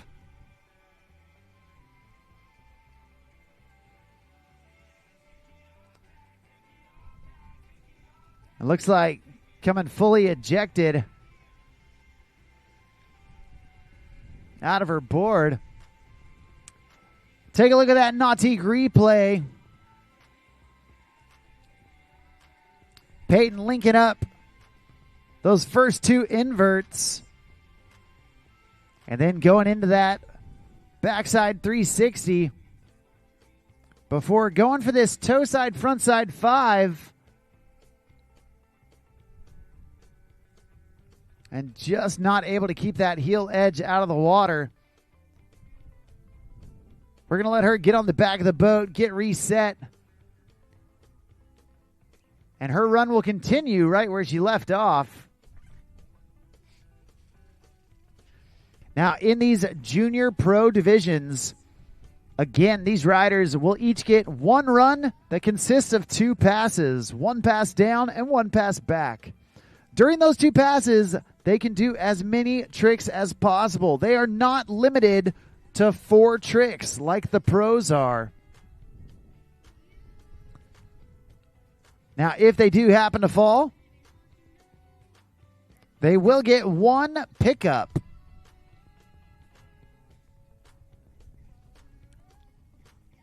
Peyton Gross utilizing that pickup right here.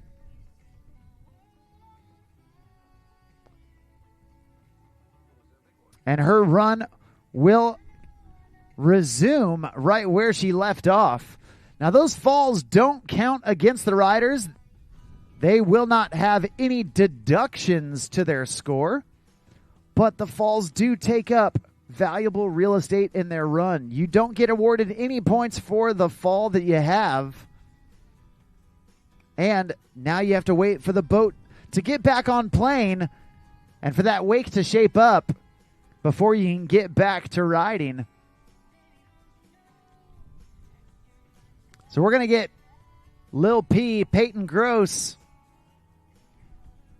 back up, looking at where she's at in the course. I do not think she's going to be able to get another trick in. here at the end.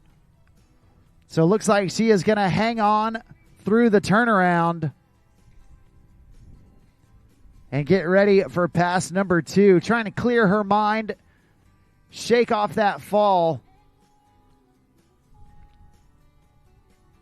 and hopefully have no more bobbles throughout pass number 2. She is the first of 5 riders here in this Junior Pro Women's Final.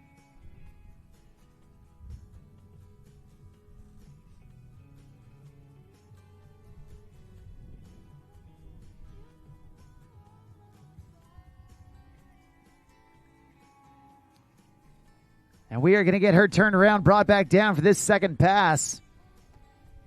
The first rider off the dock, trying to set the bar high for the rest of the riders to chase after.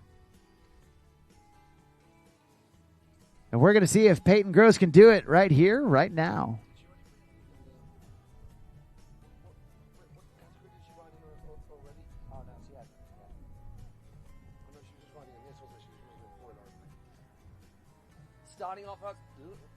Starting off her second run. Whirly Bird with a banger to get things going. Popping it back round to right foot forward, so a switch approach with a switch, half cab roll, almost overcooking it. Ended up on her heels just that tiny bit, but not enough to mess her up. Third trick of this second and final pass. Lazy, cruisy, easy frontside 3 off her left foot. Taking her time now, keeping that line tight. Oh, the dum-dum! And that is all she wrote for that young lady. The dum-dum would have been belting. Give it up for Peyton Gross, everybody. Couple of falls, but backing in an awful lot. Starting off with this textbook whirly, finding that transition cleanly for the smoothest of landings. Getting spat a little bit hard on that, but still getting the invert down, the half cab roll. The front side 3 was good too. They can always tell a Tootsie Roll when it's happening. They take their time, they stand nice and tall. She got all the pop in the world, the dum-dum roll rather, needing that little bit more pop, which is why she charged at it that little bit more. Peyton, just our first rider of 6 in this 6-woman junior pro women 18 and under finals. Veronica Riva. Yeah, Veronica coming to us out of Italy. Young, talented rider. Fully capable of ending up on the podium. And that's what got her here into the finals. She's got some big tricks. And riding alongside so many of those young, talented Italians. Yeah, it's cool to see such a big crew. Massey and team are just waiting right away to the end of the day to see all their riders off the dock into those junior categories. And they'll all be there offering the biggest of support for this young lady as she starts her assault on this finals. Yeah, andiamo, let's go for Veronica. She's starting off hillside approach. Big Indy tantrum right out of the gate. Grabbing that flip all the way around. And then back in Indy toe side front roll. Nicely done. Starting off with some of those more basic inverts, helping her to feel out the wake. Then getting into the spins. There's the heel side, front side 360. Popping into her switch stance. Going cab 540. Starting switch, landing regular. Doing 540 degrees of rotation. And looks like she's going to chill out. She's going to relax. She's going to take a breather. Again, these riders not limited in the tricks, the number of tricks they can do. Veronica easily could have gotten one more trick in, but felt that she would have been rushed. Didn't want to risk it. And so she is waiting for the turnaround to continue swinging for the fences here in this Junior Pro Women's Final.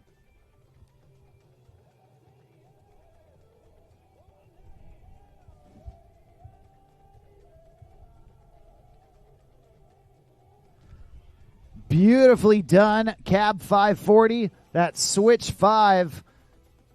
Landing so smooth, so clean.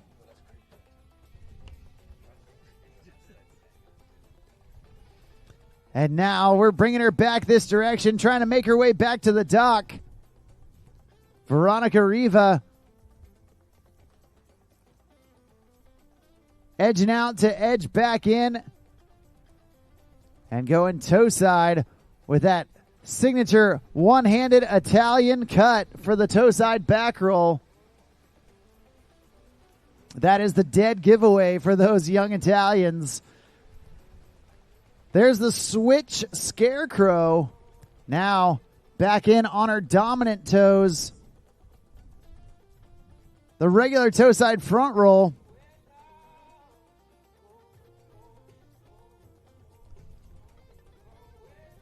There's the tantrum to blind, trying to level up that tantrum. Unfortunately going down, and looks like that is going to do it. Past the three-quarter buoy. And an amazing job from your second rider here in the Junior Pro Women's 18 and Under Division Final.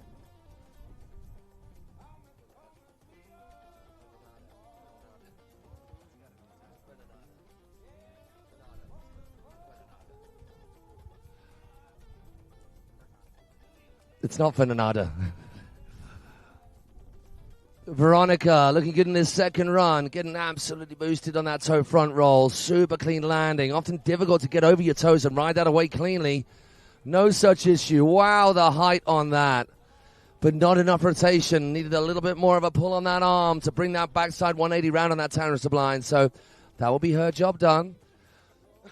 The Italian support crew can relax for a little bit, unless... She's not. She's Mexican. Is it Fernanda? It's not Fernanda. Fernanda. Okay. So a slight typo out there, but it's Fernanda. Larios from Mexico. A huge Mexican contingent here at this Worlds, both at the park and here at the boat contest too, which is just incredible. Some really, really stellar riders coming out of this part of the world. And this just another one of them. What can she pull together for us in this final? Fernanda starting off. Front side one, getting a little stretched out. Making that grab not achievable, but riding it away. That was beautiful. Lovely. Well, a Mexican roll seems appropriate.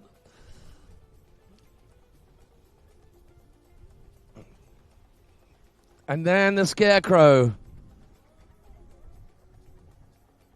Couple of tricks left possible. That was super late. Man, that would have been dope to ride that away. Let's give it up for Fernanda. Latest in a long line since the person... I'm assuming, you all know this, Mark. Did the Mexican roll name come from Andrea Gaetan? That is correct. There we go. There we go. Yep. Andrea Gaetan, the women who created that variation of the heel side back roll, where instead of looking up your lead shoulder, you duck more so between your legs. Essentially, it's a front roll, but a back roll. More in a front roll from your heel side. Edge to edge as opposed to end over end. And then they named it the Mexican roll because, obviously, Andrea from Mexico. One of the biggest exports from Mexico in terms of wakeboarding. And you go back to those days, the reason that was actually such a unique trick is because all of us back then just used to have to edge the hell out of that wake to try and get anything out of it, which is why I chopped the top off wake still. Yeah, well, even back in that day, the evolution of wakeboarding was happening so quickly. We were searching for new ways to do even some of the same tricks. And Andrea, part of that first generation of wake movement. And it doesn't seem like a big thing now, but doing that back roll in that way versus the more traditional tip over tail way, end over end, there was quite something else. And it has allowed many more tricks to be possible. The KGB being the perfect example. If you've got a Mexican roll, you're more likely to be able to do the roll to blind in the KGB versus the true traditional back roll. Yeah, absolutely. Always thankful for the founders of the sport. on whose shoulders we stand. And with so many countries represented here at the World Championships, you know, so many of these countries have those original founder athletes that brought wakeboarding to the various parts of the globe, training the first generation, the second generation, the third generation of riders that were to come after them. And now you mentioned the KGB. We might see it right here. Fernanda crushing it. That back roll backside 360, utilizing the Mexican roll. Oh, that was cool. Toe side tail poke, front side 180. Love to see it. I think so. I was worried she was going to get booted, over-rotated right then, but she finds that second way perfectly. Final hit. Oh, the windows get wound. Can she squeeze her something? She did squeeze her something in, but it wasn't to be. The tangents are blind. Whether that was in the scoring zone or not, I'm not sure. But a fine outing from the young Mexican. Fernanda, not Fernanda. Just two riders left. Lane Hurkamp and Demi Mikalev. McAuliffe. Yeah, at this time we do need our Junior Pro Men. Junior Pro Men, make your way down to the dock. That's Rex Abbott, Kane Ward, Mattia Delfiandra, Max Saya, Hudson Gentry, and Jet Gibson. Start making your way down to the dock. Thanks. You see that? What was she going for there, I wonder? Maybe the Tootsie with that kind of edge. Maybe a toe side spin. And then doing all she could to squeeze a little bit extra in. It wasn't to be with that tangent to blind for Fernanda.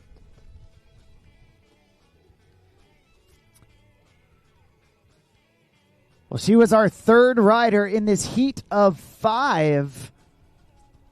And coming up next,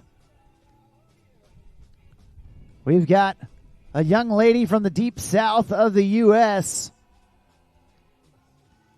a past national champion, and looking to add a world championship to her mantle. Right here, right now, this is Lane Hurkamp.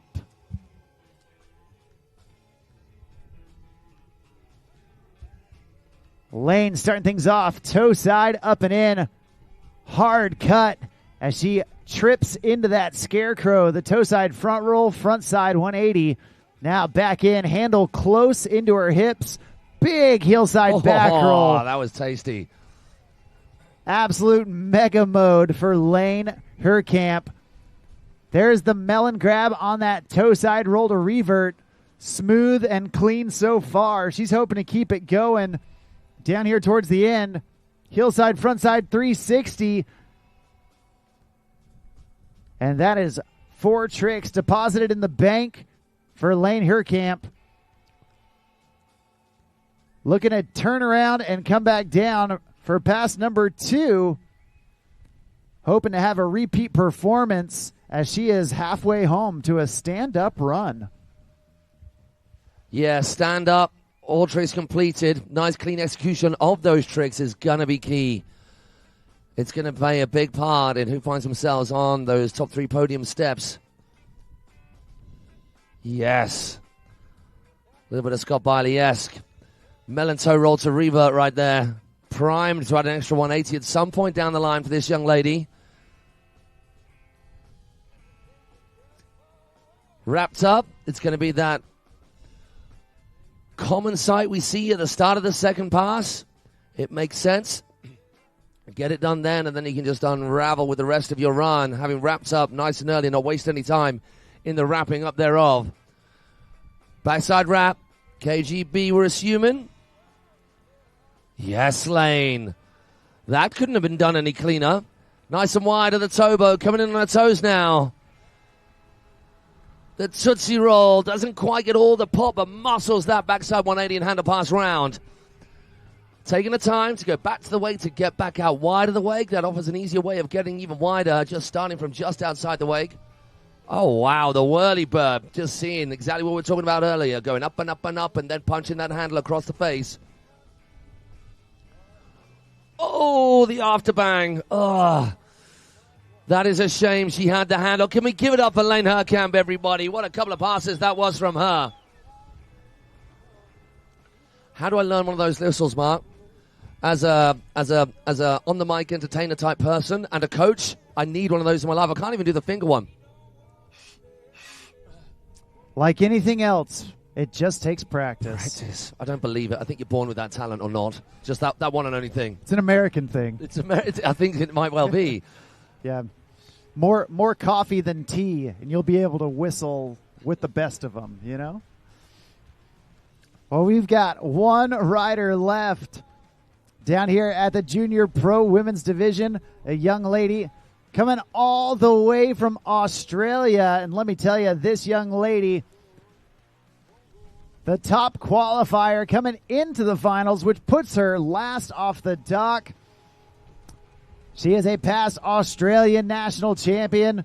She has been on an absolute tear this year, and we are excited to see if that streak can continue. Out of Australia, your final rider here in the Junior Pro Women's Division, this is Demi McAuliffe.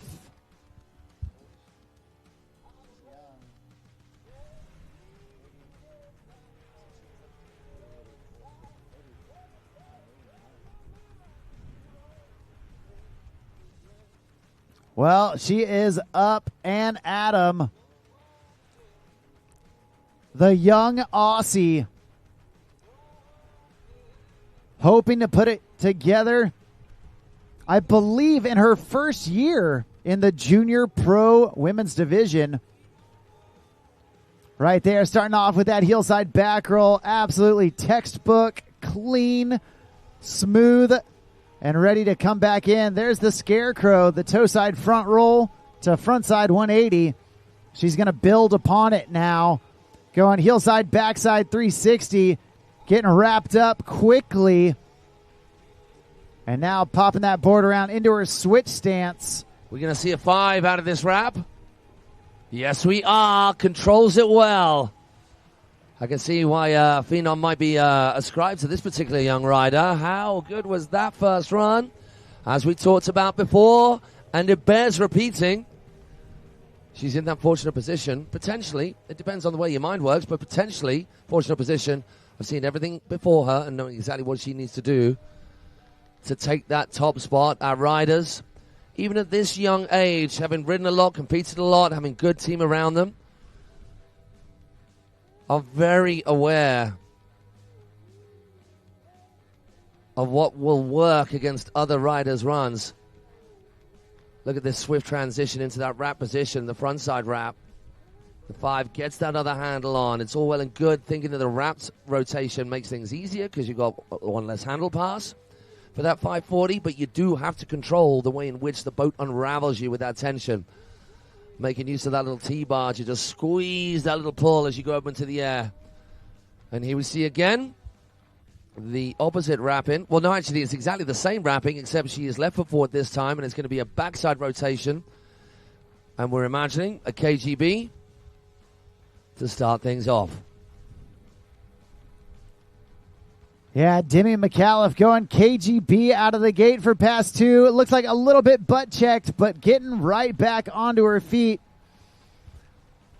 Now coming in on the toes. She wants to continue this momentum that she's building. There's that Tootsie roll, the toe side front roll with a backside 180. Then in on her toes, toe side, front side 5, clearing the wake. And continuing on, adding both inverts and spins. There's the switch toe 5. Oh, man. Unfortunately, going down after that 3/4 buoy. That is going to do it for her. And you know what? That is a tough heat for the judges. Yeah, that's headache central because that is actually tighter than I'm sure Demi would have liked it to have been. That 540 would have definitely maybe given a bit more breathing space, but without that last trick. Yeah, none of those riders made it all the way back to the dock without some bobbles. And so we are going to see how it all plays out. At this point, it's anyone's guess. And if you want to find out who ends up taking the win, you can do two things. One, you can join us at the awards ceremony. Do that. Happening later on after the Pro Men. But you can also download the free WWA Ride Line app. It has got scores not only from this event, but from every event that the WWA hosts.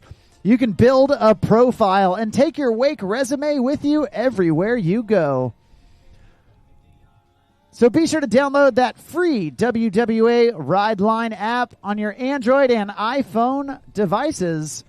And it's the best way to stay up to date with all things wake. We're going to let the judges tabulate some scores, and then we'll be right back into the action as we get our junior pro men out on the water. You can see that full start list right there. 6 riders from all across the globe. We've got the USA, Italy, and Australia all represented here in this junior pro men final. And we're going to see which rider ends up on top of the podium here in just a bit. We're going to take a quick break and be right back with our junior pro men's division.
From open road to open water, we're inspired to push higher with confidence. We revel in our achievements and then seek out the next great thrill. Since even a century of experience is only a start, our challenge is to invent a bigger future for advanced propulsion technology. To imagine and try and test until we've built something worthy of adventure. So that together we can empower a new generation to push higher and harder. Because there's so much more to discover when the drive comes from within. And so that together we can invent a bigger future for everyone we empower. GM Marine. Keep thunder at the heart of all you do. I live life on the edge. That means accidents happen. Things break. Including my brand name sunglasses. But thanks to Fuse lenses, I don't have to worry about that. Fuse helps me replace my lenses for less with high quality, guaranteed to fit lenses. Now if they only had a website for a fractured ankle. Fuse lenses. Break a lens. We've got you covered. Hey guys, this is Adam with Emin Marine Group. Next to me, I have the boat that set the benchmark for the water sport industry, the Nautique G23. This boat offers world-class waves and wakes. It's a very customizable wake with the NSS system. This offers so much comfort and luxuriousness in the interior and the exterior, and it's the most beautiful wake surf and wakeboard boat in the market.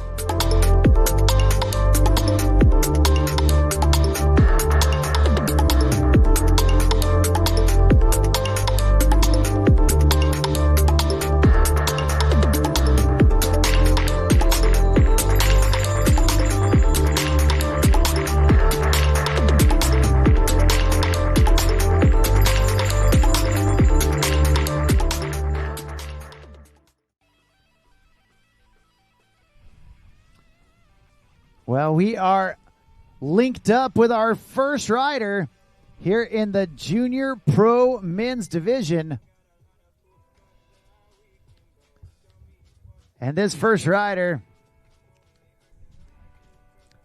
a multifaceted rider. We saw him at the Wake Park earlier this week, not only riding his wakeboard at the Wake Park, but also the wake skate. Then we saw him in Pro Men's Wake Skate over here behind the boat. And now he's all strapped in and ready to get shreddy out here with the Junior Pro Men's Division. Your first rider, setting the tone for the rest of the riders to follow. Right here, right now. This is Rex Abbott.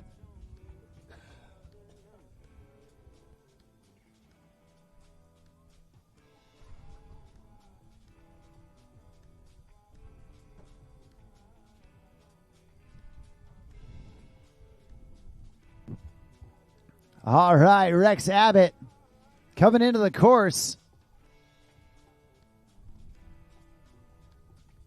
Going nose grab, heel side, front side, 720 right out of the gate.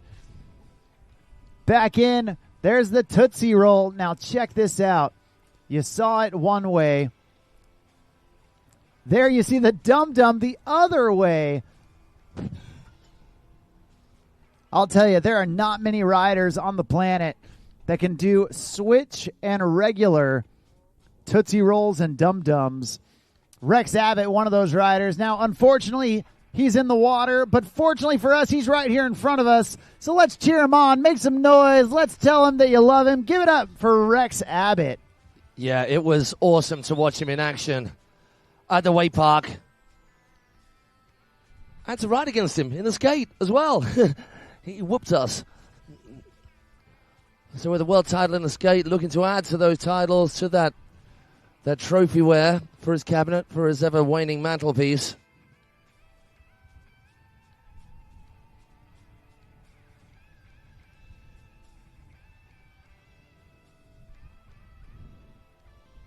And we are nearing the, we are in the business end of proceedings. Because it's Super Final Sunday. We really hope that every single one of you can hang out for the prize giving that's going to be taking place in the amphitheater. And Rex, along with his support crew, will be wondering, will he be amongst it on the podium in this Junior Pro Men category? Time enough for one more something? He's going for it.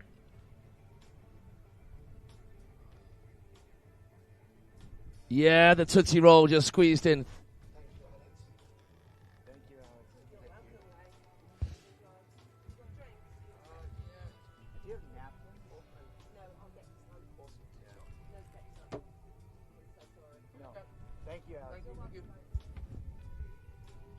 All right, well, Rex Abbott getting away with that switch and regular Tootsie Roll. Decided to pull out of the Dum Dum, taking a 180 off of that trick. And able to get another trick on his scorecard. At this point in the game, the important thing is staying on your feet. And he's hoping to do just that. Young dude that shreds the cables, shreds the boat, whether he's attached to the board or not. And right now we're going to see if he can make it all the way back to the dock.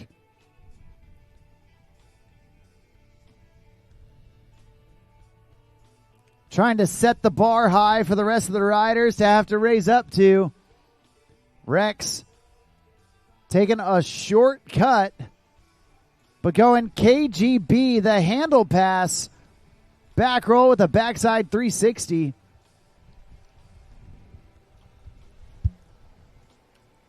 Then the early handle pass peep. So back roll with the front side 3. Making use of all those skills he has with the KGB and just translating it to the toe side version there of, the back 5 is his undoing, and that has been the ending of him. Second and final fall. Well, you only get one pickup, so that's his done. Let's give it up for Rex Abbott, ladies and gents. Killing it on the park. Killing it on boat. I know not to the degree that he would have hoped. But still, pretty sterling performance to start things off for our Junior Pro Men. But you can see how pass number 2 started. That KGB looking absolutely dialed. Following it up with that Pete Rose. And then right here, trying for that backside 5. Got the rotation, but just a little back foot heavy upon landing. Skirted out of that landing, and unfortunately not able to ride away.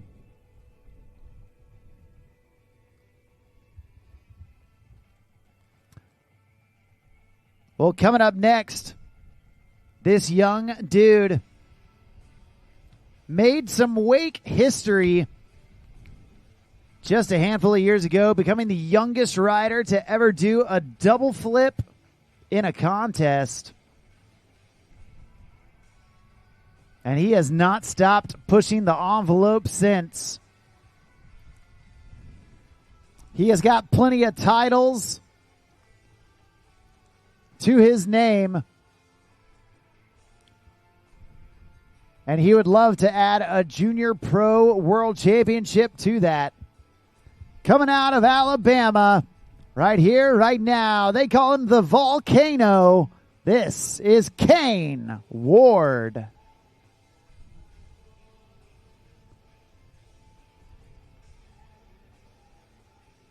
Well, Kane Ward, no stranger to that Super Air Nautique G23. That is what he's riding on at home in Alabama. He should feel like he's got a little bit of a home court advantage, knowing the wake.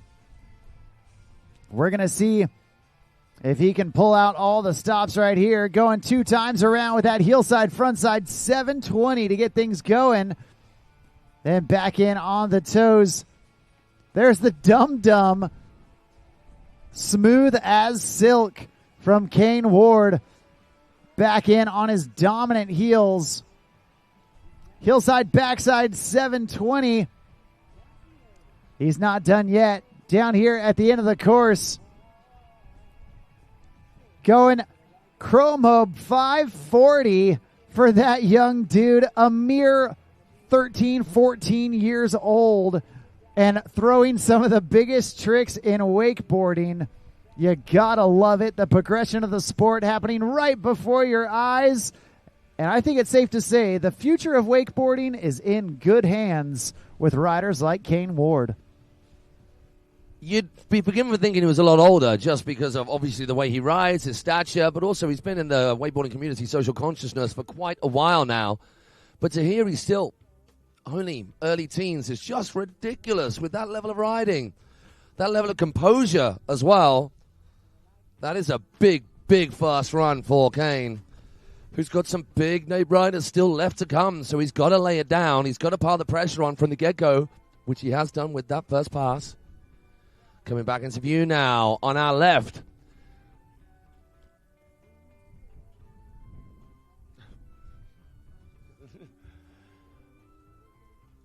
Kane starting out on the left. It's going to be a right foot forward hit. Yes, it is. Just kicking it off with something pretty tasty, it has to be said. Double back roll to get him going. Toe front 9. All corked out. Just aggro with that handle pass, with that pull-in on that line to make that big rotation happen. 2.5 times round. Moby Dick 5 gets swallowed whole. And that is after the 3/4 point. Can we give it up for Kane Ward by any measure? That is a killer run.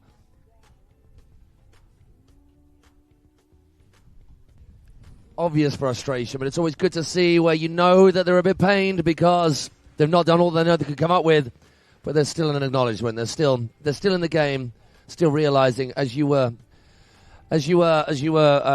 waxing lyrical in the most beautiful way earlier on. We're still lucky to be here, right? So whatever goes down, you can be frustrated, but only to use it for fuel for the fire for the next time. Absolutely. Kane Ward, a good kid. He's got a good head on his shoulders. And you know what? It didn't go exactly like he wanted, but you still can't take away how great of a run that was up to that point.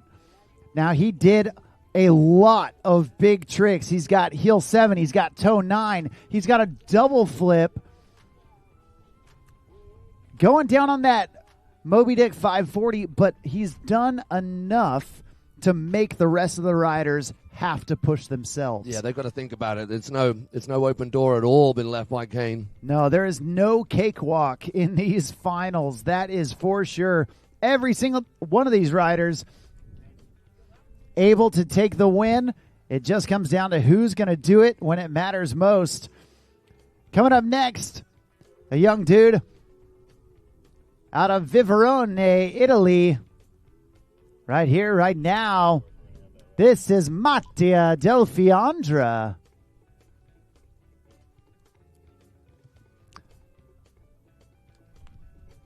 Mattia, part of that young Italian crew. Andiamo, let's go. He's been riding and training with pro rider Stefano Camolo. And right now, Mattia, he's got his work cut out for him. He's got some big tricks, and he wants to put them down. Going in toe side, Melon Crow 5 right out of the gate. Now back in on his heels. Going nose grab, heel side, front side, 720. Both of those tricks were switch. So the skeezer 5 into the switch heel 7. There's the regular stance, 3-2-1, double grabbing it. Extra marinara sauce on that 3-1. And there is that dum-dum. He is stoked. Let's get stoked with him. Put your hands together. So far, so good for Mattia Del Fiandra.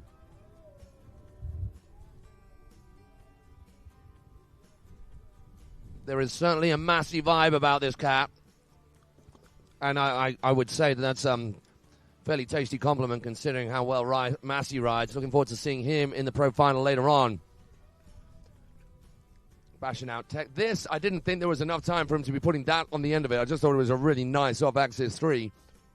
But getting the 3-2-1, the dum-dum, yes, butt check. Not a huge one. Just really deep on landing. He gets out of there pretty quick. And that's a big maneuver as well.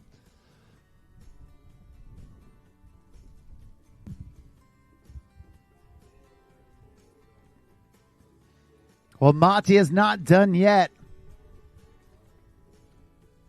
He just had his appetizer. He's ready for the main course. And if he can get all the way back to the dock, it'll be his just desserts.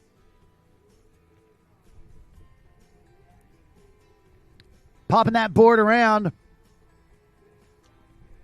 And going up and over the top with that, I'm going to say Fat Chance 5, likely a switch front flip 540. Oh, toe back 5. So that means it was a regular front 540, that front mob 5, the Slim Chance 5. Check this out. Oh, with a nose grab in there too. Gosh, that looked good. That is a lot going on, man. A lot going on. And this toe back 5, it looked good. Loving the way he just stalls it out and then boop, parks that on the end. Maybe leaving a little bit too late, not finding the cleanest part of the downside of the wake. Just getting him stretched out in that wrap position. Yeah, now Mattia using great course management. That is something that we cannot stress enough. When you see it happen, you know that so much thought has gone into this pass from Mattia. He wanted to throw some difficult tricks before that three-quarter buoy so that if he does happen to fall, he will still get that pickup and have a chance to get some more tricks in down towards the end of the course. So now, just now, passing that three-quarter buoy, Mattia on his way to adding some tricks to his scorecard, and we're going to see what he's got in store. He's going to edge out on his switch heels and get back into his dominant stance. Heel side approach. Oh my man. word. Let's just double check he's all right. Hand in the air. Can we give it up for Mattia, everybody? Oh my gosh, did he put everything into that? I had no clue that was coming. what he was going to do there. I saw him go up on the tantrum, and I thought, oh, maybe late Moby Dick. Nope. Let's tuck for two. And he just stayed tucked. Just carried on. Tuck and roll, tuck and roll. This is the way you get out of any trouble. It's the old in any huck, sport. huck and tuck. Yeah. Man, might be needing a little bit of a lie down after that belting he just caught. Wow. Just collapsing onto the jet ski. Give it up, Mario, once again, laying on the line. Not just for him to attack this finals and find himself a place on the podium, but for your viewing pleasure at home as well as here at Sunset Cove.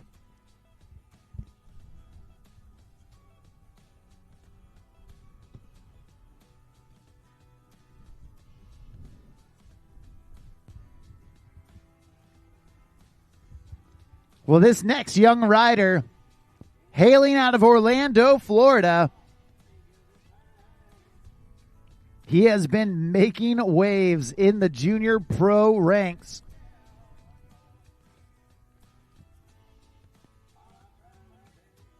Ending up on several of the podiums in the junior pro tour. Not only a talented boat rider, a talented cable rider as well. The thing that I love most about this rider is that he has got zero fear. He goes for it every time he rides. Right here, right now, this is Max Saya. Max starting things off. Oh, going heel front three. May have wanted more, but he's staying on his feet, and that is what's important. Right there, going stretched out with that switch back mob. That's what he was going for first time round. Logging it in. The front seven off his heels, plus the rewind, plus that back mob. The 360 at the start, a little bit of a throwaway trick, unfortunately, but as you said, stayed standing, so made the most out of that first pass. Yeah, and, you know, we've gone through the first half of this heat without seeing a rider complete a run. So, you know what? It's not like any of these riders to let off the gas, to not try for everything that they've been practicing for, but it is strategic to maybe take a little bit off so that you can get back to the end of the dock and possibly just secure a place on the podium while you're making the rest of the riders behind you work for it. Because if you can put together 8 full tricks, at this point, it looks like you could at least get... At this level, they're going to be good tricks, aren't Right, they? Even if they hold it back a little bit. But you could at least get third place, which is great. And you're putting pressure on the next two to get back to the dock and match your run. So we're going to see what Max Saya has in store for us. I told you this kid has no fear. And we're going to see how he goes full send here in pass number 2.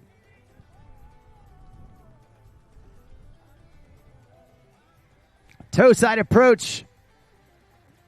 Going 2.5 times around. Oh, man. Going down on that toe 9. Now, again, good course management. Throwing a difficult trick at the beginning of pass number 2. He's got plenty of time to get back on the water, to get back into a rhythm. He can get wet and reset and come back firing on all cylinders. We're going to hope that that's the case for Max Saya. You see, just landing a little deep right there. Not able to ride that transition down the wake. We're going to get Max linked back up behind that Super Aeronautique G23. And hopefully get him all the way back to the start dock.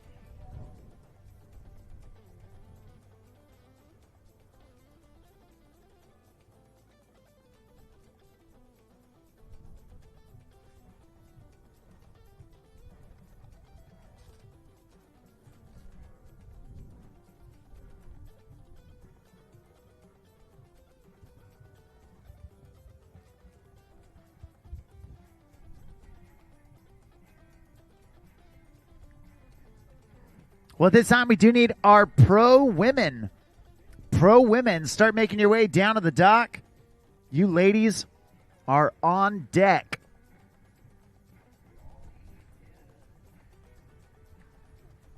And right here, right now, Max Saya coming back in for the remainder of pass number 2.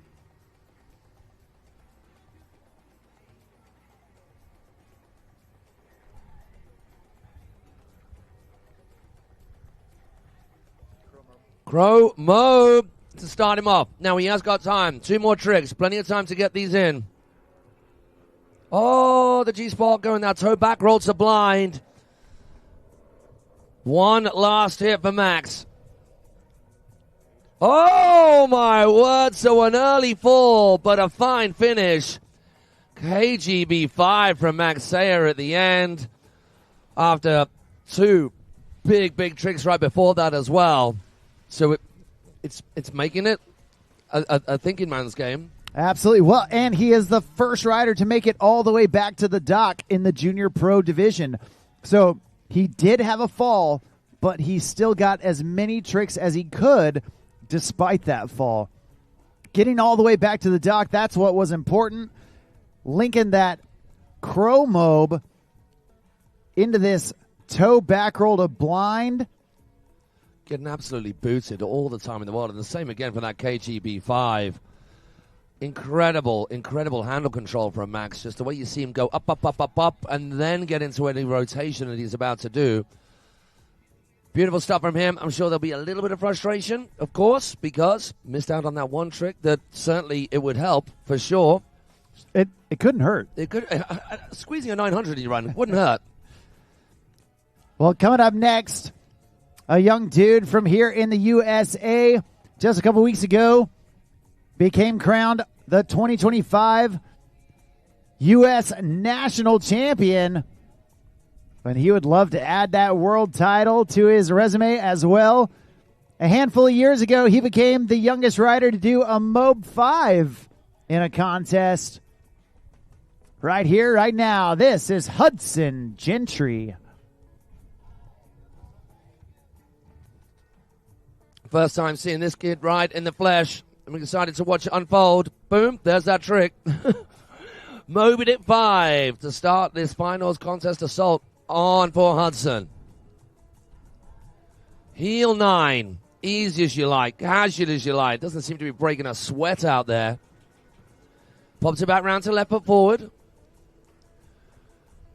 Then we've got it was a cab 9 before. Regular 9 this time round.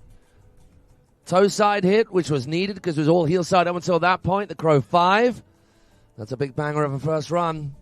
Similar to that which we saw from Kane to start things off. The first runs have been tight from all of our riders. It's this second run that has been eluding them in terms of making it clean so far with each of our riders. Yeah, the thing that I love about the junior pro division is these guys, they are young. They have so much talent and oftentimes so little thinking. They're not thinking about, oh man, strategy this, strategy that, how much math do I need to do just to make it onto the podium. They are thinking win. Prove myself to the pro ranks. And man, Hudson Gentry has more than proven himself. He has definitely got the tricks to make it happen. And he is a smart rider. He is fully aware of what he's doing out there, but he has also got so much talent in his young body to be able to do the tricks he's doing. Coming in on the toes. There's the Pete Rose. Too much. No. Gave it too much. Overcooking it. There seems to be a hole right there in that first trick area that is just sucking all the riders down.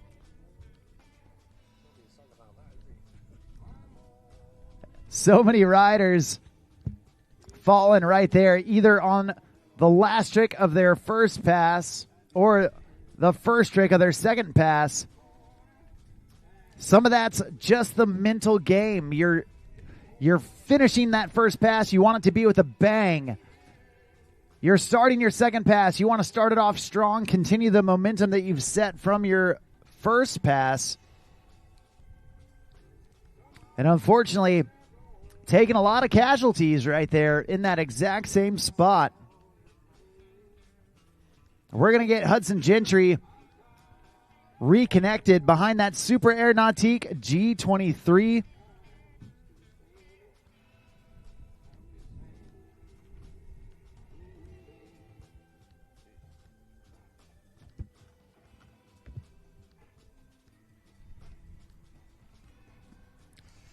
Well, Hudson getting back on the water, trying to find a rhythm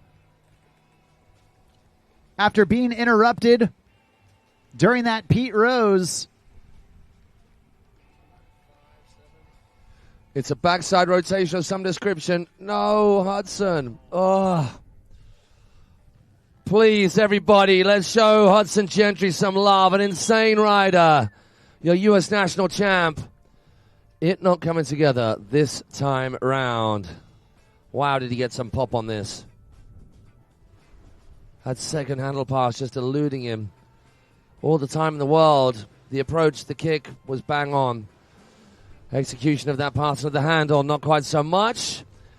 Which leaves us with just one rider left in this Junior Pro Men's Super Finals Sunday action. And we've got another Aussie, another Antipodean traveling the furthest, or some of the furthest out of all of our riders here. Jet Gibson is about to round things off for our Junior Pro Men.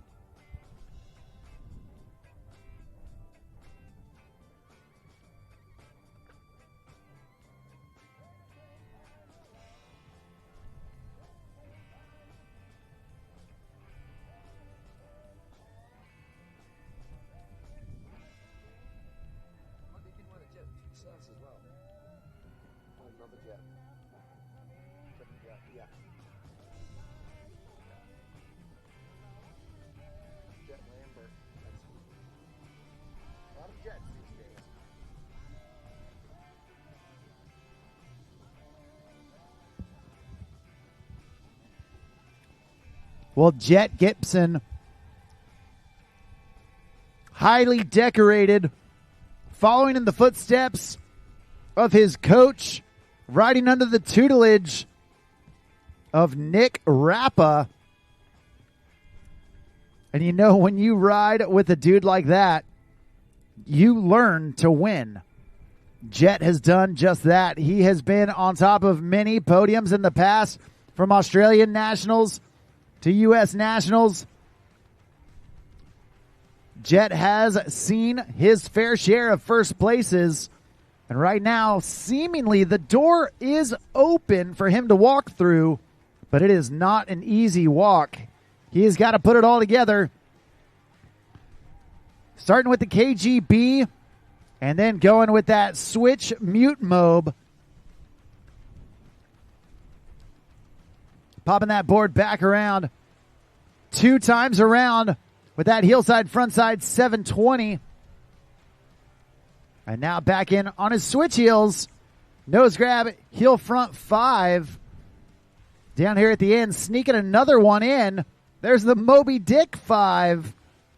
And man, Jet Gibson so far looking absolutely dialed. All of that was bolts. It couldn't have been cleaner. Looked like he had the bit between his teeth in royal fashion right the way through that first run. And then sliding. Do you think that front 5, that was just a filler trick? That is him dialing it back a little bit? I do think that. We've seen Jet in the past go front heel 7 to switch front 7. But I got to say, I like where his head's at. I think he's putting together a strategic run. He's still getting the big tricks in, but he's not willing to risk it.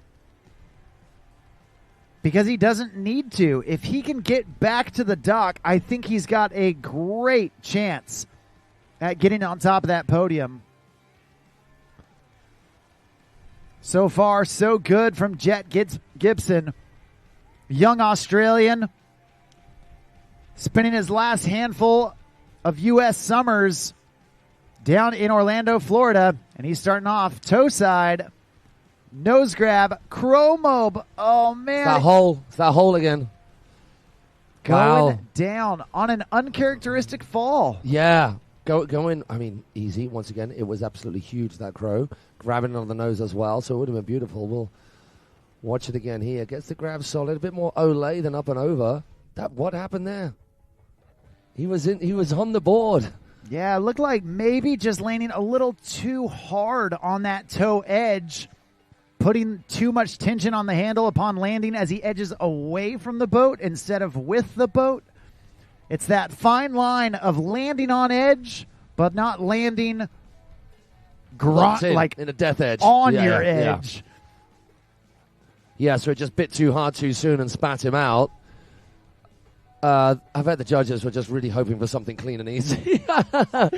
So, obviously, they want the riders to ride to the absolute fullest, but sometimes when you get these tough, tight calls, which, by all accounts, it's going to be again, even with Jet making it to the end of this run and packing this remainder of this second pass out, it will still make things tight. He'll still be right there with Max Saya, who did the same thing, had one fall at the beginning of pass number 2 and made it all the way back to the dock. Jet knows that if he wants to put himself in a secure position for the podium, he has got to get back to the dock. Otherwise, he's leaving it up to the judges. And the one difference being is that all the other boys had belts in first runs. They went all out on their first runs, where Jet potentially did cake it cruisy. Okay, Tootsie Roll.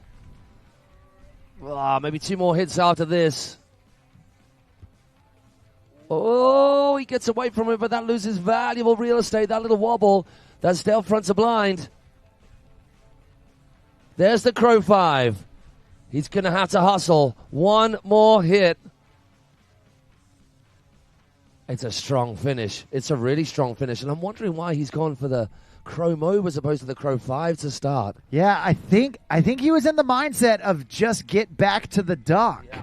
And then maybe even coming out of that rhythm where normally he would do the Crow 5, pulling out of it and just doing the Crow Mauve kind of set him back on his edge, you know? That's a lovely trick, that is. Man, he couldn't have grabbed that board any harder for that stale front to blind. Yeah, a great recovery from Jet Gibson, showing his true colors. And we're going to see how it all plays out. It's in the hands of the judges now, and let me tell you, I do not envy our judges. They are the best in the business, and let me tell you, they have seen more wakeboarding than anyone else on the planet. They know how to differentiate even the smallest variations in riding. And man, they have got a tough job in that junior pro men's division. Now, coming up next, we are getting ready for our pro women's division. And our pro women's division absolutely stacked with talent. Again, riders from all across the globe. We've got 3 riders from the United States, 1 rider from Italy, 1 rider from Argentina, and 1 rider from Australia. That's all going to happen when we come back from a commercial break here at day number 5 of the 2025 Nautique WWA Wakeboard World Championships, presented by GM Marine.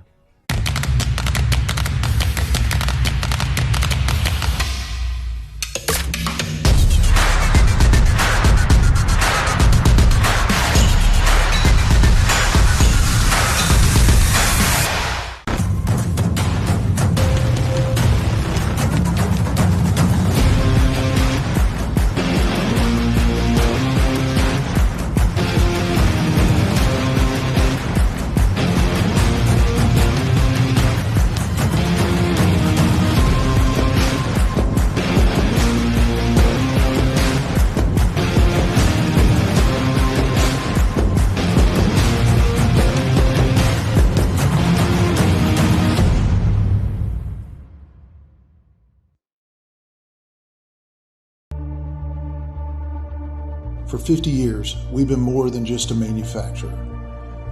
We've been part of the journey, a journey that started with a passion for adventure and a commitment to excellence. And now, as we celebrate our 50th anniversary, we proudly unveil the future, a symbol of our legacy, our commitment, and our relentless pursuit of performance. Welcome to the future. Welcome to the power behind the passion. Performance that moves you.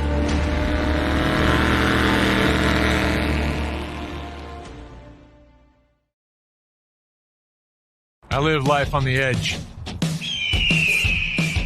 That means accidents happen. Things break.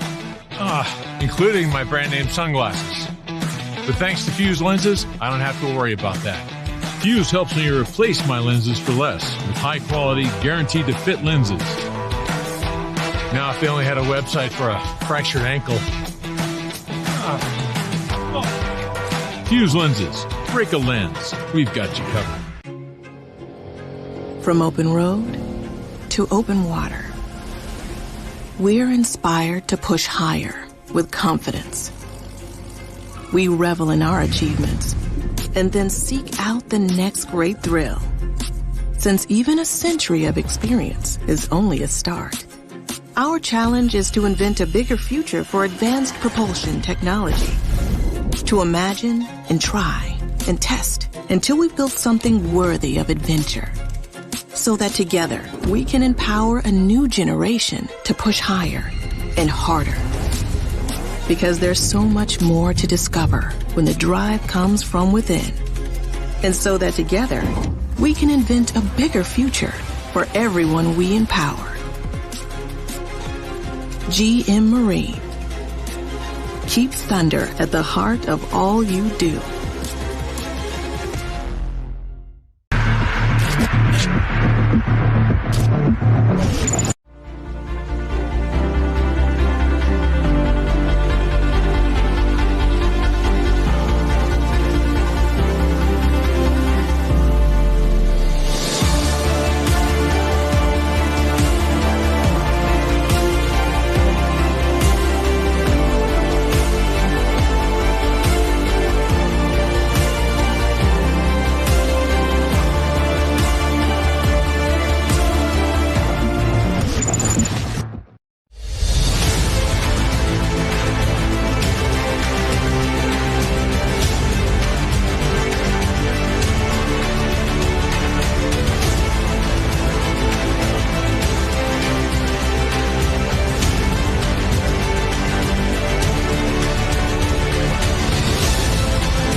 All right. We are back at it, and we are getting our pro women on the water.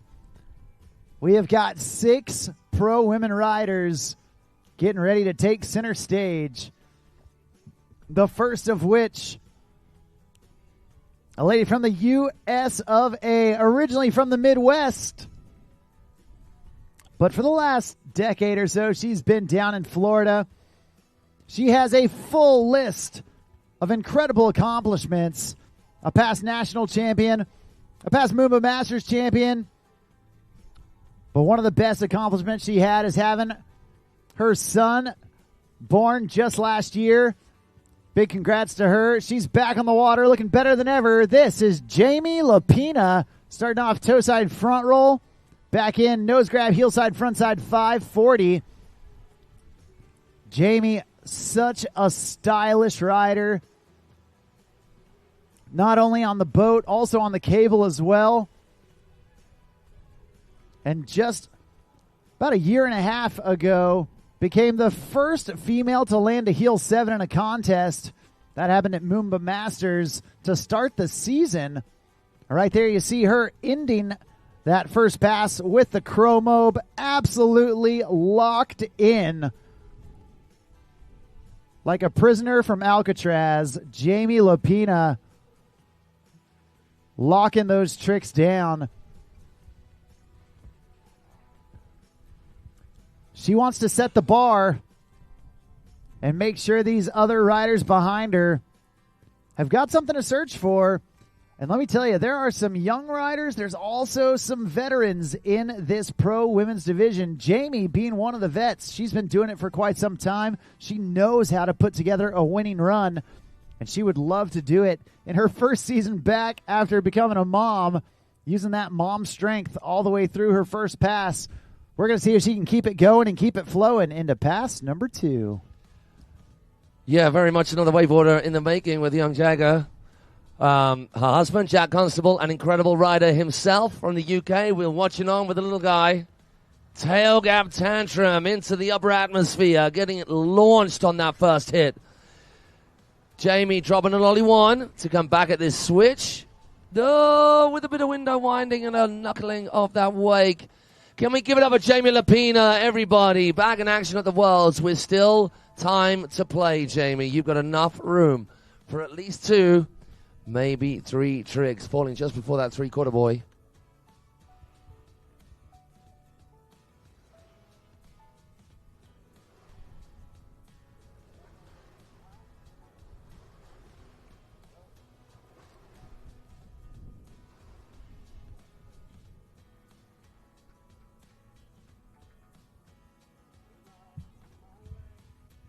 Well, Jamie Lapina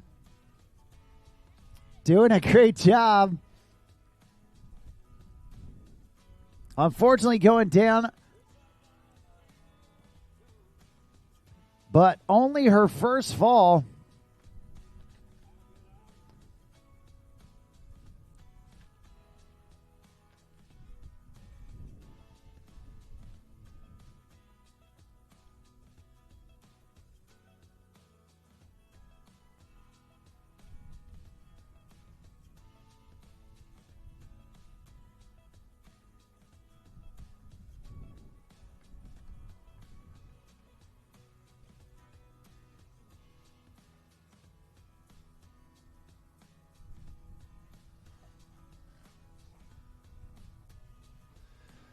Jamie needs to hustle now. Coming in left foot forward. No. The cap 540 was gone. Can we make some noise and show some love for Jamie Lapina, everybody? Taking a second fall, and that will be game over for her. Great to have her back in the finals at the Worlds. Taking off a little too soon on that 5. Damn.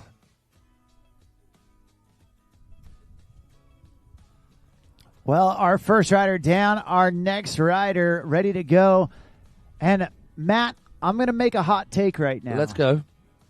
This next rider, I think, is the most dangerous one on the dock. Now, you might need to extrapolate on that a little bit. I know that requires some explanation, and I'm going to give it to you. Ashley Kasmer, I believe this is one of her first finals in pro women. So that means she has already accomplished so much of what she wanted to come here for.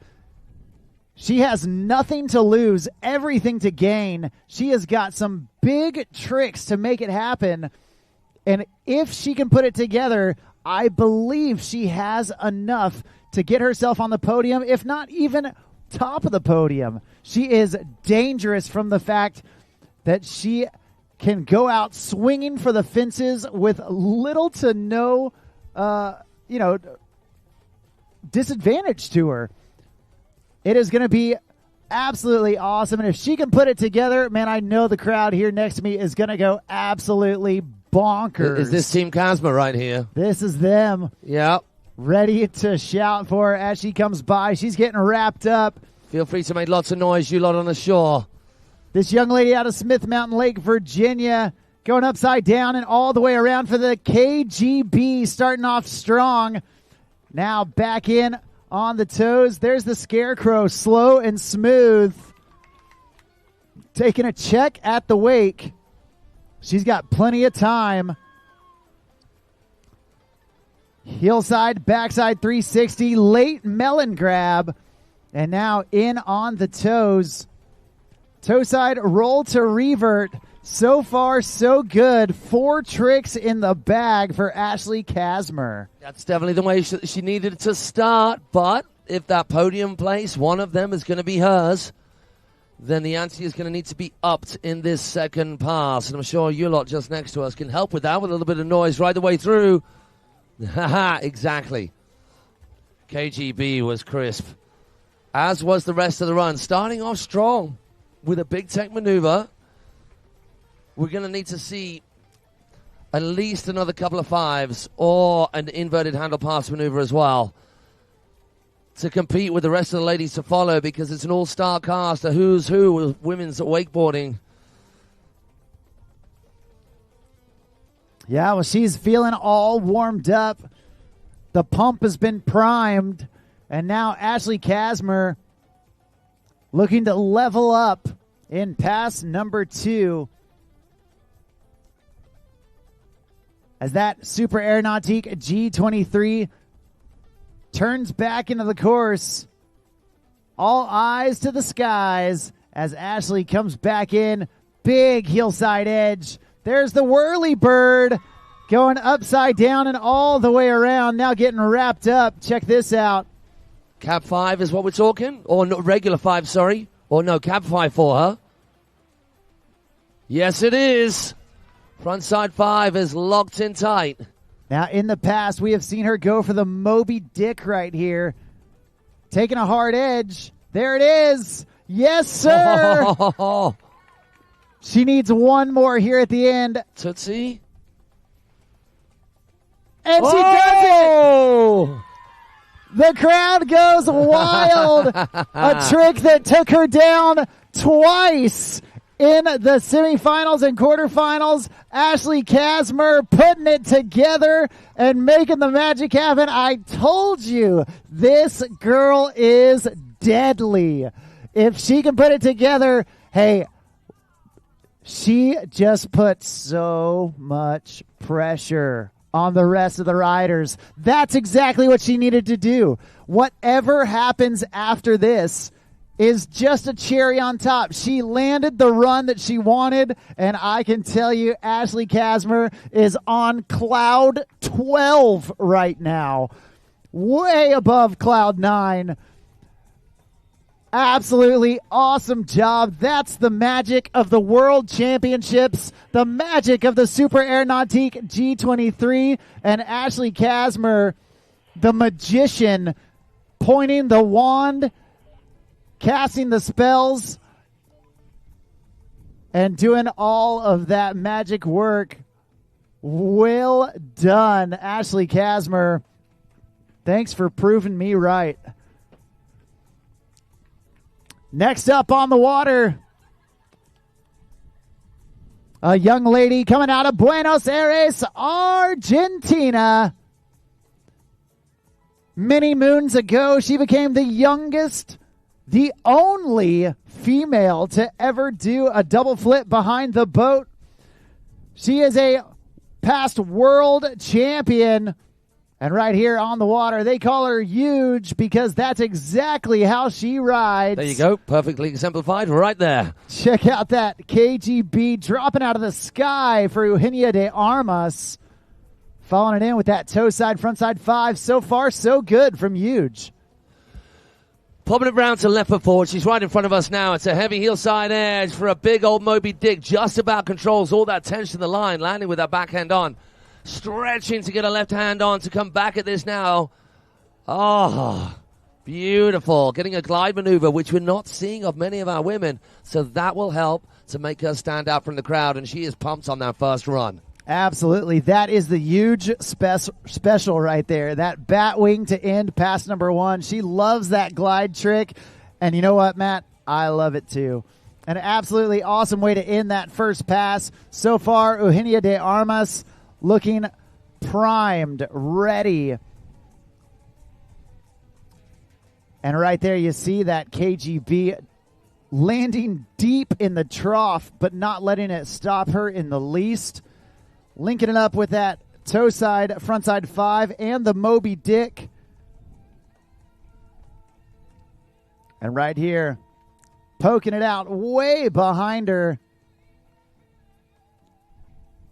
The young Argentinian showing her true colors, and the only Argentinian in the finals from both pro men or pro women. She is holding it down for that blue and white. And right here coming in for pass number 2. Yes, Tootsie Roll to start things off. Early tech maneuver to get her rolling into this second pass. Oh, really clean. Nose grab 5 to follow that Tootsie. Then the cab 5 the other way. She is rocking. She is past the no point of return now. Any fall now will mean the end of her go. Oh, the tantrums are blind. Keep going. She's happy with that. Yeah. She is very happy with that by the look of that celebration at the end of that run. Yeah, 4 tricks down, 4 tricks back. Eugenia getting that tantrum to blind, and I love it. The ladies have been absolutely on point. You see them diving off the dock. Believe that was Nasha Holscher greeting her fellow South American rider. Right there you see Eugenia just lacing it up, locking it in, and making it look so smooth with that tantrum to blind. Oh, man, she is stoked. All smiles, and she is pumping the fist. Absolutely awesome from Eugenia. So far, so good. And we have got 3 riders left to go. Right now, the shore is electric.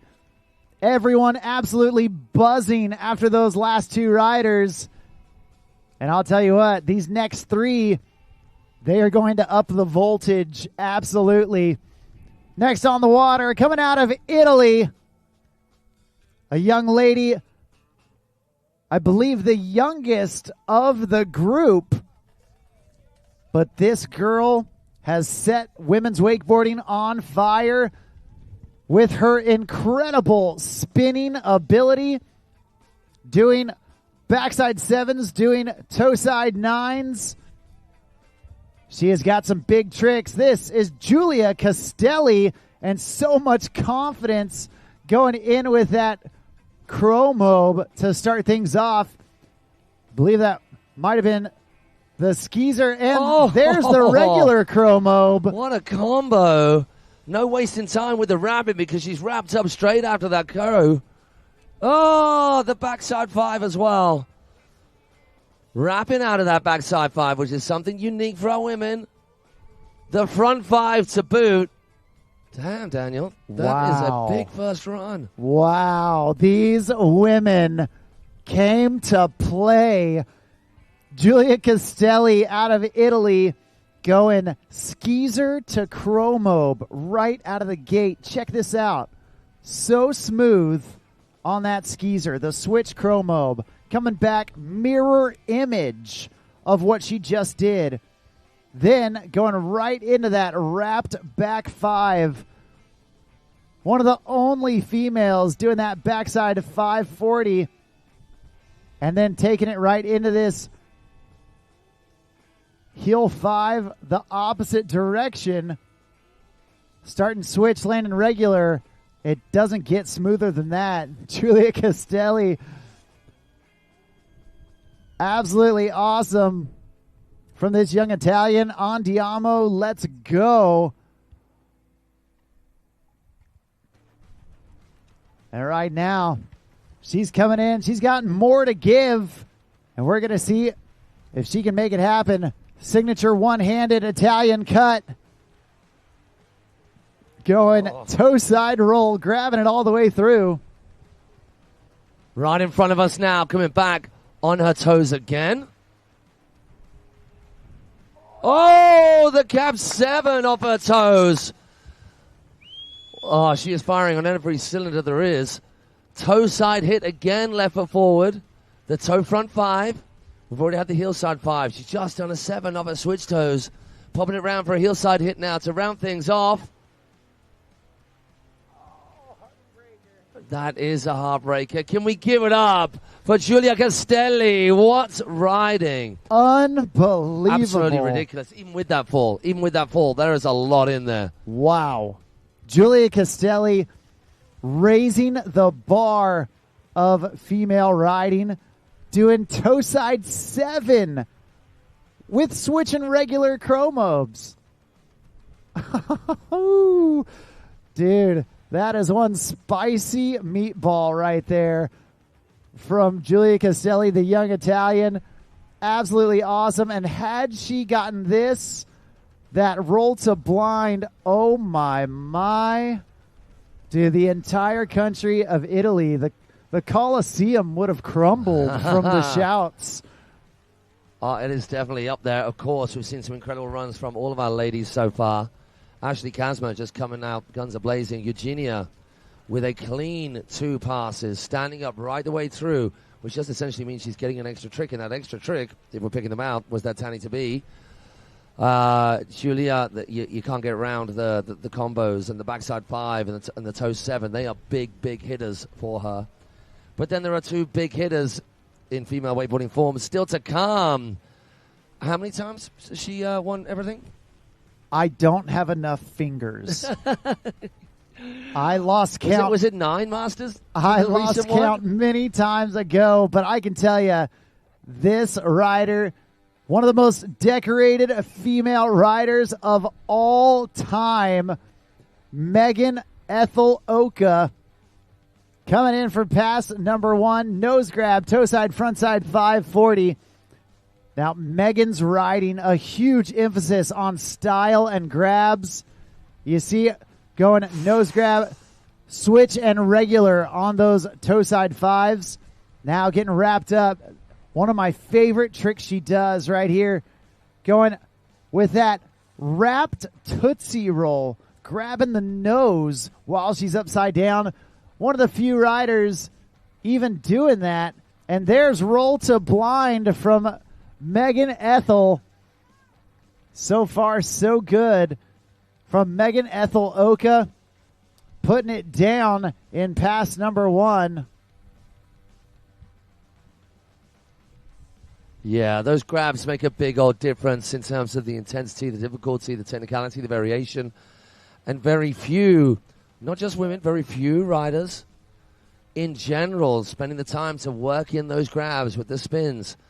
And there we see Megan getting a grab on a good 80% of everything she was doing in that run, which will have an effect on that score and the impression that she's making on the judges. Okay, boat's going to come back round into view, and it'll be the last pass of the weekend for Megan Ethel here at this 2025 Nautique World Wakeboard Championships, presented by GM Marine. Thank you so much to all of the brands that we can see lining the place on branding on banners, etc., and flags, all of them for being behind us. And, of course, the backbone of the world of wakeboarding and wake sports, the WWA. Meanwhile, we've got Megan Ethel coming back into play.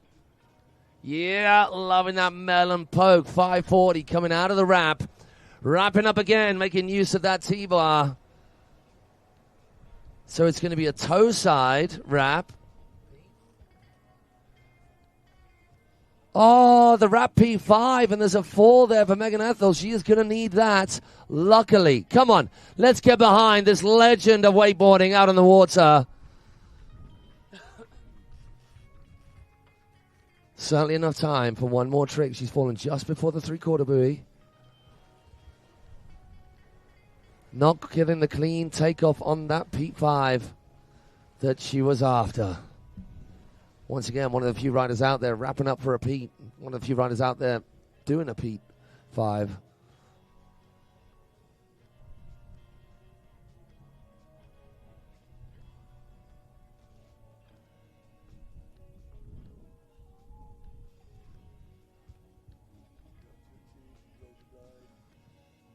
Watching this replay again. Absolutely loving that trick. And in actual fact, it's a stalefish grab, isn't it? Because it's the... well, it depends on which way you're talking, whether she's lefty or righty at the time. Up and away we go with Megan Ethel.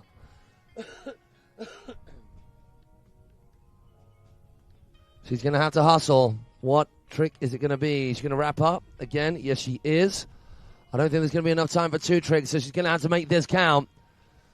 The Pete 5 is what she has in store. Can she get that takeoff? Yes, she can. Yeah.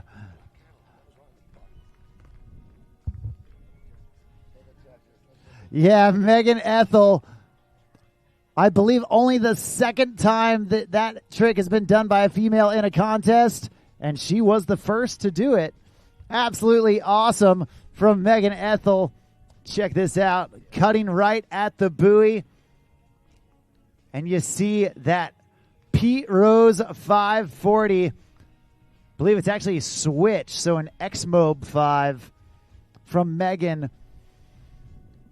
Big tricks coming out of our pro women's division. That's a crazy trick. Switch toe side and then wrapping up. You're driving the board into the line. It kind of makes a bit more sense with the KGB because your body's already open to rotating that way, but you're all crossed up for that Pete on your toe side. It seems like a scary trick. Yeah, no matter how you look at it, it is difficult for sure. Right now, our final rider in the pro women's division. She's wearing the yellow bib because she is the current leader in the Wakeboard World Series. This young lady has done it all. She has won it all. From Moomba Masters to Nautique Masters, from Australian Nationals to U.S. Nationals, a past world champion as well.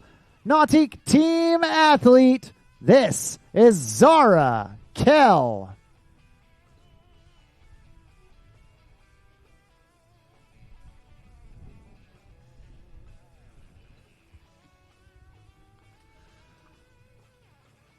When you think of big-name coaches in the world of wakeboarding, it is that surname that definitely pops up in Black Diamond Wakeboard.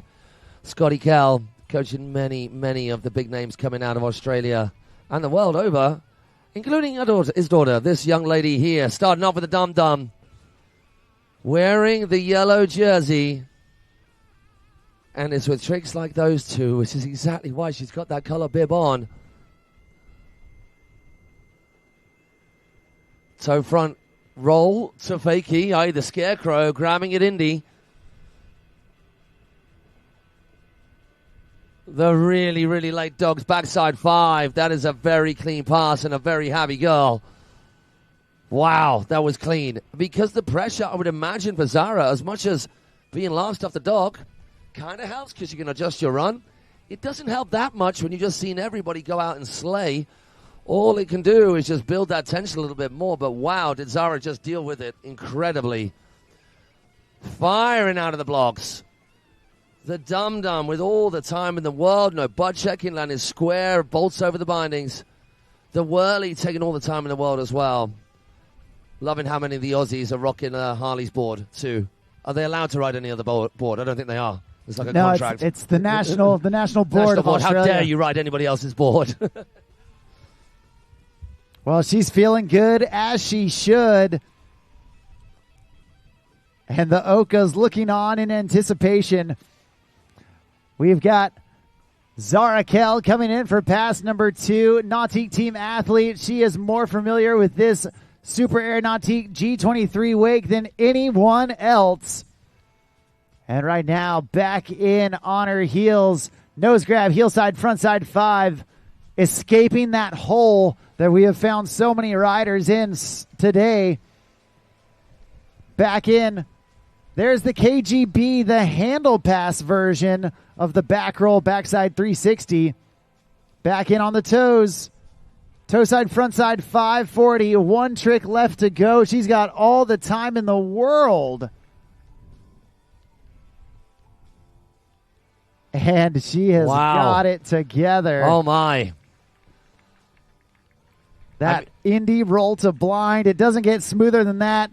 Zara absolutely ecstatic. And who can blame her? Putting together an incredible run. Give it up. Make some noise for that young lady coming out of Australia.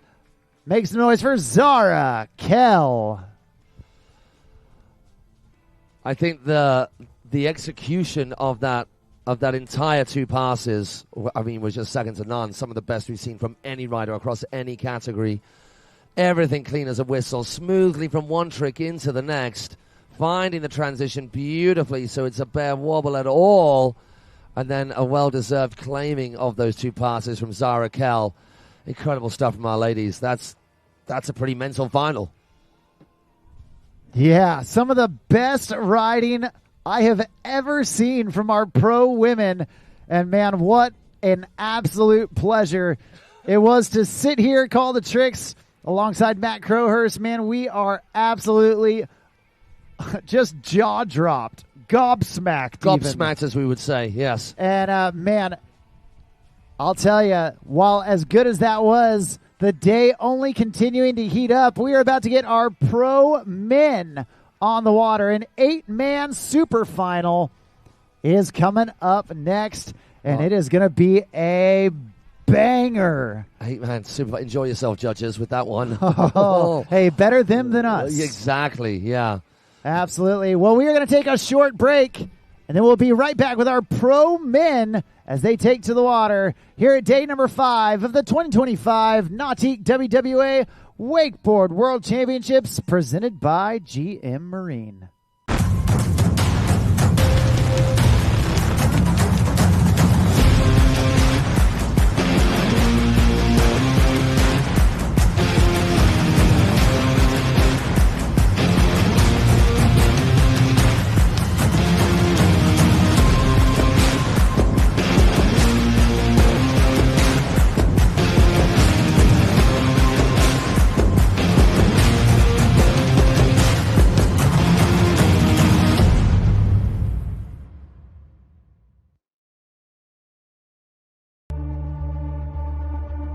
For 50 years, we've been more than just a manufacturer. We've been part of the journey, a journey that started with a passion for adventure and a commitment to excellence. And now, as we celebrate our 50th anniversary, we proudly unveil the future, a symbol of our legacy, our commitment, and our relentless pursuit of performance. Welcome to the future. Welcome to the power behind the passion. Performance that moves you.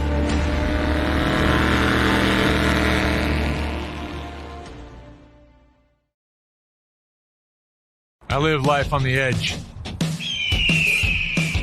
That means accidents happen. Things break. Including my brand name sunglasses.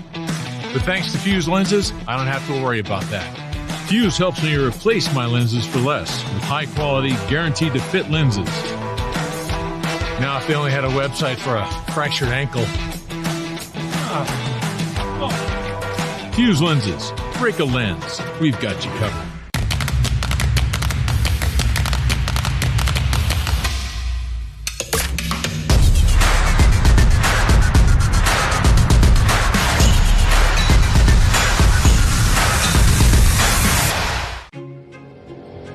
From open road to open water, we're inspired to push higher with confidence.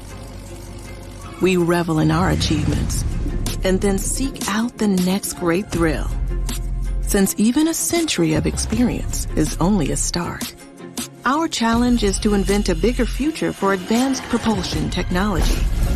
To imagine and try and test until we've built something worthy of adventure. So that together we can empower a new generation to push higher and harder. Because there's so much more to discover when the drive comes from within.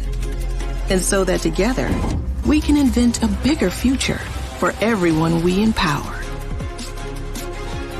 GM Marine. Keep thunder at the heart of all you do.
All right, there you can see the view behind that beautiful Centennial edition of the Super Air Nautique G23. Nautique Boats and Correct Craft celebrating 100 years of boat building excellence. And if you want to see some of the landmark events of the last century, you can go to Nautique.com and check out their new interactive timeline, pointing out pictures, videos, even interviews from the last 100 years. There's no other boat company that has the history behind them like Correct Craft and Nautique Boats.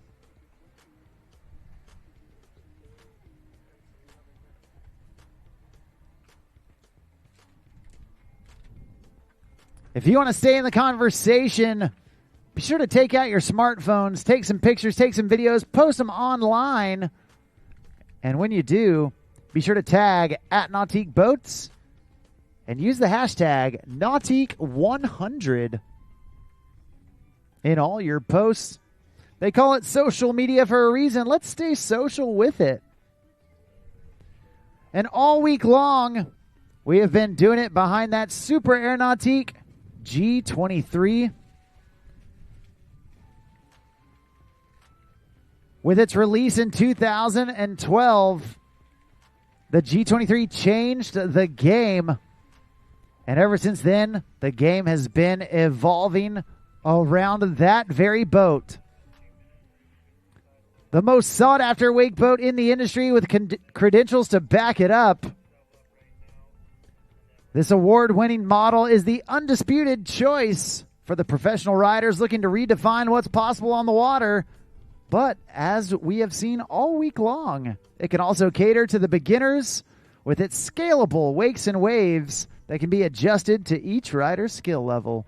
To learn more, head over to Nautique.com and you can build your own custom G23 on their interactive site.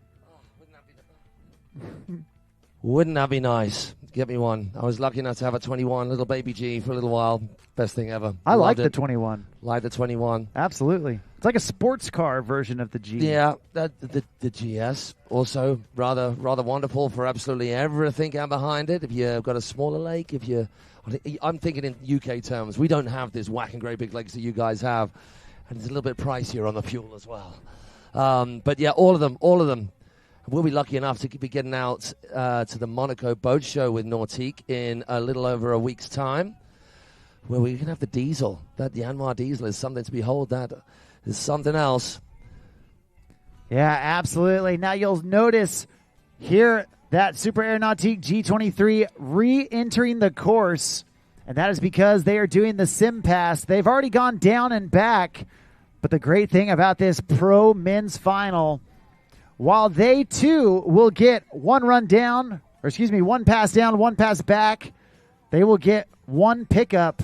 If they make it to the end of their run, they will get the infamous double up, where those legendary wakes converge with the rollers as the G23 crosses over its own path, sending the riders twice as high, allowing them to do the biggest maneuvers in the sport.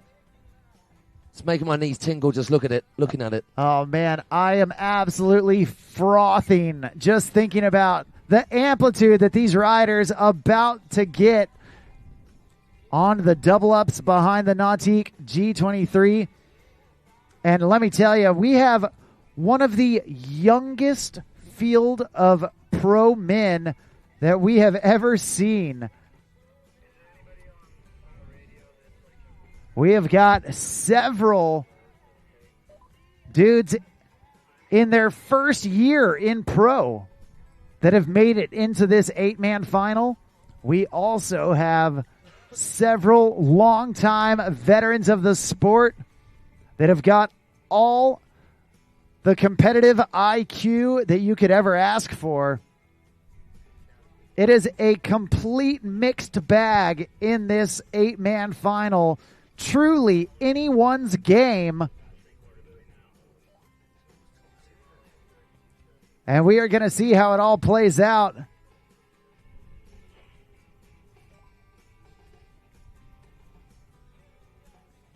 Starting things off for our pro men's wakeboard division,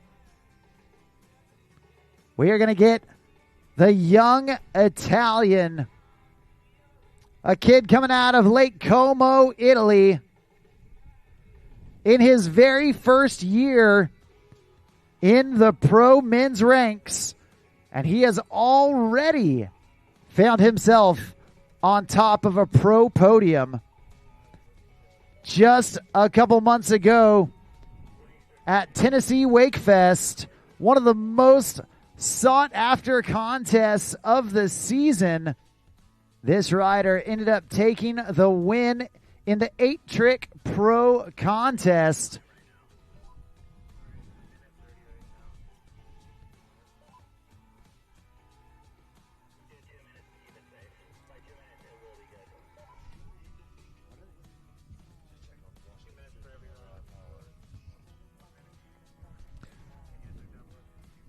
Well, this young rider, arguably one of the most talented new riders in the sport.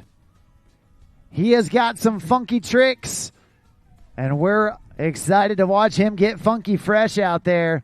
First off the dock, coming out of Lake Como, Italy, this is Federico Dalago.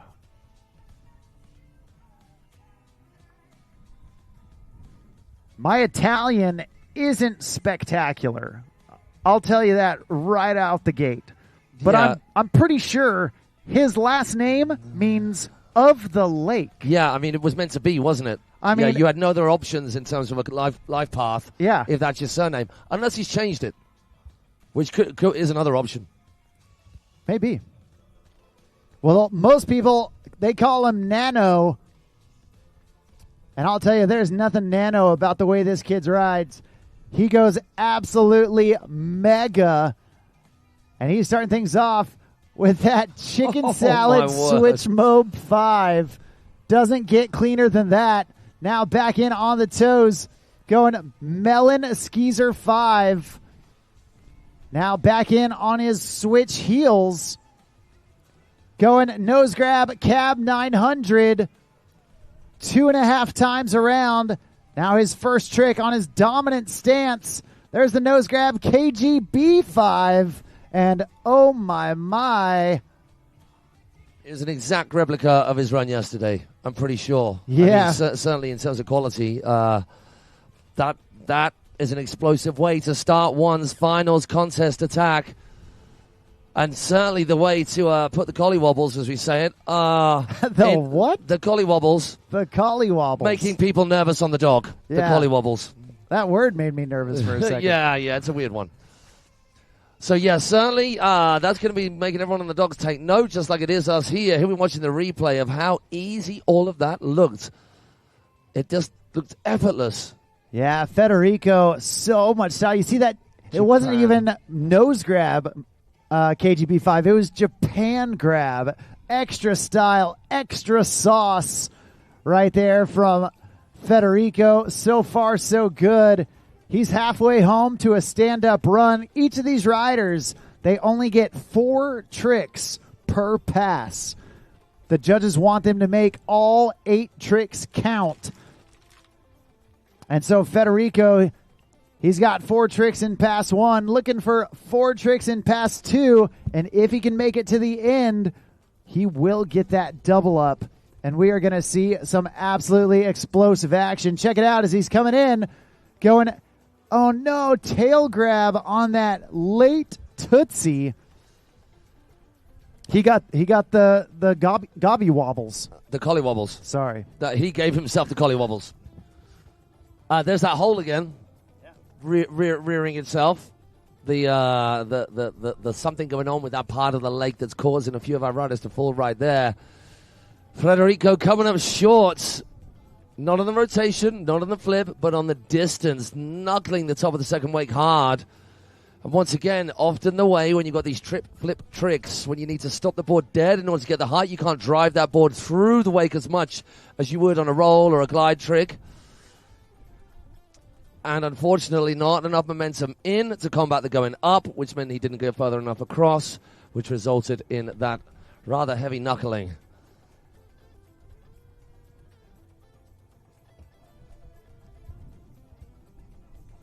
Well, Federico's not done yet. You can count him down. You cannot count him out. That's only his first fall. Each of these riders will get 1 pickup as long as they don't fall past that 3/4 buoy. So that is his 1 pickup. No falls left to give. Federico needs to be nearly perfect down here towards the end of the course. Hillside, backside, 900. Oh, no. People, please, let's try and pick his spirits up just a little bit. First time in the Pro Men's Final. Let's give it up for Italy's Federico Dalago. Oh, that is gutting. Gutting not to see him complete his run because you just want to watch more and more of that riding. Backside 9 was his undoing. It was all just so tight, so crispy yesterday. And that first run as well, it was looking good. Pressure cooker contests sometimes tends to do that to you.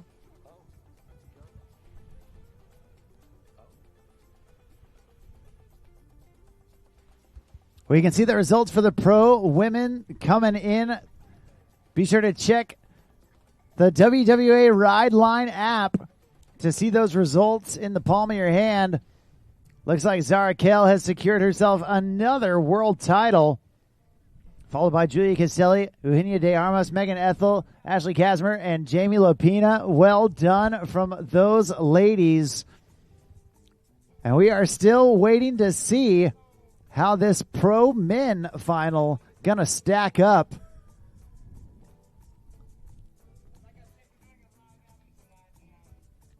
Coming up next, originally out of Fort Wayne, Indiana, this dude set the wake world on fire. Little over a year ago when he became the first rider to land the triple flip behind the boat. He did it at the Parks Double or Nothing contest. And man, he didn't go away with nothing. He went away with the double, the triple. Thomas Herman quickly becoming the household name in wakeboarding. And he is coming into the course a master of the double flips. And we're going to see how he chooses to spread them out here in his finals run. Out of the blocks. 1, 2. Oh, too much height. He almost overcooked it. How can you do that on a double up the wake? This kid with those salsa flips is just mental. Slowing it down in a nice lazy chromobe. Staying wrapped up now. KGB 5. Yes, indeed. Last couple of hits, or maybe just one big banger. Pops into a heel side approach on his heels. Boom! There is a first run. The first runs, it's just something in the water going the opposite way that seems to be messing our riders up. Yeah, what a first pass from Thomas Herman. He got the double back roll right out of the gate. That's absolutely automatic for Thomas Herman. Taking it deep out there, way past the wake. Then going nose grab chromobe right into the KGB 5. Grabbing nose all the way through that as well. And then the switch nose grab, heel side, front side, 900. That's 4 big tricks from Tommy Fresh. Thomas the Tank. T. Sherm himself.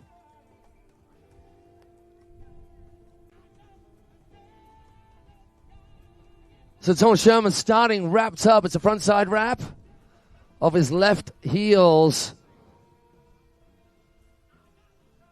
All of the time in the world. 3, 2, 1 coming right the way round. So it's almost a 270 rotation to get him back into that blind landing. 1 or 2 of those as well. Getting the double back roll in the other direction. Moby Dick 5. It looked like a Moby Dick, and he's asking for a little bit slower for something or other. Now, making a call right now. Does he want the double up? Does he want something tasty to round things off? No way. No way. That is a first. Let's give it up for Thomas Sherman, everybody. That is something special indeed. Okay, so it's hard enough to land just one of those. Who's doing 2 of them? No one. Literally no one. Thomas Herman became the first rider to do that off the wake. The second he said slow down, I said, oh my Lanta. Look at what this dude's going to throw. Oh, I can't wait to watch the replay. The double toe side front roll. Check this. No, that was the double back roll. Yeah, he wasn't too happy with that just because the release wasn't clean, but still making it around. There's the Moby Dick 5. And then asking for the speed adjustment. That way he could get a lot of lift. And check this out. 1.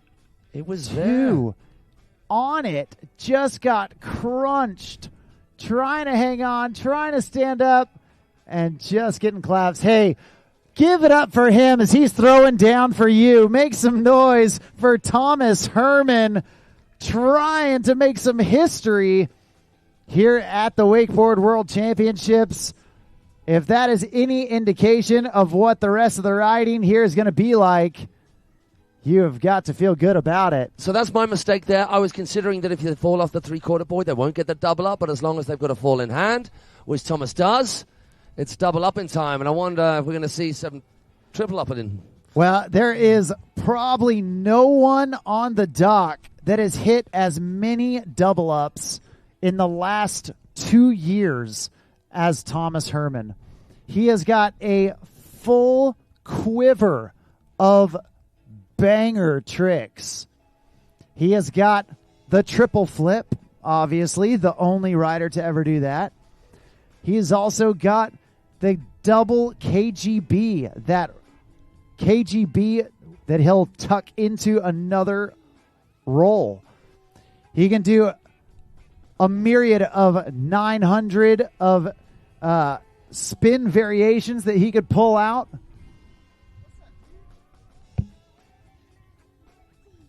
He's also got double back roll, double cab roll. Double front roll. He's got double front roll that he could do.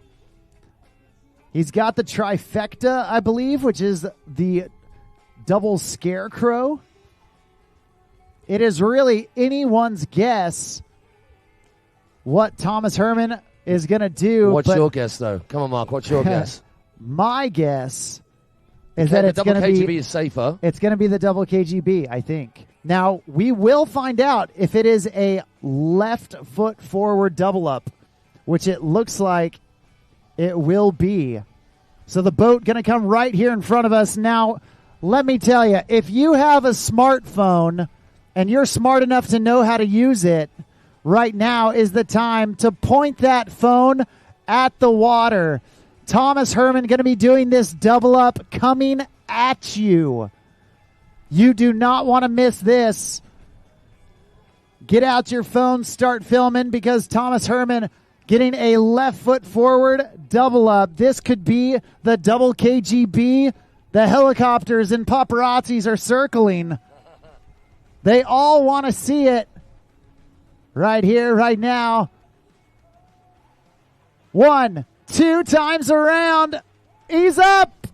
It was a heavy landing, which we can forgive him. Oh, hey, you lot, make some noise so Thomas can hear you. Give it up for Thomas Sherman.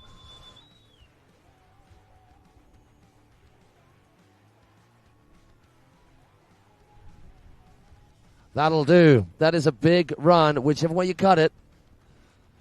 There we go. Gets the 360 in and then goes into that almost a toe back roll with a 180 on the end. It's a heavy landing, and when you're whipping around with such centrifugal force, it's not surprising that he had to wheelie out of it. Yeah. Actually, from the boat, it looked cleaner than our view that we had. We kind of lost him on the other side of the wake. A double KGB. He wheelied out of it. Give the guy, come on. Let's pay the props where they're due. Yeah, wow. Whatever amount of butt checking. I would take that amount of butt checking if I could do one of those all day long. If that's the only way I can land it, I'd take it. Of course, if we see riders clean up their double ups, that could be the defining difference, of course. We're not there yet. We're 2 riders in. Yeah, Thomas only the second rider. That means there is still plenty of action left to go. And we have got 6 more riders on the docket. 2 from Italy, 2 from Australia, and 2 from the United States.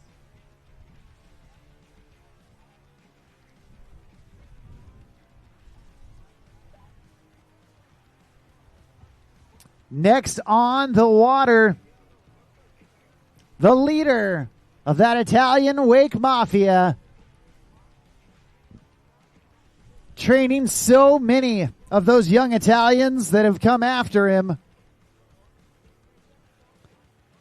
A many-time European champion, a two-time Nautique Masters champion, doing it for La Familia. They call him the Pizza Boy. This is Masi Pifferetti.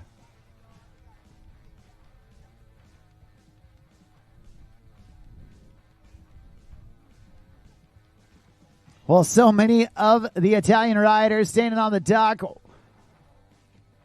watching Masi take to the water.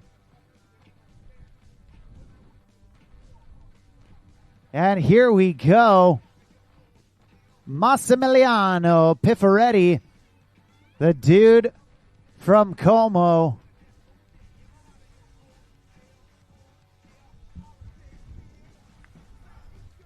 And here we go, getting wrapped up to get things going here in pass number 1. Masi. Oh, I love that. I love how it's stalled. I'm a looking and I'm a liking with that wrapped roll to blind. There's the one-handed cut on that blind Pete Rose, grabbing all the way across his body. Now switch toe side.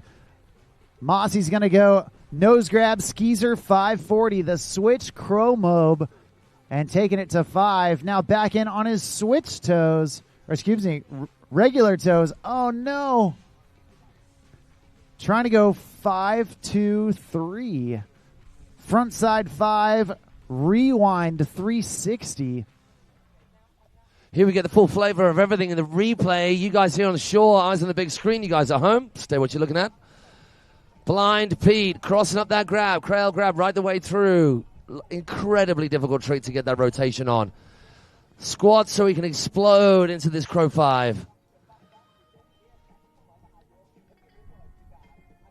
And then just missing that final trick. Yeah, now, you know, Masi down in the water. Here's a look at that trick. That toe side 5 rewind to 360. Very few people doing that. We're seeing the 3-2-1. We're seeing the 0. But the front side 5, the 5-1, not a lot of that off the toes. Yeah, so difficult. And Masi may have more rewind variations in his bag of tricks than just about anybody else. Unfortunately, that one didn't work out for him. But you know what? Thomas Herman also having a fall and still got the double up. So Masi is not out of the running just yet. He knows that if he can come back through in his second pass, lace everything together, and get a double up, he is still well within contention of that podium, at least so far. He is the third rider in of this 8-man heat.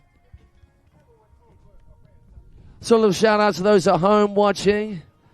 Beckton, Iwa, Kathy, Tom. Tom, you're not at home. I know you're watching it from here. And Arthur Thomas, Adam Small, all of you guys on the chat. Thank you for saying hello. Shout out for all of you at home, wherever you are watching this from. If you're not here with us, that's unfortunate, but it's good to have you here in spirit. Give us a call out on the chat on the YouTube channel, and we will give you a shout out. Back in to second time of asking for Masi Pifferetti. It's my favorite part of a contest, having to say an Italian name. Absolutely. Masi Pifferetti. Ciao, bello. That's all I got.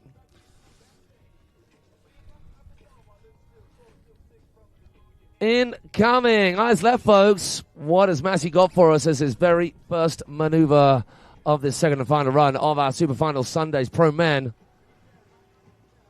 Oh, dealing with the slack on that landing. Almost overcooking it with the 3-2-1.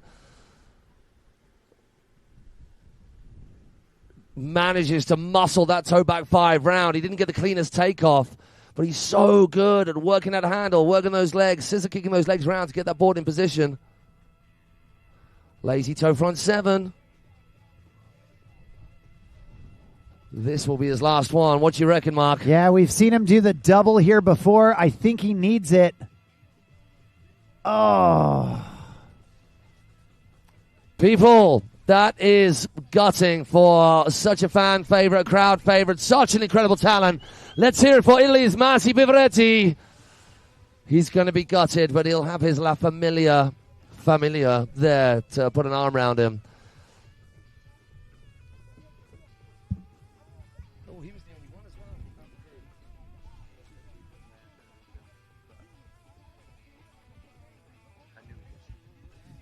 Yeah, unfortunately, Massi going down. Tried to put together that second pass and nearly there. Just needed maybe 2 more inches of amplitude to skate out of that half cab double back roll. Unfortunately, going down. That is our third rider. And coming into our fourth rider, putting us at that halfway point here in the Pro Min final. A young Australian who has done it all and won it all. A past Australian national champion, a past U.S. national champion, a Moomba Masters champion, a Nautique Masters champion, a past world champion. Just a couple weeks ago, he became our 2025 current and reigning U.S. national champion. And he is wearing that gold bib because he is the leader on the Wakeboard World Series this year. Right here, right now, coming out of Australia, this is Nick Rappa.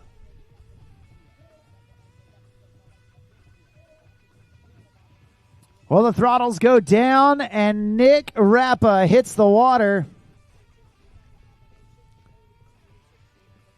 Now, Nick, one of the fiercest competitors with the highest competitive IQ out there. He's going to start things off going in with that Switch Mute Mob 5. Extra points for that glorious mullet as well, just flailing in the wind. Yeah, if you don't look good while you're doing it, then why are you doing it? What is the point? The 900 to follow. Rappa right in front of us now, disappearing into the end part of this first run. Oh, we saw Massi go down on that, but no such issue for Nick Rappa. Double half cab roll, locked in place.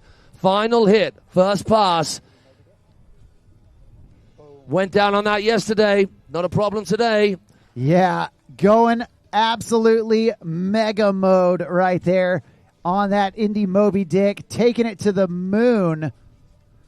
Check this out. Taking it back to the beginning of the pass. That Mute Mob 5, clean as you like. Keeping it switch with that nose grab cab 900. Nick Rappa looking absolutely automatic. There's that half cab double back roll, grabbing it mute all the way through, and then check out the amplitude. Indy Moby Dick landing past the trough. That's a big, big whale of a trick. Tell you what. Well, he's halfway home. Can he get all the way back to the dock? Nick Rappa looking as good as ever. And we're going to see if he can make it happen here in pass number 2. He's starting off his second pass. Toe side, up and in. Nose grab, toe side, front side, 900. Now back in on his dominant heels. 2 times around with that double Indy tantrum. Too easy for Nick Rappa. Back in on the toes, across his body with that crail grab, blind Pete Rose. Asking for a little bit more. And check this out, setting out wide. What's it going to be? Hillside up and in. Massive Indy backside 720. Damn, Daniel. No bobbles whatsoever. Nick Rappa looking absolutely primo in those two passes. And now he's got a double up left to go. All right, what's going to be the call on the double up? As we watch the replays, I mean, actually, let's just focus on this because all of it was clean as a whistle. And this, the back roll makes sense. The half cab roll makes sense. But the trip flip tricks, the tantrum, and that just the double ones of those, they just, the physics of it don't seem to work, but they obviously do, of course. They are so hard to get the amplitude needed to get 2 times around.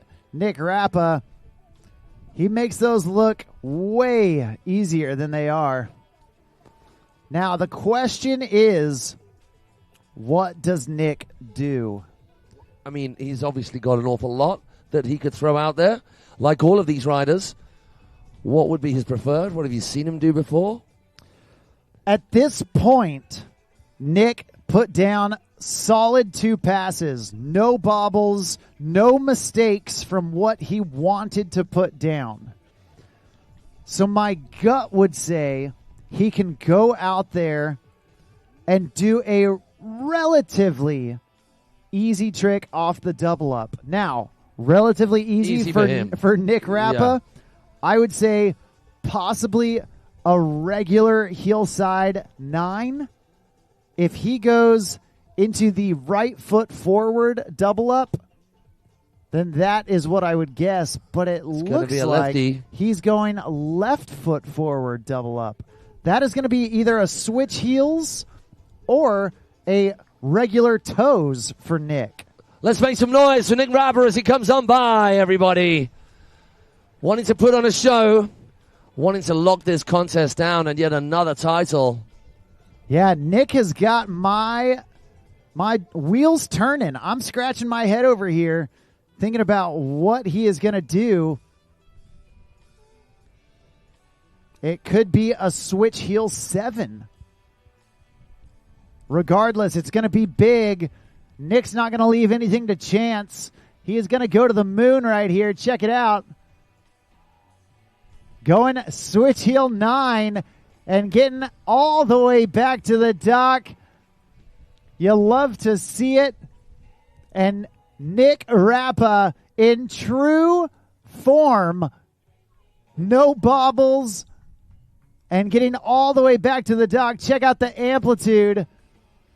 A switch, melon grab, heel side, front side, 900. Absolutely awesome from Nick Rappa.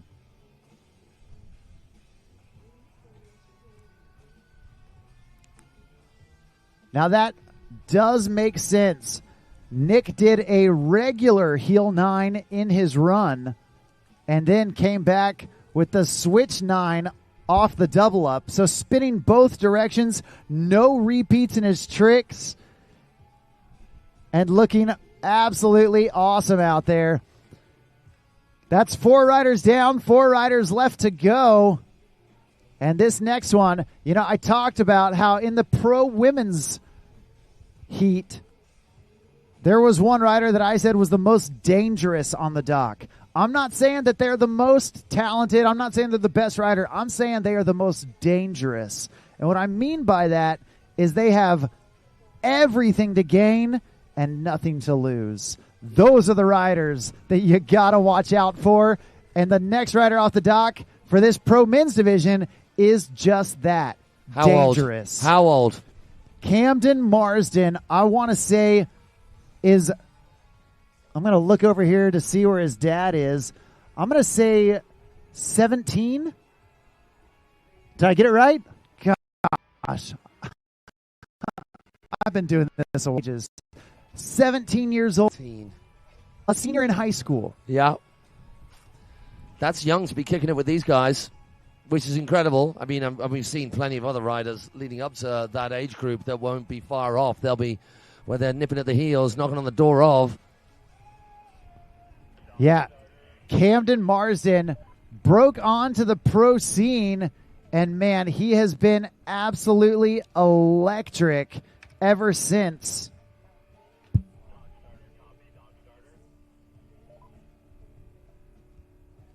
Landing tricks that have rarely been done by any of the pros, and even inventing some new tricks.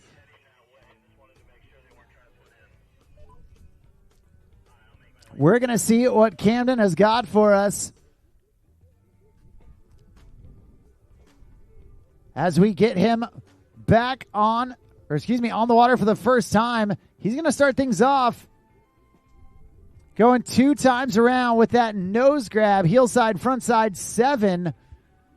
And now back in, wrapped up the 3-2-1. Going front side 3 to rewind, backside 180. And there's the Melon Switch Mob 5. Now right here, Matt, this is the trick to watch. He's wrapped up. He's taking a heel edge. Oh my word! I get nauseous just watching it. How does he not get dizzy? How does he know what's going on with all that rotation? So that yet again was a carbon copy of the run that saw him qualify for this finals. First pass, that is. Took an early fall, I think after the 3/4 boy, if I'm remembering right, in yesterday's semis, but done enough with what he did stand up. There's an energy about him, isn't there?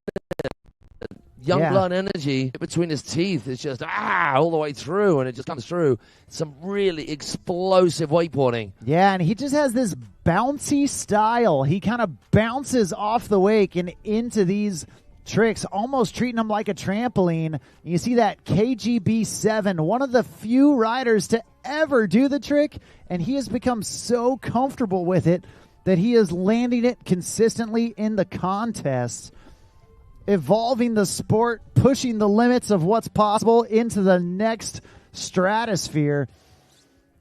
And Camden Marsden halfway home to a stand-up run, the young 17-year-old out of Georgia, doing it for the US of A. And he wants to continue coming down the course, going toe side up and in. There's the Dum Dum 5, another mind melter from Camden. This is, let's not preempt anything. Let's just say what we see. Coming in this cuffed position, toe back, 9. He needs to ease off. Just get to the end of the run, Camden. Just get to the end of the run. Dum Dum 5, double back roll, toe 9. And a 1080. Oh, my word. Camden Marsden pulling out all the stops. That is as good as it gets. Wow. Yeah, just wowie wooah is all there is to say. Yeah. He needs to go. He needs to do a Nick Rapper and just not go crazy on this double. He just needs to lock it in, right? I mean, that's us talking. Yeah, that's us. I don't think there's any slowing him down now. Why would you think you aren't able to do anything after those 2 runs? As a 17-year-old who just can have, he literally has no disadvantage to going as big as he can. He's in the finals. He's stoked that he's in the pro finals. Everyone just saw that, so that's not going anywhere. Everyone saw that, yeah. And man, I think he could play it safe, absolutely. But Camden also, in his first year in the pro ranks, man, I feel like he can go for it, throw something massive, ingrain something in the brains of the judges, make some history right here, as if he hasn't done enough, but he has still got more in the tank. I'm telling you, that second pass, he did Dum Dum 5, double back roll, cuffed toe back 9 toe into 10. A switch toe 10. Those tricks have not been put together before in a run. Probably by Camden, just Really? at home practicing. But I'm talking contest runs. We've not seen that level of tech. Pow, pow, pow. Yeah, Camden definitely raising the bar, showing everyone what's possible, pushing the limits of the sport, even past what was once thought to be kind of the end zone of where we had gone. Man, Camden, he is a young kid. He is energetic. He is, full of life. And, man, he is excited, and he's exciting to watch. And a fashionaire to boot. A re-entry fashionaire, also a crowd pleaser. Ha! Having fun with it out there as well. He should. Kid's going to be high on life right now. Please, so that he can hear it. Everybody on the shore. Let's get behind Camden Marsden with some noise. All right, so Camden is opting. These riders get to choose which way they want their double up. They can choose a left double up or a right double up. Camden is choosing a regular footed heel side double up. And it's going to be a front side wrap. He is getting wrapped up in the front side direction. He's taking a regular heel side approach. Check it out. All phones pointed at the water. Camden Marsden coming in. Going at 3, 2, 1. And, hey, that's going to do it. A full stand-up run with a double up. He is a force to be reckoned with. He has proven that for sure.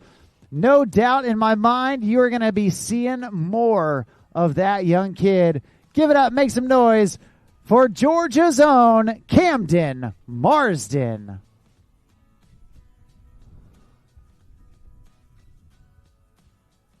Yeah, that 3, 2, 1 didn't quite get all of the double up that he wanted. Still plenty of height.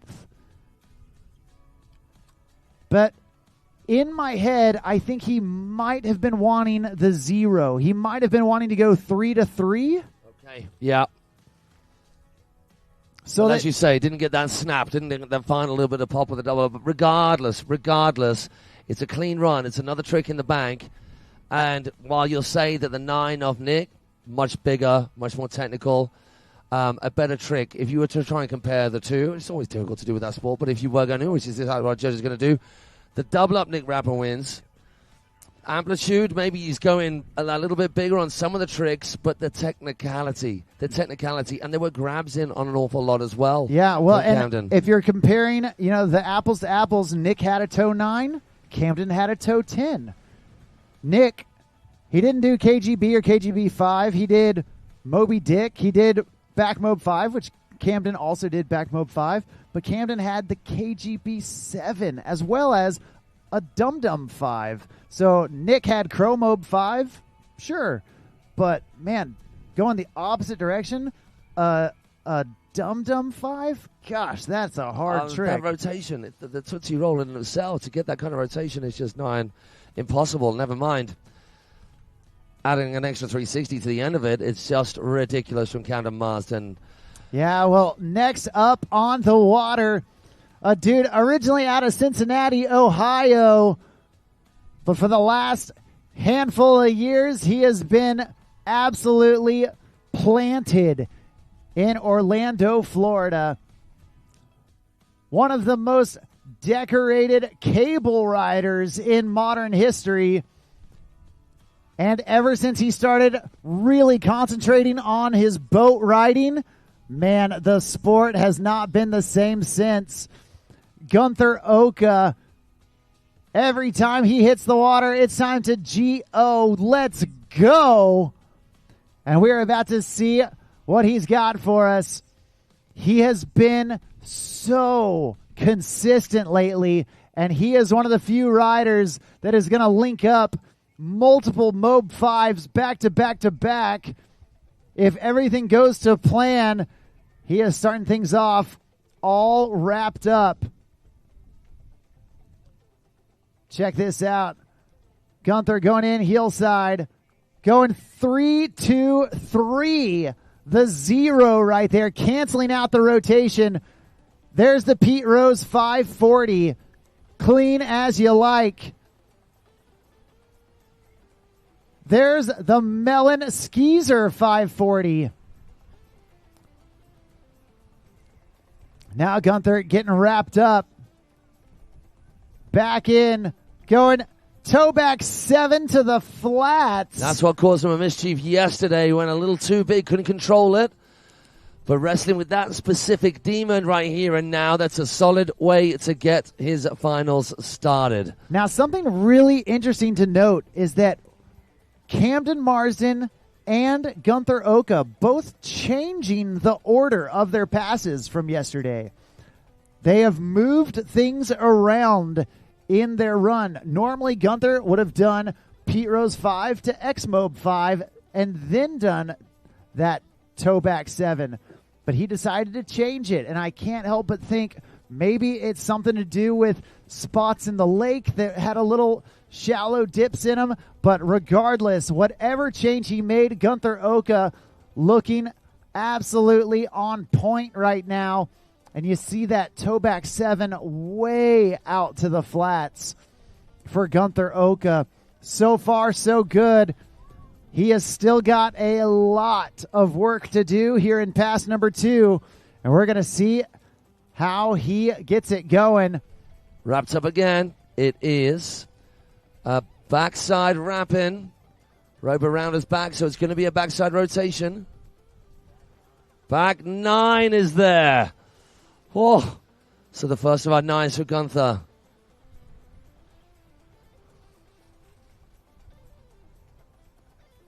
Oh my gosh, that was big. So big. Melon poked out 7 into the flats, wrapping up again. Yeah, once again in that backside wrap. There's the nose grab, KGB 5. And now switch. Going mega. Oh, trying to go switch mob to the flats. He did it so well yesterday. Nobody goes bigger because all of that was so big and so clean. Now he won't have enough time to get anything in, but he will have his double up. Yeah, his traditional run going to be over. Man, it was looking so good. Gunther taking some tricks way out to the flats. There's that nose grab, KGB. Just dropping that last 180 in. And then right here, so big, maybe even too big. Just couldn't quite stay on his board on that hard landing. Now, Gunther shaking his head, smiling at the dock, talking to the driver. He's thinking, oh, man, how on earth? But the good news is he has still got the double up. Now, Gunther, in previous contests, we've seen him rely on that 0, that 3-3 off the double up. But we just saw him do that in his run. So now the real thinking starts going. Now, he didn't do the X-Mob 5. That could be a potential for Gunther. However, doing a switch toe side double up, gosh, that sounds hard. He did the heel back 9, but I don't think he did a heel front 9. So that could be a good option for Gunther as he comes into the double up. Right now, that's part of the mental math that he's working himself through. He's seen what the riders before him have done. He's doing the math of what the riders after him could do.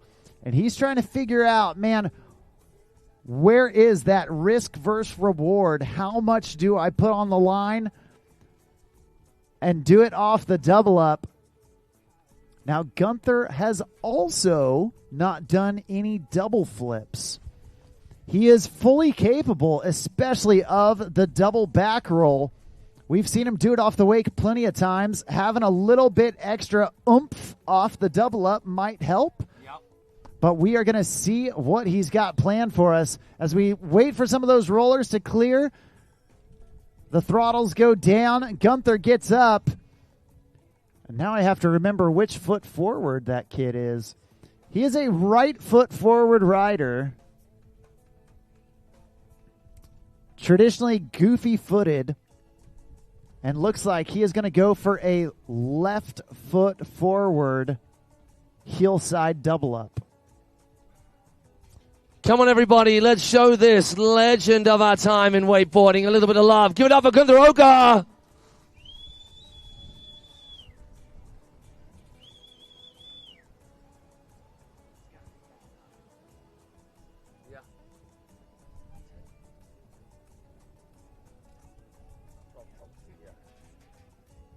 All right. Well, Gunther Oka, one of the most talented all-around wakeboarders. From boat to cable, he can truly do it all. And right now, all phones pointed at the water as Gunther gets ready for this final hit. Oh, it's going to be regular toe side. Double toe roll. Oh, my gosh. He is still fighting for it. He's on his back. He's on his feet. Oh, they haven't involved in that. I'll tell you what, he learned that from his dad. That is a new trick that I haven't seen from Gunther. He has never done that in a contest, I'm pretty sure. The double toe back roll. He's probably not as stoked with the way that it went down for the first time, but hey, you do a double toe roll off of the double up at the World Championships, you're pretty pleased. Gotta give it to him. Put your hands together one more time. Make some noise for Gunther Oka. Oh, man. I thought he was going to kick off his board and start barefooting. Look at that.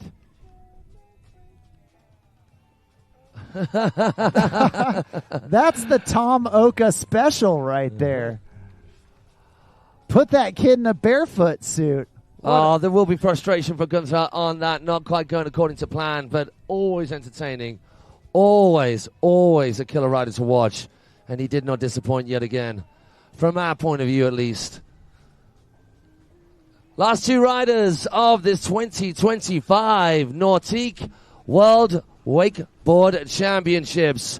Presented by GM Marine. Brought to you by the WWA. My name is Matt Crowhurst, this cat here who's been taking lead all week with you on the stream here at Sunset Cove. Mr. Mark Hager, tell us, you've done a fair number of these very, very big events with the very best in the business. Tell me how the riding has compared this week, today. Man, it has been absolutely all time. And I'm not just saying that. You know, I think partly because there are so many young riders that are making it into the final. They are pushing the level of the sport and making some of these, they're not old timers by any means, but the veterans that have been around for a while, they are forcing these guys to work harder, to stretch deeper into their bag of tricks. And this kid, man, he is no exception to that. A young dude out of Lake Viverone in Italy. At U.S. Nationals, we saw him put down one of the best single passes of all the pros. He is more than capable of winning this entire event right here, right now. Coming out of Italy, this is SJC Stefano James Camolo. Yeah, his first run yesterday was something pretty special and just blew him straight out in the lead by a long, long way. To get him into the final, 900 out the blocks, finding that transition, all the pop in the world, but a nice smooth landing to boot. Popping it to toes. Wow, he got some pop then. A little bit too much because the handle pinged. Everybody, come on, let's get behind Stefano James Camolo. Show him some love. Yeah, that is exactly what I was expecting out of Stefano. Going heel 9, the switch heel 9, right into the Skeezer 720. He wanted to link those two together the second he left the dock. And man, oh man, this kid is absolutely electric when he hits the water. And when he's riding as good as he can, there is hardly anybody that can even compare. Stefano James Camolo, one of those young Italians. And look, the judges chirping at him from the boat. I just heard one of them say, hey, go bigger. Full of sarcasm, obviously, because that Skeezer 7 was in the upper stratosphere. Absolutely huge from SJC. Thank you, everybody on the shore. Your cheers. They mean a lot to these riders. They keep them pumped, so keep that noise coming. Without prompting from us, what does he do? Does he go for it again? Nope, wrapping up with something different. KGB 5? Yeah, KGB 5. Oh, no, back 7. He was thinking back 9, but hey, look at him talking to himself. He's saying, hey, calm down. Yeah, chill out. It's got a bit crazy. I don't know how you say that in Italian, but if I could read lips, that's exactly what he said. Chill out. Calm down. He's back on his feet right here. Wanted back 9. That was wild. That was wild. Almost a wrecking ball. Man, he threw that back shoulder so hard off the wake. Sent him on a little bit of a funny axis. But right now, Stefano just needs to enter his inner chi. He needs to find that calmness, that certainty, and come out swinging for the fences. Knowing that he's fully capable to do it, it's just got to happen right here when it matters most. He's coming back into the course, fully capable of throwing down some of the biggest, baddest tricks on the planet. And we're going to see if Stefano can make it happen right here, right now. All eyes on the water as this young Italian comes in for pass number 2, a heel side approach. 2 times around with that mute half cab double back roll. Now back in on the toes. There's the Skeezer 5, leaving the Skeezer 7 at home for now. Back in on his dominant toes. Love that toe back 5. Such a crazy axis that he's on as he grabs tail and then goes toe back 5. And right here, KGB 5 landing mummy wrapped. And man, Stefano did exactly what he needed to do. He didn't need to go and beat everybody else. He just needed to stay on his feet, get to the double up, and he can take care of it right there. Yeah, the height he sometimes finds. How does he do it? Exactly the same way as everyone else? I mean, that will be what most people think, including me, about all of these riders right the way through the week. They just seem to find something that isn't there for the rest of us on that wake. We know that wake is huge, but the heights that these riders get, it's just something else. I mean, look at that, and then the overwrap on that KGB5 to finish.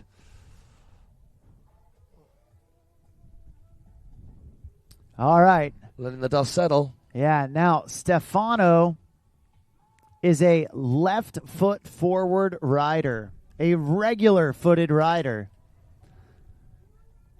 He has got a deep bag of tricks, and I don't even know where to begin guessing what he wants to do off this double up.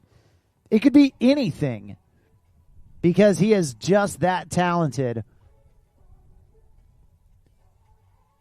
And we're going to see what he chooses as we get closer. It will become clear on which side he wants to hit that double up on. His heels, his toes, his switch heels, his switch toes.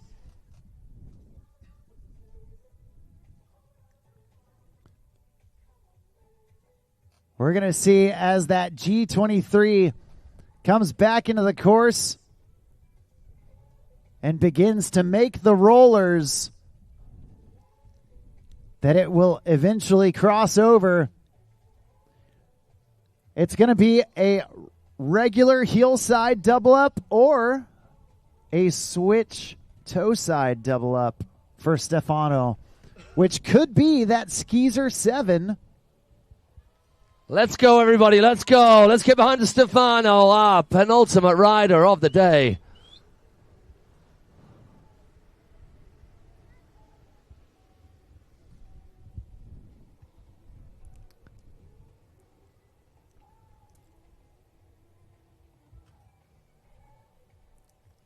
Yeah, your guess is as good as mine. It looks like he is in that switch toe side approach. Check this out. Nope. Back in on his heels. Going 2 times around with that double heel side back roll. Give it up. Make some noise for Lake Viverone's own, out of Italy, Stefano Camolo. Possibly thinking about something else on that double back roll. Certainly would have wanted to get the grab in. Yeah, the double back roll, definitely a good option for him to go to. Left it a little open. Maybe got more of that double up than he had anticipated, and knew that if he tucked for it, he might over-rotate. Yeah, that could well be it too. Thankfully, he stuck it, and that's going to make it interesting for sure. For us, a right old pain for our judges. Yeah, and just like that, we have got one rider left to go. We do want to remind everybody that immediately following the Pro Men's Division, we are going to get our final award ceremony underway. That's going to happen up at the Podium Pavilion. And we will tie a bow on the 2025 Nautique WWA Wakeboard World Championships presented by GM Marine. I'm Mark on the mic, up here with my buddy Matt Crowhurst. And gosh, what an incredible day of wakeboarding we have already seen. And it is not over yet. When these riders come into the finals, they are seeded based on how they exited the semifinals. That means the last off the dock was the top qualifier coming into the final round of action. And right here, right now, a young dude coming out of Australia, another athlete who has done it all and won it all. A many-time past Australian national champion, a many-time U.S. national champion, a many-time Moomba Masters champion, a many-time Nautique Masters champion, a world champion, a World Series champion many times over. Right here, right now, Nautique team athlete Corey Tunison. Now, Corey feeling confident. He has seen what the other riders have done. He knows that he has got the skills to do it, and if he can stand up 2 passes with a double up, he's going to be sitting pretty. Starting off with that mute half cab double back roll. Now back in on his dominant heels. There's the double Indy back roll. Now back in on the toes. Toe side, front side, 900. And back in on his heels. Going, oh no, trying to go heel back 9. And falling in that same hole that we've seen so many riders get caught in. Corey trying to go heel back 9 right there. So far, it's just Camden and Nick Rapper who have stood it up all clean. Am I right? Am I remembering right? That is correct. And it was looking seamless up until that point. Oh, it was. you got to think small mercies and silver linings. It was right at the end of that run. So he's missing out a trick, but a chance to get that trick. Oh, just a handle pass away. Did everything right, had all the time in the world, had enough slack. Yeah, Corey, really interesting. He did the regular toe 9 into the regular heel back 9 that he was attempting. Now, a lot of times, Corey will do that switch toe 9, which means that now, with his back against the wall, he's likely going to need that switch toe 10 to match up. And have we seen him do that in contest? Many times, Corey has landed that switch toe 10. He is more than capable of locking it down. And we have seen him do it in a contest plenty of times in the past. But man, when it comes down to it, it is a game of inches. And a millimeter wrong on that takeoff can cause an athlete to back out and just go for toe 9 instead of toe 10. We're going to see what Corey has got for us as we turn him around and bring him back down. Once again, I want to remind everybody that we will be doing our award ceremony immediately following this pro men's division. So be sure to grab your things, get your cameras, and head on down to that podium pavilion. But first, let us watch Big Tuna Nautique team rider Corey Tunison as he comes back into the course.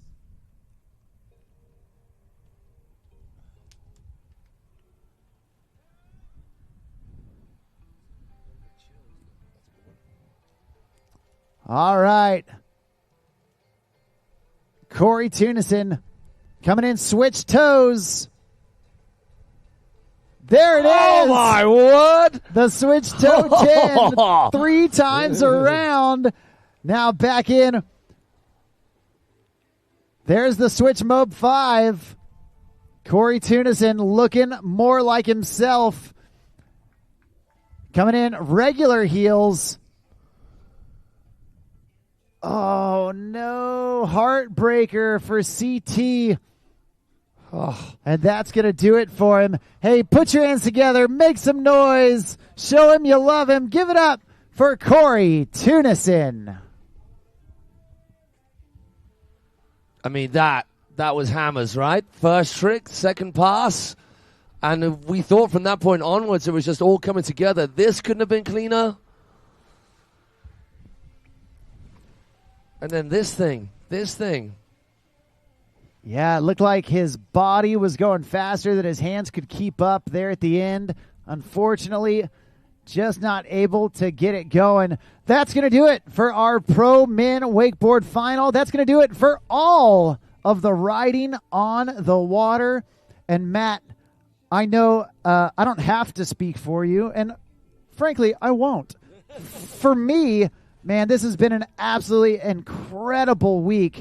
I've been spending all my time over here on the boat lake, and to watch these athletes throw down on the water, it has been an absolute pleasure.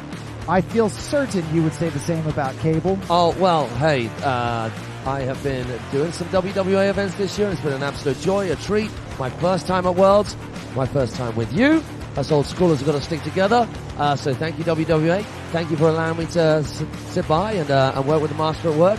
And yeah, as we said before, I'm a fan first and foremost. So to get to see that which I love the most done so mind-blowingly well, yeah, what a treat. It just doesn't get any better. We get to sit and watch the best wakeboarders in the world throw down in some of the best conditions we've had, doing it behind the best boat in the world. Man, we couldn't be more pleased with how it all turned out. Now we are going to do our award ceremony. For everyone here online watching, we are so glad that you joined us from wherever you're watching. We hope that you enjoy the rest of your season, be it spring, summer, winter, fall, wherever you fall winter, on the globe. Unfortunately for us. I've got to go back to that. We hope that you enjoy it to the fullest. And for us here on site, we're going to go do some awards. So thank you so much to Nautique Boats, to GM Marine, for hosting an amazing 2025 Nautique WWA Wakeboard World Championships presented by GM Marine. I'm Mark on the mic. He's Matt Crowhurst. Thank you so much.